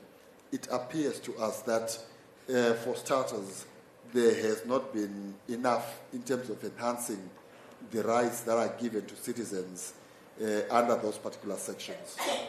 Thank you very much. Mario, I'm sure you would agree with me that a lot of questions will possibly come from the crowd, because it's a unique opportunity to have a sit down with you and to understand at length the Data Protection Act. But then my question would be, how has Zimbabwe operationalized data protection and privacy? Okay, thank you very much, and thank you for preparing me that most of the questions will be directed to me. For us as a nation, and I like what Chris has actually done to give the context within which this law was actually promulgated. And that context also goes back to sort of misinformation about this particular law, because Chris made reference to the fact that they think journalists will be arrested under the Cyber and Data Protection Law. And I would want just to correct that position, that the Cyber and Data Protection Act, insofar as it deals with data protection issues, is sections 1 to section 34.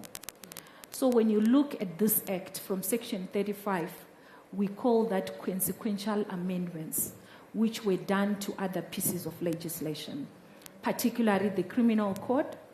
So all crimes in Zimbabwe are codified in our Criminal Codification and Reform Act. So for citizens to misunderstand the Cyber and Data Protection Act and see it as criminalizing issues to do with spreading false information, those are now codified under our criminal code and not under the Cyber and Data Protection Act. And also to correct another misconception is the aspect that over and above amending the criminal code itself by bringing in 17 new offenses that are cyber-related, including issues of cyberbullying, issues to do with the issues of revenge porn that you are talking about, all that is now codified under our criminal code. So our reference point should never be the Cyber and Data Protection Act, because it facilitated an amendment of another piece of legislation. So this is where we are coming from, where we had a lot of the consultations and the discussion around consequential amendments, and citizens forgot to comment on the basic issues related to data protection, which were under section 1 to 34 of this act. Over and above the criminal code, it also amended the Civil Procedure and Evidence Act as a consequential amendment, wherein it facilitated issues to do with admissibility of electronic evidence, which was not there before in the Criminal Procedure and Evidence Act, and also aspects to do with expedited preservation of electronic evidence, because now once it's being admitted in court, we need to expedite its preservation so that we don't lose it, so that it can be adjusted in a court of law. So we have seen a lot of this misalignment in terms of what we are talking about when we're talking about the Data Protection Act, because the Cyber and Data Protection Act itself was created with an objective to create a technology-driven business environment through lawful use of that personal data that we transact as businesses. So when we look at all these issues, it then created obligations for those who then collect personal data for that purpose, and also created rights for data subjects whose data is being collected for that purpose, to make sure that they have certain rights that they can that they're empowered with to access and to enforce when it comes to abuse, issues of leakage of their data without their consent. Even where they've consented, data controllers have a responsibility to put in place technical as well as organizational measures that will ensure the security and integrity of that data, and also ensure that whatever happens from the collection point to the destruction point, the integrity is maintained, but also the data subject is protected throughout the process. So it has empowered citizens It's just that we cannot do everything in one day. It's a process. Remember, this law came into force in 2021. When it came into force in 2021, we are in 2024. It has taken almost 3 years for us to appreciate and understand it. And Potras has actually gone out of its way. We have called for various webinars online. We have called for various physical workshops at Potras headquarters. We have even had to bus people to Potras from town to say, come and understand and appreciate the provisions of the law. We have done provincial awareness workshops in different provinces where we are trying to raise awareness amongst the data subjects is one of the intervention measures we have put in place after we did a baseline survey to understand how many Zimbabweans really understand this law. This is the first thing we did in 2023, June. And from the baseline, how many companies are compliant and what are they saying are their challenges in terms of compliance? And that actually research survey, the results are open for public inspection. People can have a look at it. And from that survey, we picked that 93% of data controllers are actually indicated they needed capacity building in order to operationalize this law. And 77% of Zimbabweans indicated they needed more awareness and understanding. And we go back to the conversation yesterday that we shouldn't be talking about this law in English. Let's translate it into our vernacular so that our citizens understand what do we mean by the right to informed consent. What do we mean by the right to object to the processing of your information? What do we mean by the right to restrict the processing of your information? What do we mean by the right to object to automated processing of your information? What do we mean by the right to complain to the authority? What can you complain about? Which is actually a function of the authority to receive any complaint. Particularly, this law is very progressive in that it doesn't say you must start with the service provider or you must start with the data controller. It's a choice for the citizen. If they choose to come and complain directly to Potras, then they can do so. If they choose to start the conversation first with the data controller, it is really up to them. And we are enjoined by this law to make sure that we investigate those complaints, we make determinations, we actually can even sit the parties on the table and have a discussion and be able to resolve the issues. So that would be my a few comments on the law. Yeah. Okay, great. How many of us, by show of hands, were part of this progressive awareness effort by Potras? Done a good job. But perhaps before we move on, she comes from Bulawayo. Perhaps you can tell us what a hyperlink is in Isindebele. Because she's promoting local languages in this conversation. Yes. I wish I had the answer. I wish I had that answer. Unfortunately not. There's room for growth there. We need to unpack those issues in our local language. So Potras will have to work very hard. Yes. Absolutely. So Mario, maybe tapping into your experiences, how has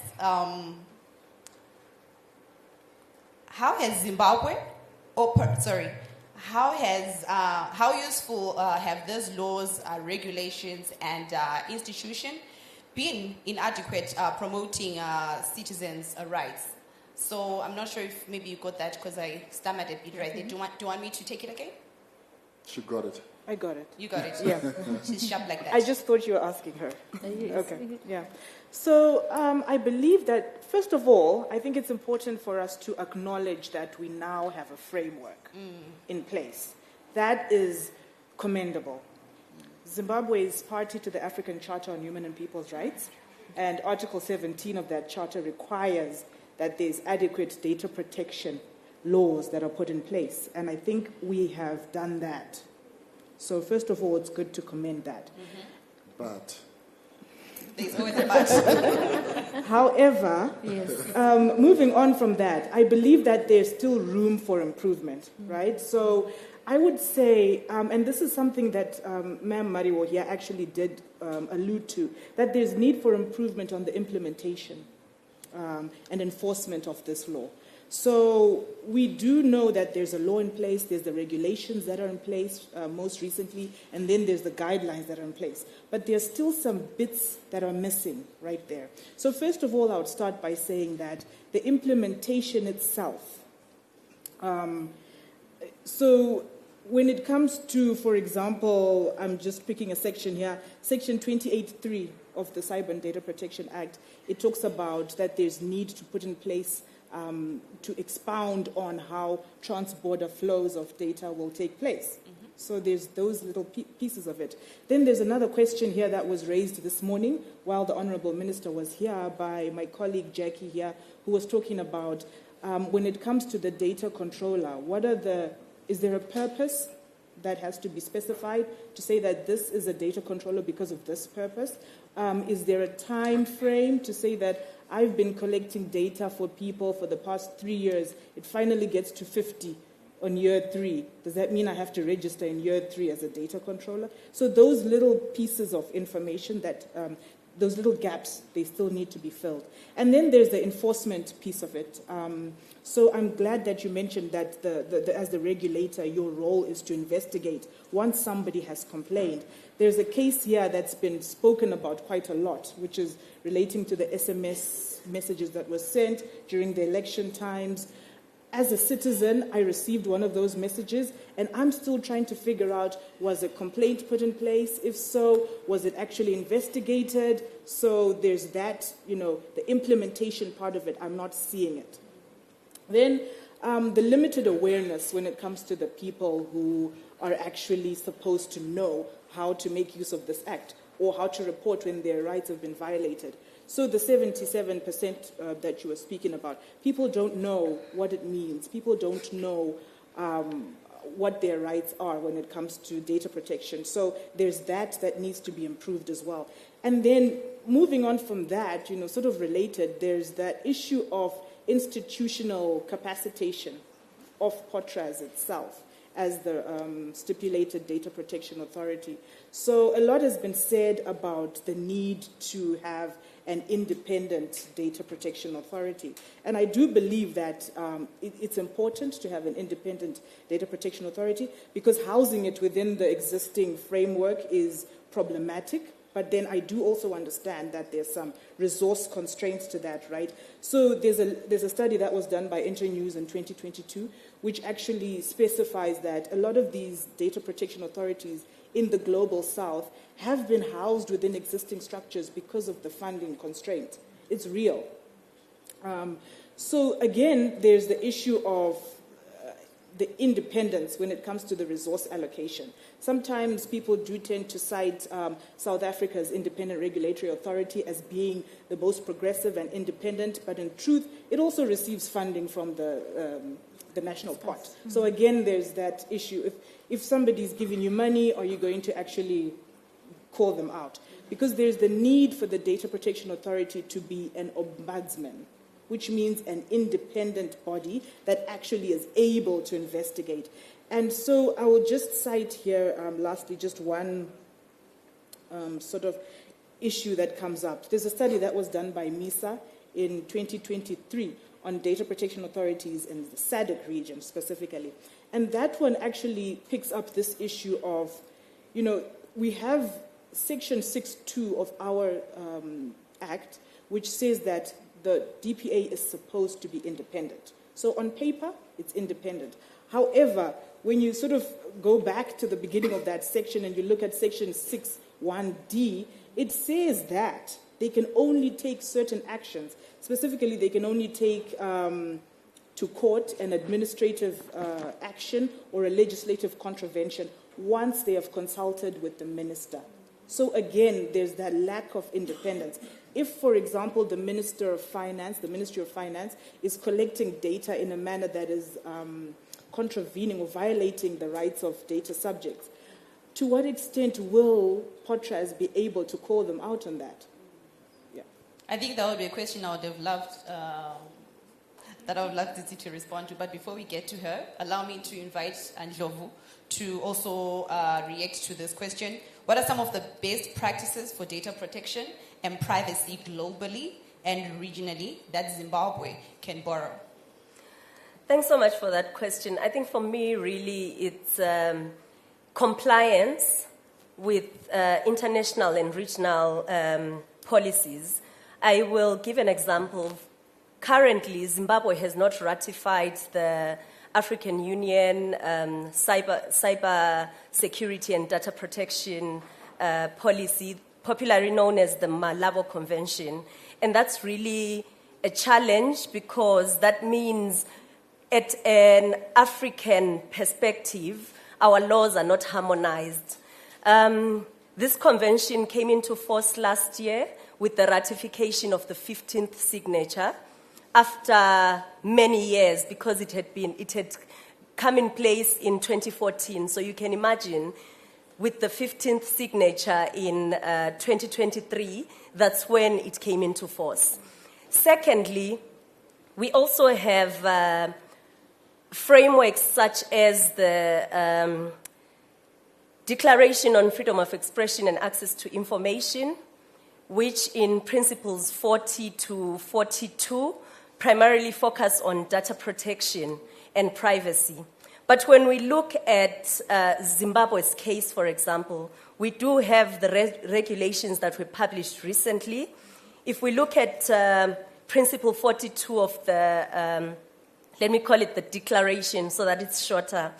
If we look at principle 42 of the declaration, in particular, item 5, it talks about data breach notifications. Mm-hmm.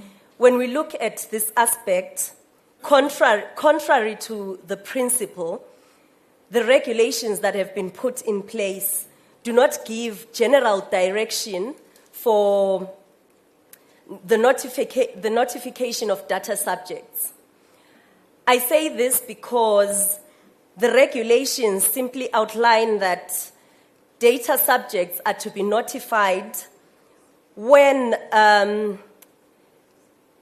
this may result in high risk of affecting their rights and freedoms. So there is a caveat to informing the data subjects, which should not be the case.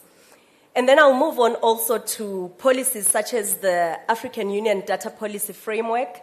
We've not had conversations from ministry level to tell us as citizens how Zimbabwe is implementing or following through with the African Union Data Policy Framework.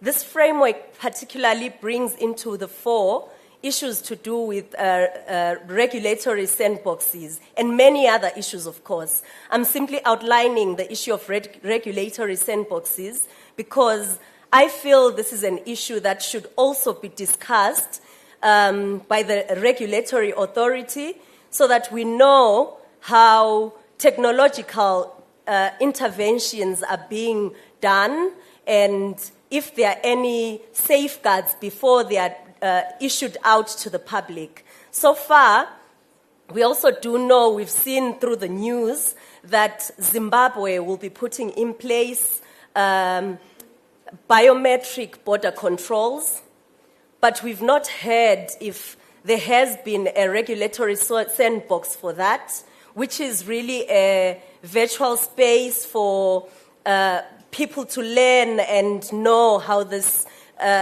new innovation is going to work and if it is going to be rights respecting.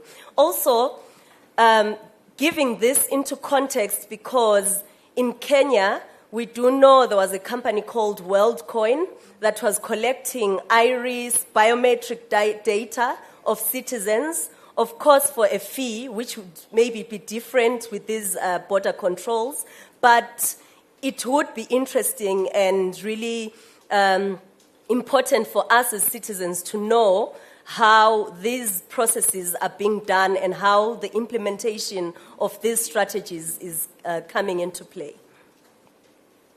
I see you want to react, but I want to open the conversation to the floor to take reactions, comments, feedback before I bring it back to my panelists. Okay, I see there's a hand here and there's a hand that side. Going once, twice. It's And then there's another hand. So I'll take those three before I come back to you. Maybe let's start from that end. Thank you very much. I just want to ask Chris, by the way, as a young lawyer, I've always admired the work that you do, and I hope one day I'll be able to do just the quarter of what you've achieved as a lawyer. But then I'm a data privacy lawyer, and I believe in the privacy and the right to privacy as enshrined in the UDHR and the Constitution of Zimbabwe.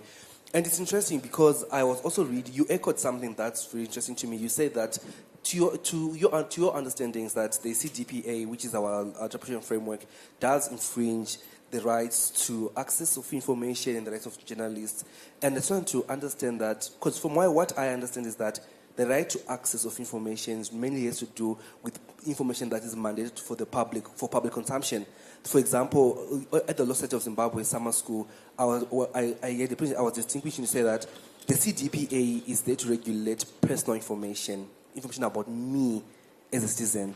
And the Freedom of Information Act is there to regulate information that's meant for the public. For example, if you walk at Portals today as Chris and you are going to ask and say, I want to see the sector performance report, it's a public document which is intended for you to see and read and understand as a Zimbabwean citizen. But if you come to my workplace and say you want to see my pay slip, then obviously that is something to do with personal information. So I would want you to then try and explain, not that I'm attacking you, but I genuinely want to learn to say how maybe you can explain further to the extent you say it infringes on the rights to access information.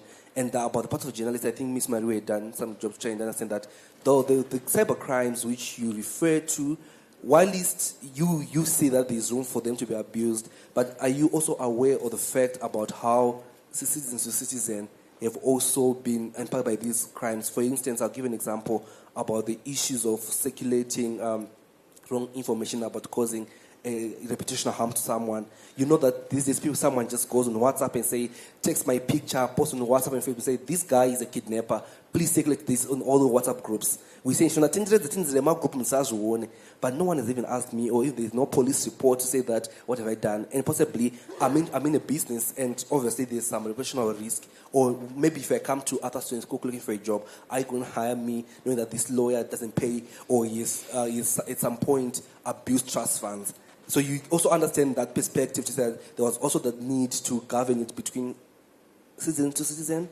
I don't know, maybe you can just help me on that one. But I also thank you for the amazing work that you do. Thank you. Thank you. Oh, I just wanted to react to what you said, the lady in yellow, talking about data breach notification in terms of 72 hours for data subject. And I think you had mentioned that it should not be only when it's high risk. I will dispute that a little bit. I think sticking with high risk is sufficient. And the reason I say that is because we have to take the context of data subjects into consideration. Imagine what it will be, because a lot of data subjects are exposed to multiple data controllers. And so if they have to be notified for every breach, that will be overwhelming. And what that can cause is the noise will drown when there is something critical they need to take action on. And so what I would say is, with the high-risk context, there needs to be additional guidance, recitals to the regulations so that we can ensure that we are classifying high risk as high risk and 72 hours is respected. The only downside is when organizations or controllers try to downplay a high-risk situation into a limited risk or no-risk situation. That becomes very contentious. But we should try to, get to the balancing act of putting ourselves in the shoes of the recipients for this information or notification. Thank you. Great. And then we have another hand here.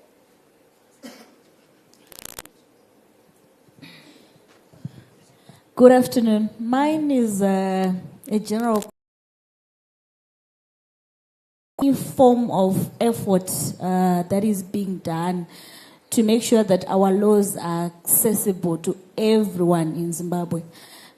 What I mean is to put them to translate them into our native languages. Some time ago, I was doing a research, and I was looking for the Mauritius and Mozambique Telecommunications Act. I couldn't translate because they were in Portuguese and French respectively. And I take it that those are the languages that those people aptly understand. But for the rest of the Zimbabwean laws, they are in English. And most of our population in the rural areas, some of them do not even understand. All right, thank you. Do you still want to comment? Okay, then my last comment is going to come from her. The lady in black. Thank you. Thank you. This is for Ms. Mario. And no, it's not a question. I just want to commend how you were able to explain some of these issues, especially regarding the Data Protection Act, because, misconceptions arise a lot, especially in local communities, and people talk and spread misinformation ultimately.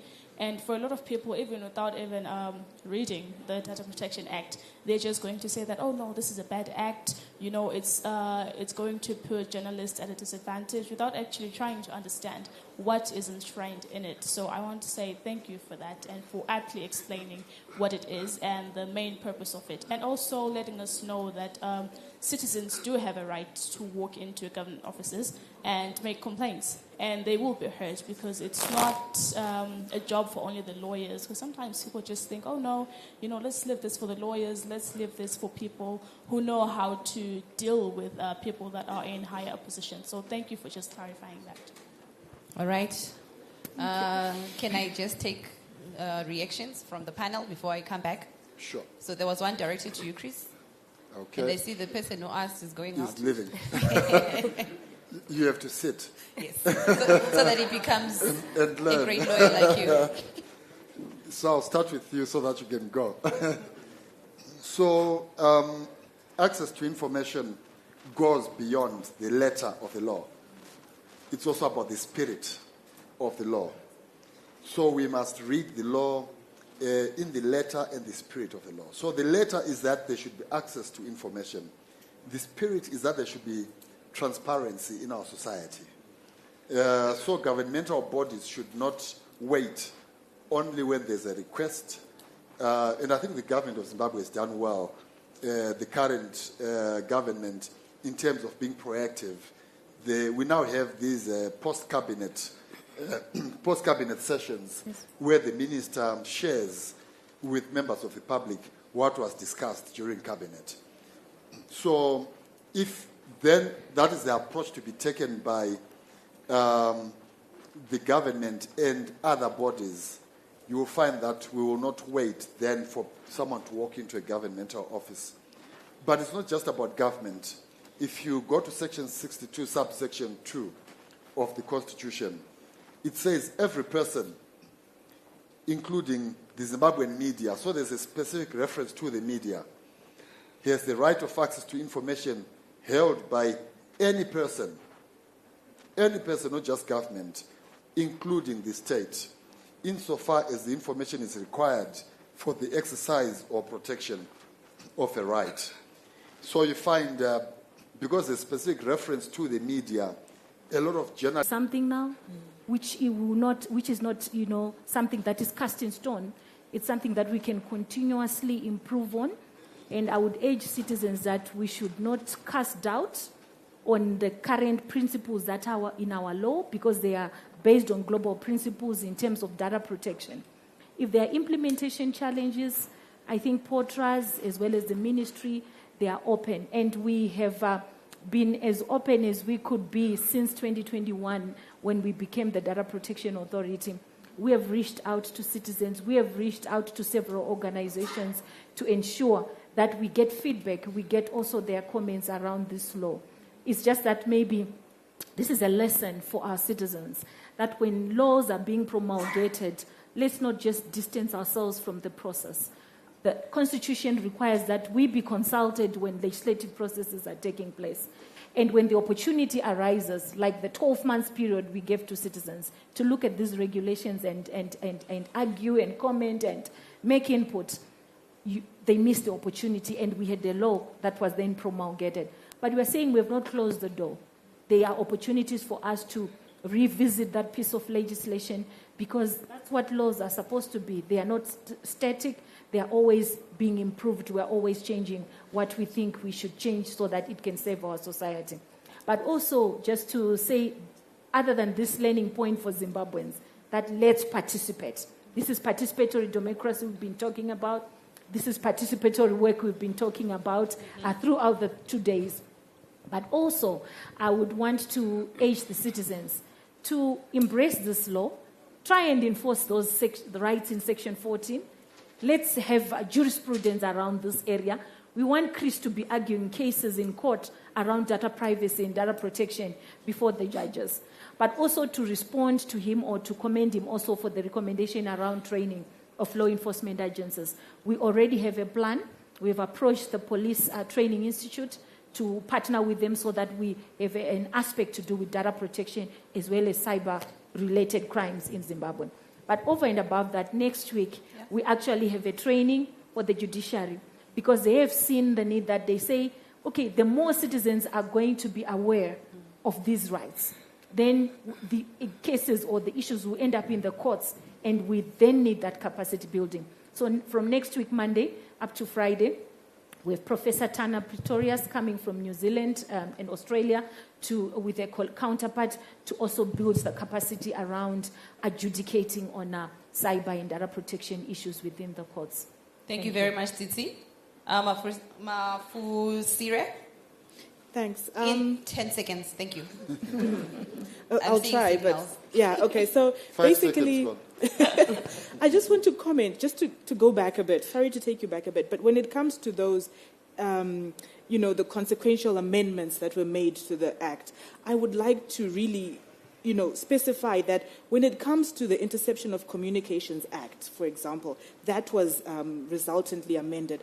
The issue, I think, is to be able to track that citizens' data is being protected along the whole process, right? So yes, there's an amendment that's been made and it's good, but to what extent are there safeguards to ensure that the right to privacy of citizens is being upheld in all of those processes? So I think that that's one key issue. And then when it comes to the recommendations, I would just like to say, yes, the laws are made for the people. That's excellent. And I feel like the minister really took her time to specify that this morning.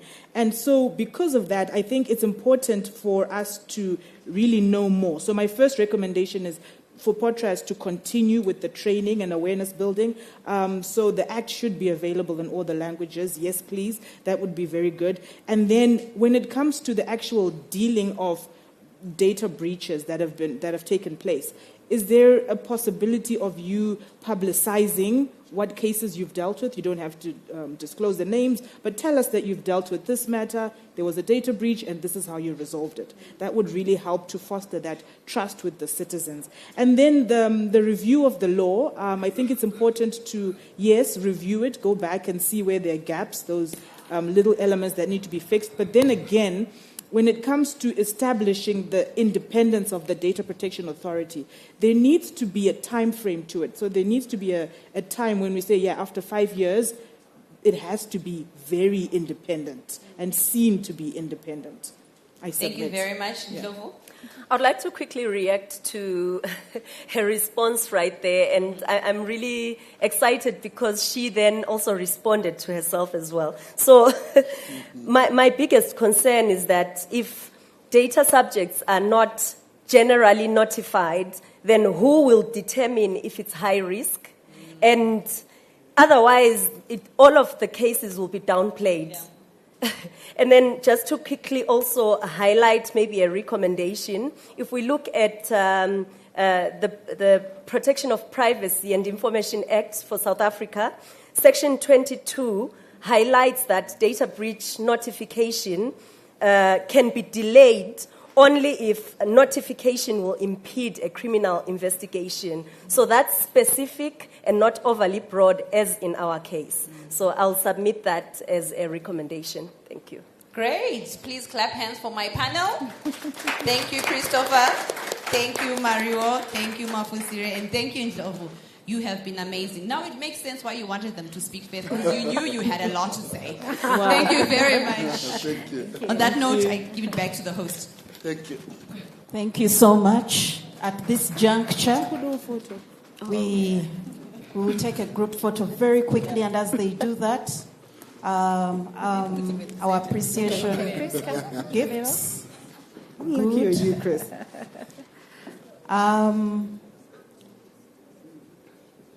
For the next panel, we will try to be as brief as it gets. We don't want to begin speaking to chairs, empty chairs. So we are cognizant of the fact that we are running late, but we are doing everything to see that you don't get to leave the place later than it is. All right, shall we? With a small token of thank you so much. Thank you. I think I'll protest. I see what happened here. No, but you don't get to do that. So, ladies and gentlemen, our last panel of the day is going to be moderated by Mr. Sibanda Polo from MISA, and I wish to welcome you to the podium. He's not new to you as an audience. He has been on previous panels, in fact, of yesterday. So I welcome him to take us through quickly, and we will be done in the next 30 minutes. Thank you. You're welcome, Mr. Strand. All right, thank you very much, Frida. Greetings, everyone.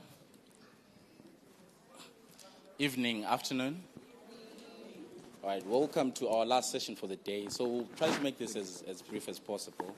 The session title is Privacy Mishaps, Funny and Sad Stories from the Workplace. So privacy is generally a serious story or a serious topic. And in this session, we'll get into how some of the funny stories or some of the interesting stories that we've faced when dealing with issues or dealing with our privacy. For example, imagine leaving your computer open at the workplace, and the document that's displayed there is your resignation letter, and your boss just walks into the office. So those are some of the stories that we'll be getting into. So before we start our session, I'll introduce our panelists. So joining me here on the stage will be Rufaro Mandu, a legal practitioner and managing partner at Ara Mandu Attorneys, and she will also be joined by Tadzi Madzima, a marketing leader, global communications and partnership expert, as well as Mandela Washington Fellow. A round of applause for our participants as they join me on stage.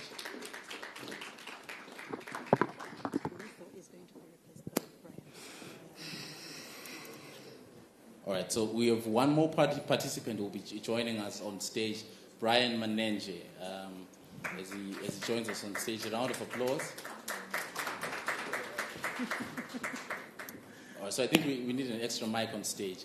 So just to introduce the session, while privacy is undoubtedly a critical issue, today's digital age, it's essential not to lose sight of the lightest moments in our workplace. The panel provides a refreshing break from the serious conversations about privacy, about sections, about statutes, about laws. We get into the real practical issues around privacy, and our panelists will be helping us explore some of these issues. So maybe one of our first questions as we kick off the session will be, so this is for our panelists and for everyone in the floor. What's the most amusing or surprising privacy blunder you've encountered in your career, and how did it make you feel at the time? Did we get the question? Should I repeat it? We got it. Yes. All right. So maybe we'll start from you, sir. Okay, that's a very funny one. What is the most privacy blunder that I did? Then how did I then have it corrected? So it's something that we normally do on a day-to-day basis as we do. You know, I work for the Regulatory Authority of Zimbabwe and in the postal, and someone just walks up to me and says, "Oh, by the way, who is your communications manager? Can I have their number?" And I gave the person the number and the email address, and I was about to give them their home address. I'm joking. But of course, I mean, you take it for granted. You say, okay, this person is my colleague, and the number that I gave, and because I was new in the organization, I didn't know whether or not that number was their work number or it was a personal number, because there should be a distinction between the work number and the personal number. So it was a big blunder, because I just said to myself, no, I know this person. He is the communication manager, and he was a phone call away. Remember, it's an extension away to just ask them, "Hi, this person is looking for your number. Should I give them your number?" But I did not do that. So that was the biggest plan that I did. And correct that, I took ownership and accountability. I told them that someone was looking for your number, and I gave your number without your consent. I hope you don't mind. And at that particular moment, he didn't mind. But one day, I'm sure I will receive some summons. Interesting story there. Rufaro? Okay. Yeah, okay. I will not mention what I did, but what happened to me, remember I'm the managing partner of Armando Attorneys. So I'm working late, and I switch on the machine, and what comes out? And a job application of an employee, my employee, you know. And I'm thinking, okay, wow. The question that comes to mind is, okay, so do I tell the prospective employer what this person really is like, or should I ignore it? Okay. You know? Yeah. And obviously that was something that was, that takes you aback. Yeah. And as an employer, obviously, there are privacy issues, because it's two-tiered. As senior partners, obviously, we talk. We talk, and we've had some situations where another partner calls you, "I've got this person who's applying for a job at my law firm, and you know this person, they've worked at your law firm before. What are they like?" And in this instance, the other way around. You see a job application that you're not supposed to see, and what are you supposed to do about that? Yeah, interesting. Yeah. Tati? So my experience is mostly because I work with a lot of young people, and most of them are looking for opportunities for work. So I've had moments where I've had interns coming and working at Ignite. I had a particular intern, and we have a phone, and you know how it is. Young people love to chat on WhatsApp. So this intern particularly wasn't feeling well, and they had left the phone, the office phone. So it's a work office phone. They left it with me. I discovered chats in there that were pretty shocking, that had nothing to do with work, and that were actually inappropriate, flirty, definitely not representing the organization in a good way. And so for me, that was one incident that I would say took me aback, but also made me realize the importance of being very clear about these kinds of rules and work conduct at work, yeah. All right, interesting. Yeah. So, Rufaro, as someone actively involved in the review of the Cyber Data Protection Act, how do you think organizations can better balance the need for robust data protection with the creation of work culture and values, a work culture that values both security and privacy? Okay. So when you're addressing cybersecurity and data protection culture, you cannot run away from compliance. You definitely have to go back to the Act itself and see what it provides for. And you'll see that from an organizational perspective, you need to have policies in place. And those policies should include an ICT policy, which should embed an electronic communications policy. When we say electronic communications policy, we're talking about what is it that is allowed within your workspace. How are your employees supposed to communicate around the cyberspace, and this includes on social media platforms, because I just mentioned this one, but there are more interesting examples that I could have given, where someone makes a political statement on social media, and it's not advisable for an employee to be making political statements and be a lawyer at the same time. Sometimes it's not always advisable, and if you don't have those kind of electronic communications enforcement mechanisms in place, you're going to have a situation where there's a competition of rights between your employees' right to privacy, freedom of expression, and your right to trade as a business that is seen in the most integral way in business. So you need to have ICT policies in place that embed those communication policies. All right. So I think we have panelists that are joining us online. We have Dr. Peter van der Voort. Dr. Peter, can you hear me?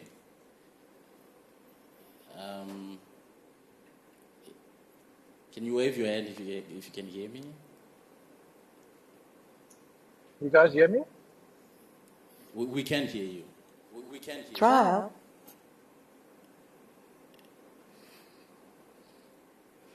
Hello, Doc?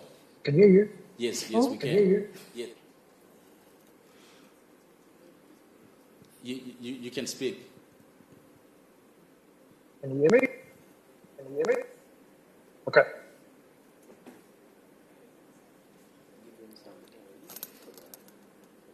All right. As we wait for his connection to be sorted. Sorry, I can't hear what the question was. Can you hear me now, Doc? Can you hear me now, Doc? Oh, there we go. I can hear you now. Trial. Hello. Hello. So maybe the first question. You can hear me.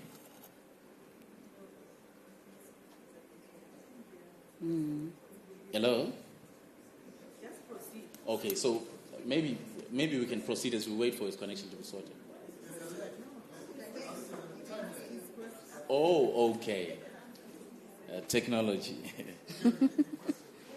Okay, so maybe your question, Doc, would be, we all know that privacy mishaps can lead to some pretty entertaining stories. What's the funniest story and most exciting incident you've encountered in your experience that highlights the importance of privacy?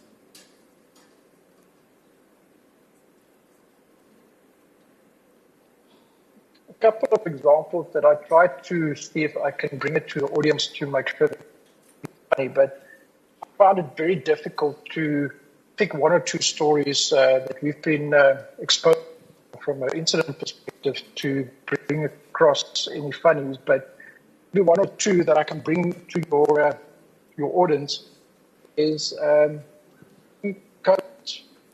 Everybody was working online.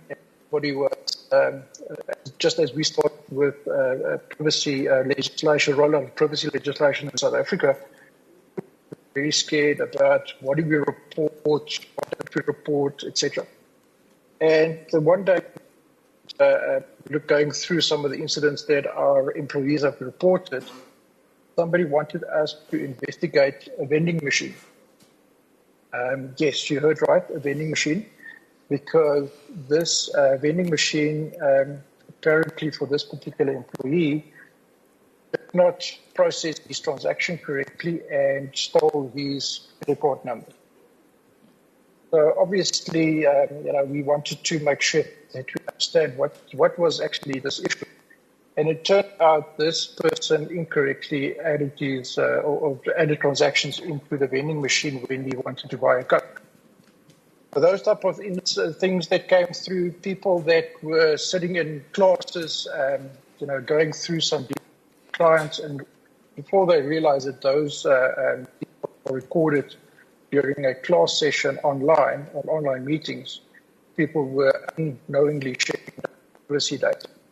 It's difficult to come through with a particular funny incident, but in all seriousness, all our privacy incidents that we look at them, of course, with the necessary priority and making sure that whatever people do tell us in the privacy report or the incident report, we go through it with all seriousness, even though that they sometimes might be relatively, why are we doing this? Why are you sharing this information? Why did you do this, etc.? But ultimately, what we want to try to do is, take whatever they give us when they report to us back on a serious note as well. All right. Thank you for that, Doc. So maybe my last question for you would be,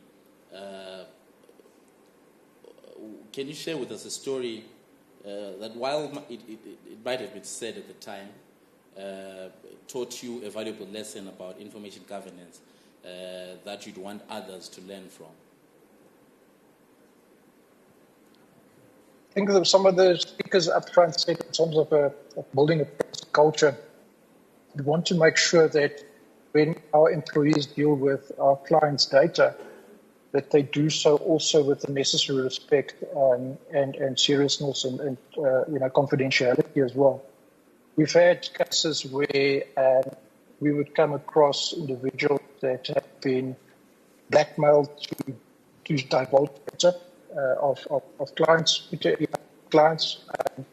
that would put us obviously in a compromising position, but also more so the clients, where we have to make sure that our employees say, this information is our client, make sure that it's handled confidentially as well. We don't want to give people, an opportunity to abuse the information that they've got access to when somebody says, I'll pay you X amount of dollars, please go and get me that individual's data. That does happen. People do get to steal data for monetary gain. And for us, yes, we can put all sorts of controls in, like DLP, security control policies, etc. We can put training in, etc. But if your employees are not bought in to ensure that the data that they have access to needs to be handled with care and great responsibility, your organization is not going to have a very successful privacy posture, and national damage is a big issue. Not just mention so the damages that could be created for those individuals. It's exposed when it's from a blackmail situation, people that have inadvertently health information, even with parties. It does become a very, sensitive situation. Your trust as a company is lost within a couple of seconds. And the perception that gets created out in the market is that this company is not responsible in dealing with your data. So we want to make sure that our employees have bought in through training, through making sure that they understand their responsibilities when it comes to handling of data, and that we are transparent when we do suffer a breach or we do suffer an incident, that we have that relationship with our clients to make sure that whatever we have uncovered, transparent about it, and we're not hiding anything when we do report that to our regulators as well. All right, thank you very much, Doc. I think my key takeaway from the Doc's contribution is, despite putting in place privacy policies, privacy needs to be a cultural thing as an organization. You need to take it seriously so that you protect the integrity of the information which you hold. So, Tazi, as a life coach who empowers people to be their best selves, what advice would you give to someone who's had a privacy mishap at work and feels embarrassed or insecure about it? Well, I guess the first thing is, to accept that this is what has happened, process it, and also allow yourself to make mistakes. There's always room for growth. I think it's based off how you take it. It's either you have a growth mindset or a fixed mindset. So understanding that mistakes do happen is the first step. I think the second step when we're looking at a growth mindset is what have I learned from this experience? and what do I need to make sure I don't repeat again in the future. Because, for example, mixing gadgets, like, for example, if you've got a work laptop, keep it for work. Don't mix work laptops with personal things like logging into your WhatsApp or your personal WhatsApp on your work laptop. Even something as simple as logging into your Gmail account on a work laptop can create problems for you, because that's how, you can end up sharing information you don't want to share. I had an incident where a colleague shared their screen during a presentation, and the tabs were all job applications. And, people were just giggling and laughing throughout the meeting. And so it was obvious that they were looking for another job. And his manager was like, looking for a new job? And then he was like, oops, And so it was very embarrassing. But at that point, what else can you say? The cat is out of the bag at that point. So try to keep things separate as much as you can. Keep your as I know some jobs also offer phones. If you can get a phone that's just dedicated to work, please do so. It's better to do so, because you just don't want to send the wrong picture to the wrong WhatsApp group or etc. So it's always better to keep these things separate and be very vigilant about it. And I think he mentioned something about just like, she also mentioned the same thing around just leaving things open, like your laptop, not logging off, not signing out. You can really expose yourself to a lot of cyber attacks and information being stolen. So I think as a life coach, what I encourage people is learn from the mistakes that you've made and take proactive actions for it not to happen again, and also take ownership for where you went wrong, because you can't blame other people for what happened. It might have been someone else's fault, but you also have a part to play. He mentioning his colleague's name. Be proactive and say, I don't want my name, please do not give out information about me to anyone outside of the office. So you've got to actually protect your privacy. The other thing that people do, some people shared around oversharing. And I think that there is a bit of a component of oversharing with social media, where people generally want to talk about everything that's happening. You've checked into this hotel, you are now, and so forth. All that information, is exposing you, right, to all sorts of aspects. She mentioned cyber attacks, cyber bullying. You can even your children can even get kidnapped. I know parents who are not for posting their children on social media, because they're protecting their children's identity. And also at the same time, your child can't necessarily consent to their picture being posted now, can they? So those are some of the things that are happening, which people take lightly, like, I'm just posting my child, but are you also not taking a risk by exposing your child? Those 4,000 friends on Facebook, do you really have 4,000 friends on Facebook? And do they all really need to know that you just had a baby?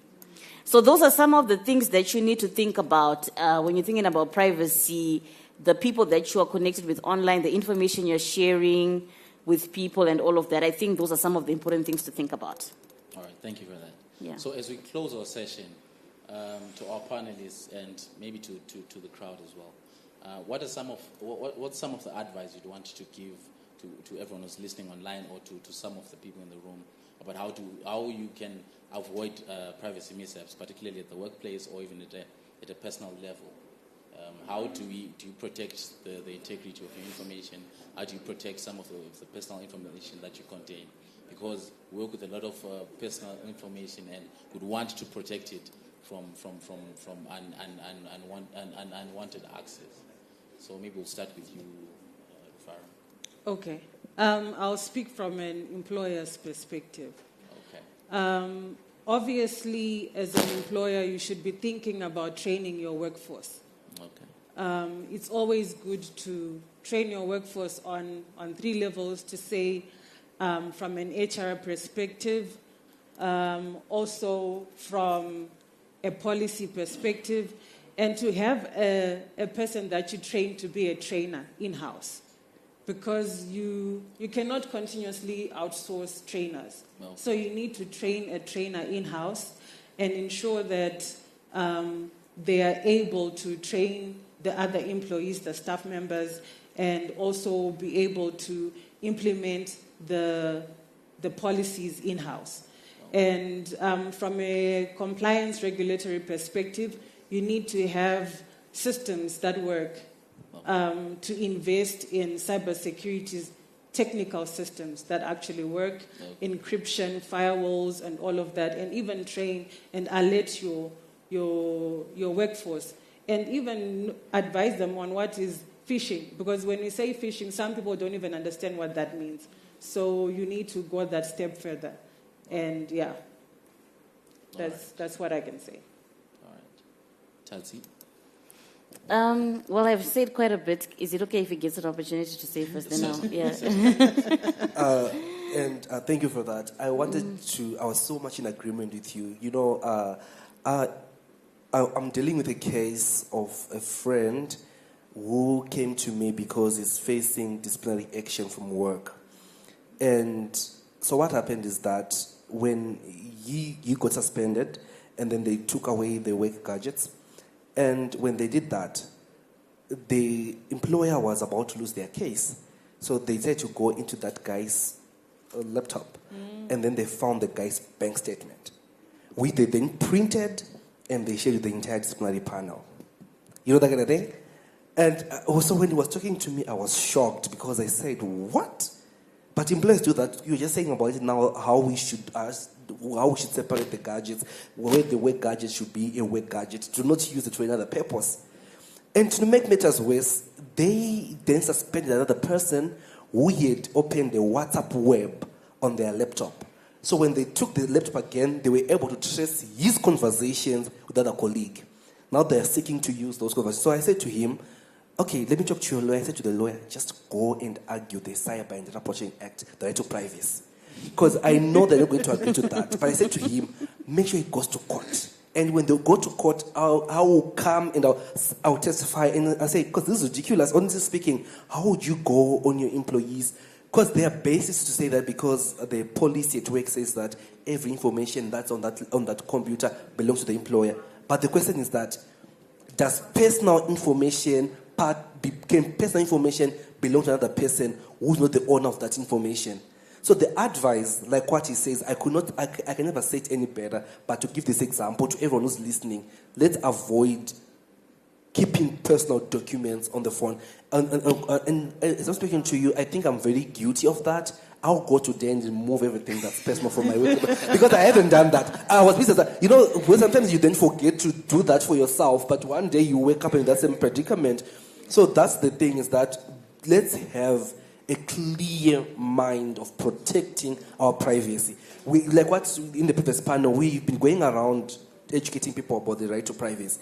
And people seem not to understand the need for their privacy. People just think, okay, it's fine, I've got the right to privacy, but they don't understand the implications. But when your privacy is breached, it can lead to serious consequences, such as even death upon yourself. So let's change our mindset and let's appreciate about the right that we have, that's the right to privacy, and the need to protect ourselves. Because for this guy, obviously, the day that he downloaded the bank statement on his laptop, just a bank statement, I just want to see, that kind of thing. And he did not know that one day it's going to be used to incriminate him. And we know that in criminal law, for the right against self-incrimination. So when you take my personal information on a work laptop, are we not breaching that same right? You see where I'm coming from? Yes. So the mindset.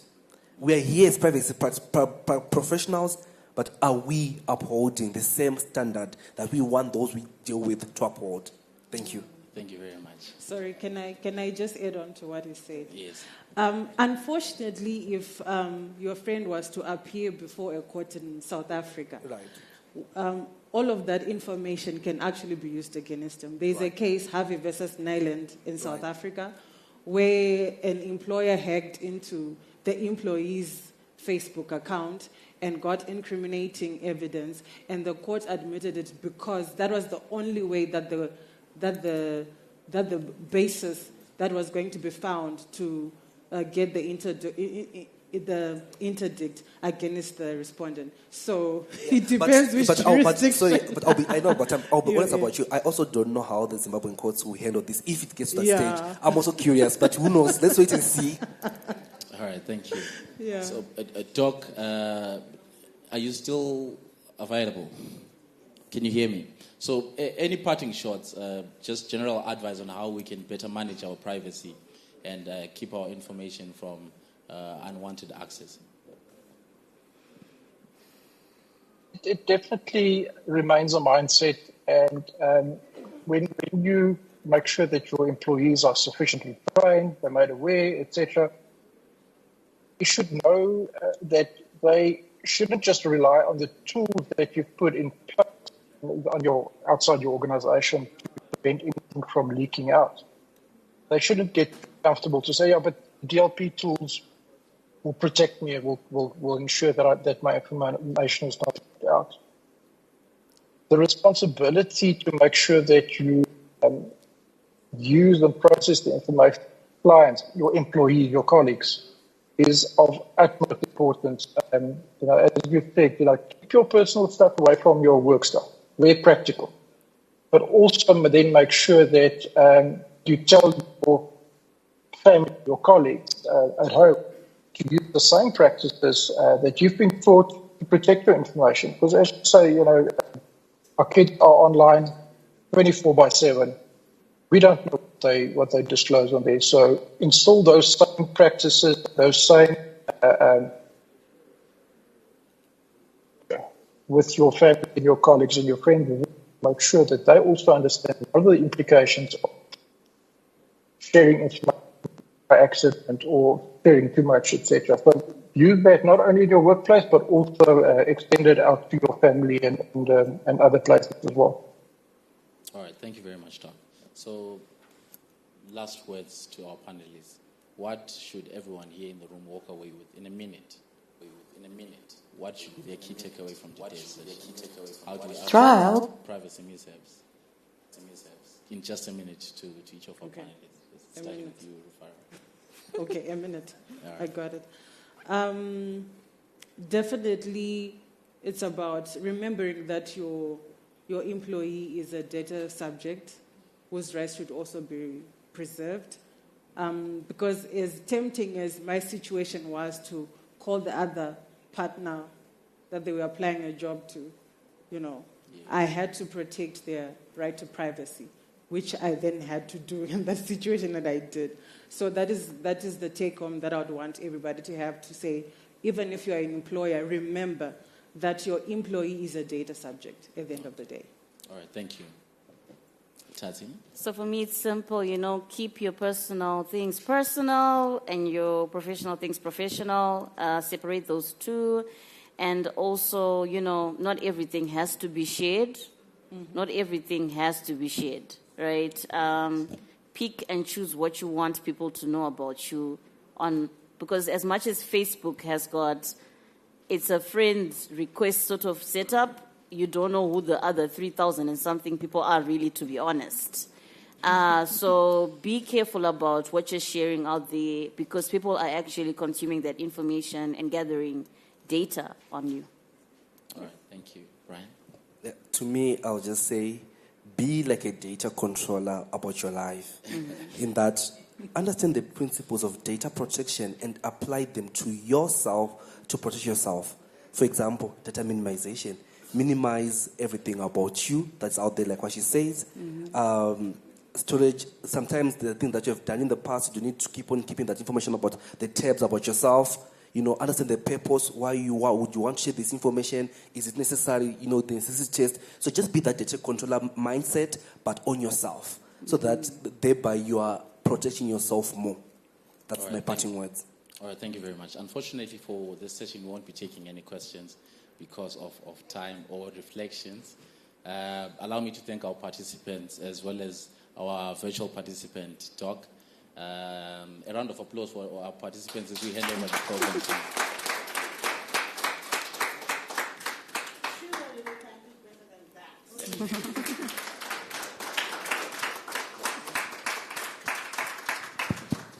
And a round of, let's pat ourselves on the butt as well. Yes. Yes. Yes, yes, yes. Okay. Thank you so much for braving the day.